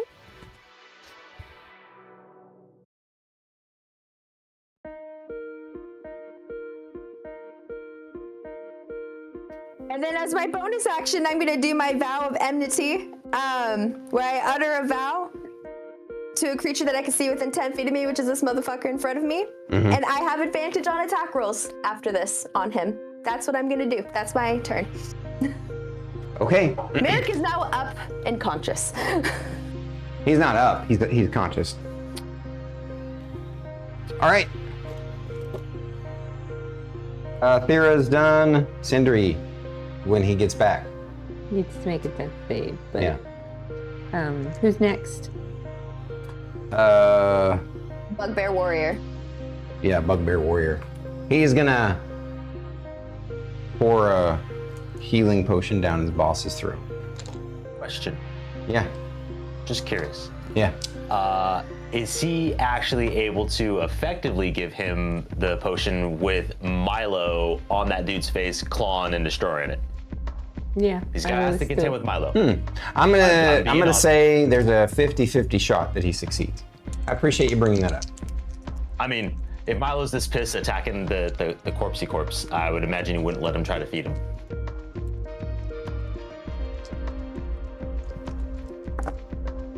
Low. Are you sure we shouldn't have her? Because it's Milo. I was just throwing words out. We'll just go I don't care. low, that's fine. All right. Milo succeeds in stopping the guy from pouring a potion down the boss's throat. Milo's really pissed off, and now the Bugbear Warrior is really pissed off at Milo. Now, Sindri, make your next death save. If you succeed on this third one, then you'll be unconscious and won't have to worry about dying for now.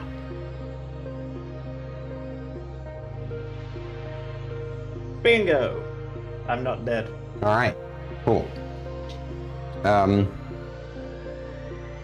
We already did the Bugbear Warrior. Back to the top of the round. Merrik. Merrik. I'm assuming you want to stand up. I'd like to say that 2 of those rolls were 18s. Where the fuck were they when I were casting spells? Yes, stand up. Yeah. Yeah.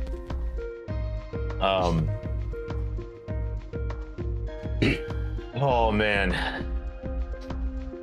Like, Merrik, I was standing up and looking at this dude, he's all angry and shit. I'm like, man, you're one tough. Grabs Pearl Power as an action, snap. Oh, and he's just cursing him to all hell. And we're gaining a 3rd level spell slot back. You're doing what? Pearl of Power. Using the Pearl of using Power my to action. gain a 3rd level spell slot. Gotcha. Give myself my 3rd level spell slot. And that's an action? Yes. And then I will use my quicken spell to this time I'm actually gonna batter him with Scorching Ray. I'm gonna hit him with 3 Scorching Rays at 3rd level. And you're doing what now? Are you casting a spell without another action? You're with my quicken spell meta magic abilities. Cast it as a bonus action. okie dokie. Make 3 attack rolls. 3 attack rolls, and they are the yeah, okay. Plus 9. First one, 19 on the die. Yep. Plus 9. Second one, 13. I rolled a 4. Doesn't hit. Yeah. And then another 19 on the die. Okay. Plus 9. So 4d6 fire damage total. Roll it.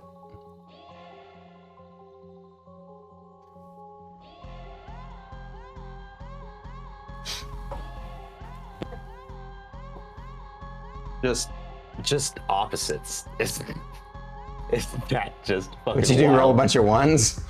I rolled 2 1s and 2 6s. Wow. So 14. He seems to, like I said before, this is one of the guys that seemed resistant to fire. So he takes, you said 14, so he takes 7. He is all kinds of 6 foot in the grave. Wait, Merrik, he was the one that was resistant to fire? turn. What was that? He's one of the ones. There was a few of them that were resistant, but I hit them with the fireball. Yep. Oh, Oh, so I thought they need were. to roll. Oh. Okay. I make my death save. Okay. Never mind then. Well, it's actually your turn now. Yeah. Yeah. And it's Ogre Brute. I was really banking on you killing him. I'm the mage. The mage is up. I He hates the mage. Going after the mage. It's. Okay, that's gonna be a hit. You got no more shield, right? Yeah. Okay. Yeah. No. What's his minimum damage? Yeah. Yeah, that's a good point. If it's 15, then Merrik goes down again. Just saying. Yeah.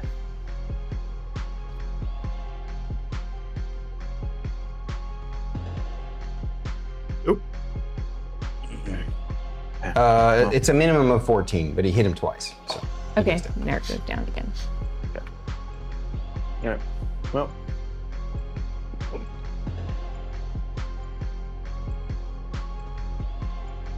Can I use my reaction to have at least one of those hit his friend instead? You haven't used a reaction, right? I have not used the reaction. What's the range of the effect? If when a creature you can see within 30 feet of you is hit by an attack roll, you can use your reaction to invoke the rune to choose a different creature within 30 feet of you. I'm sorry, he's just outside the range. It's worth a shot.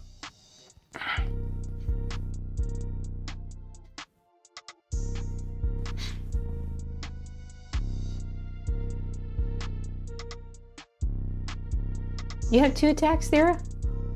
Oh, is it my turn? Sorry. Yeah. First one's a miss. Second one's a miss. I rolled a 2 and a 3. Okay. It's that dude's turn. Which dude? This guy? Okay. Okay. So sorry. I forgot. I have the Vow of Enmity, where I actually have advantage against this guy. That's right, you do. So roll 2 more times. 13 on the die plus 9. That's a hit. What's your minimum damage? Is it more than 6? Wait. Well, she gets a +8, so. I have a +8, so yes. Ogre Berserker finally has his gullet removed. Oh. This guy over here, I guess you still have your second attack and a move, I suppose. I do. Did you pick up a bow? Pick up a what? A bow. Yes, she has a magical bow, I think. And she has the archery gloves too. I know she has the archery gloves, but I can't remember if she had a standard bow or a magical one. I'm pretty sure what happened was I mean- you got a fancier magical bow and you traded her the other magical bow, didn't you? Yeah, as far as I understood, the baker had only just +1 magical bows. Yeah, so then I'll use my movement to go over to the bugbear. Okay. And you have a movement of 30, right? Or is it more with 40. this form? No, it's 40 because I have. Yeah, she's got the boots. Oh, I forgot about that. So yeah, you easily clear the distance and got one more attack on him now. And he's currently kind of distracted with his vehemence against Milo. So I'm gonna roll that you have advantage in this one minor instance. Technically flanking. Right, exactly. Yeah. He can choose to ignore Milo and then not have flanking. But right now he's fixated. Yeah. He's getting hit with the full force, and I mean full force, full 20 on the die force. Natural break 20. edge. Natural 20? Yeah. Holy shit. Okay. Yeah. So, let's see, it's 16. So 21 minimum. 27 points. Damn. Okay. He's messed up hard. As a bonus action, Mm-hmm. Wait, didn't you do a bonus action? No. Not this turn. She swung at him. Was it the bonus action that allowed you to get the advantage? She did that last turn. Oh, that last That was- against. Okay, gotcha. Yeah. Okay. For some reason, I'm I thought gonna you shield- tried to do a bonus action this turn, maybe. No. I'm gonna shield bash him. Oh. Okay. D6. Roll the attack. Oh. Hit. Yeah. I'm just going straight for damage. 13 plus 6. Yeah. It's Yeah. a 19. Definitely a hit. We decided it was D6. D6 cut in half, so 5 on the die. Yeah, a D6 cut in Have it- half. Plus, I thought it was also your strength modifier, though, right? What I have written down is D6 cut in half. Oh, okay. So it's a 3. So, well, she rolled a 5, and you round up, so it's a 3. So you do 3 points damage to him, And then he gets knocked prone. does he get a save or anything, or does it say they automatically get knocked prone? I thought they got a save. Well, she had to roll to hit, not so. I assume that was it. Well, yeah, but still, even if you hit somebody with certain kinds of spells, they get to resist other secondary effects to something. So.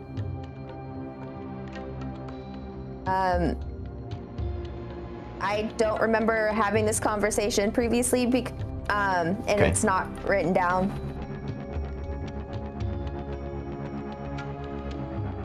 So, Let me see.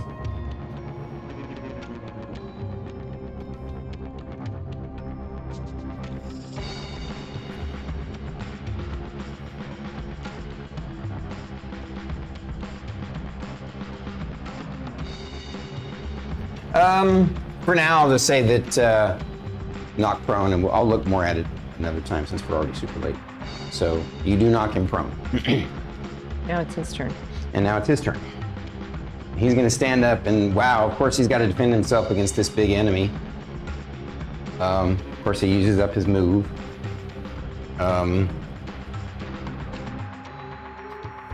One attack against Thyra. I don't think a 16 is gonna get there. nope. And the second attack is a 1.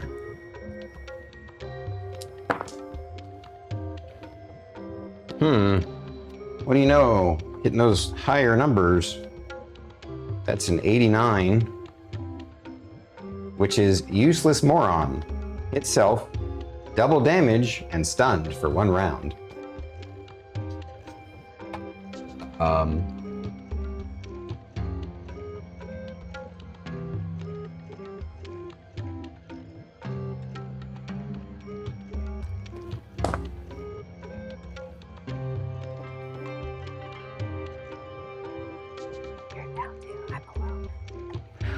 He's more than stunned.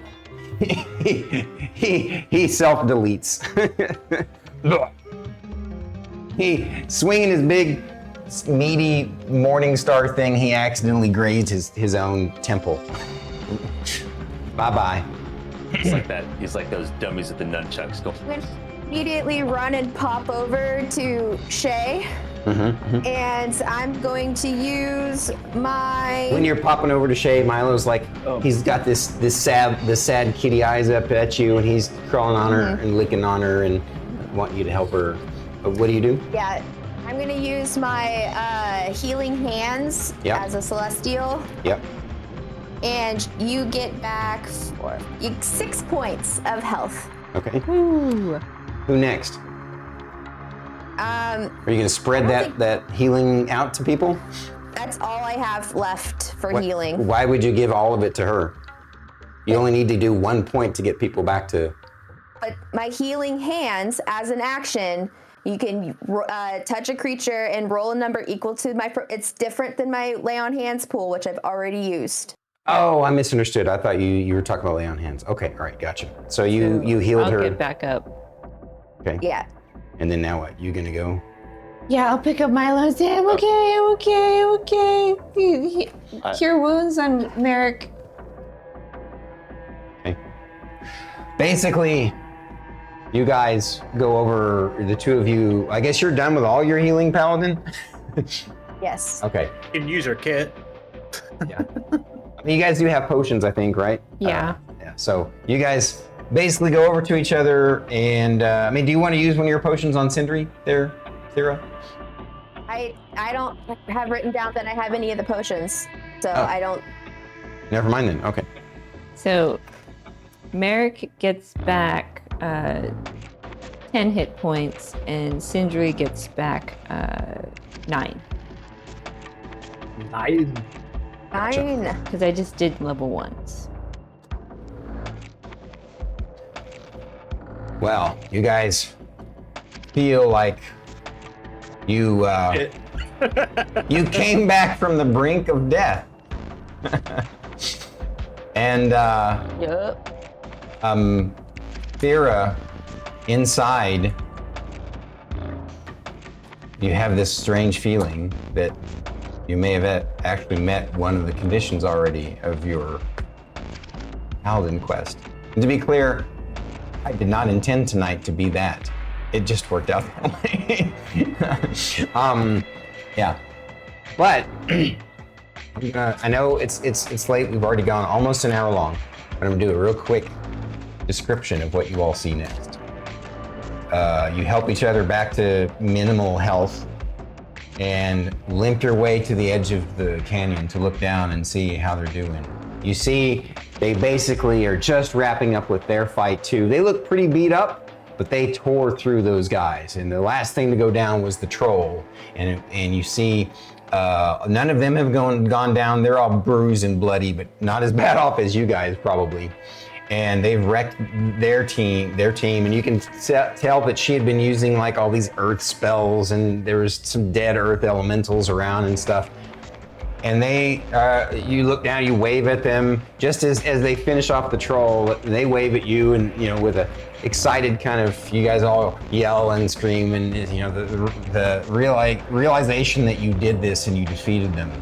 And suddenly, from behind them, out of the shadows of one of those smaller caves, you see this figure emerge, he's barely wearing any clothes. He's got boots and a loincloth and this weird big belt and these bracers. And he's wearing this hood over his head that's basically like an executioner's hood that only reveals his mouth, Batman style. But then he's also got, it looks like the executioner's hood almost has like small little horns poking out, curled under. And he comes out, he's dual wielding these axes. And within, like, you guys watch in horror as he goes up against all of these, your team members you just saw, who they didn't look nearly as bad off as you guys were. But what terrifies you is he tears through them. He first goes to the mage, and with his 2 axes, he swings 4 times against her, and she just goes down, just slaughtered. Next, he goes after the bard, and basically slices one of his arms off and cleaves his chest open, and he falls down with 1 attack. Then he goes over to the big guy who faces off against him. Looks like he's almost trying to protect Lee Talon, who's over to the side with almost no spells left. He does this swing with his axe, and it looks like he crits him, and the guy's head comes clean off with 1 swipe, and he falls down dead. And then you all, in a panic, try and fly and race down the hill to reach Lee Talon. But you don't make it in time, as he marches up to Lee Talon and just annihilates him. And then, as you just are getting close enough to do anything at all, he seems to vanish behind a portal that appears behind him and is gone. Another campaign where I'm gonna be bitter about an NPC dying. So I predicted that one of them was gonna die, not all of them. had a feeling. Specifically, I predicted it was going to be the rock mage. There was something you said that made me go, she's not coming back. Oh, really? Interesting. Yeah, your characters, like, if they weren't so far away, and if you guys, even, you know, it would have been a risk anyway because you're so beat up. But I had a feeling since last session. So he was like, yeah, you guys are going to be so far apart. I was like, that other team's going to die. I have this feeling. Oh yeah. Yeah. I'll be honest, at 9 hit points, Sindri sees that and be like, teleport back, teleport back, teleport back. Yeah. So he and you guys now realize you have witnessed the thing that people have warned you all about in the past, the DeathStalker. Yes, you had a question. Butcher. Realizing what's happening, the only amount of solace that Merrik can think of is to look for Talon's bird. Do we see him? Do we see the bird? He seems to have flown away, which is a little strange to you. Oh, since they die, don't their bodies automatically teleport back? They do.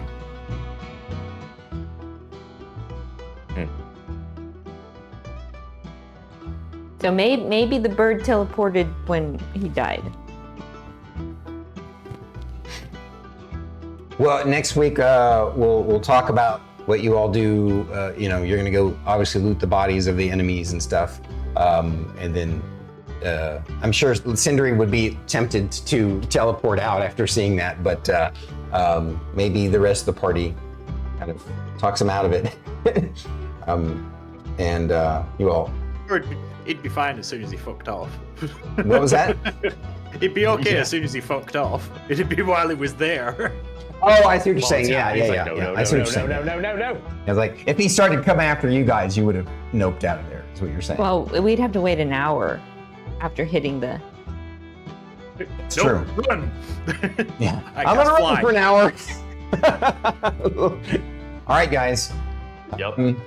Thank you for the long session. I honestly thought that the combat would go a little bit faster. There were just some unlucky rolls there on both sides, and which drug it out a little bit. But well done. I meant it to be a really tough, epic fight, and you guys pulled it out with, well, basically every party member going down at least once, and some more than once. But you made it out of it. You're alive. I mean, squishy wizard. Squishy sorcerer. I mean, yeah. All right. Yep. Well done, guys. Oh boy.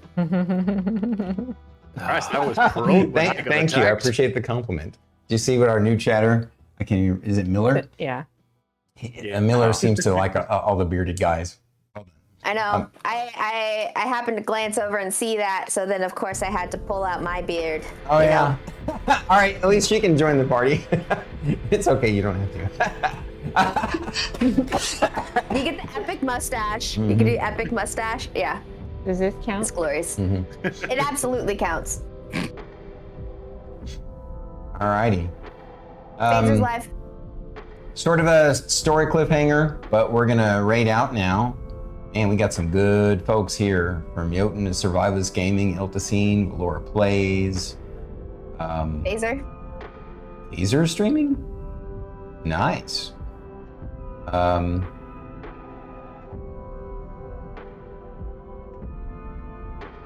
Yeah, there he is. Yeah. Berserk Zach. Didn't we raid Zach recently though? I thought so.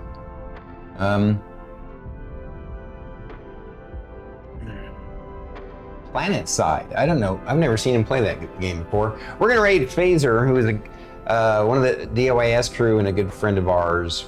So guys, thank you for coming to the show tonight. I know it went a little long, but it was epic. Say well done to the party. When you see them in their streams, and you better come see them in their streams, tell them how awesome their battle was. I love you all. And let's raid Phaser. I always forget that I should actually queue it up before. I and my Anna Braze. And Mia, We really didn't just start. Wait, is Mia streaming? Yeah. No, she's in No, chat. no, no. Oh, she's in chat. But you just started. Just started getting fucked up. All right. Bye. Thank you guys. Have a good wonderful time. weekend. And we'll see you guys tomorrow. Make sure you check out all the other folks streaming tomorrow. Bye.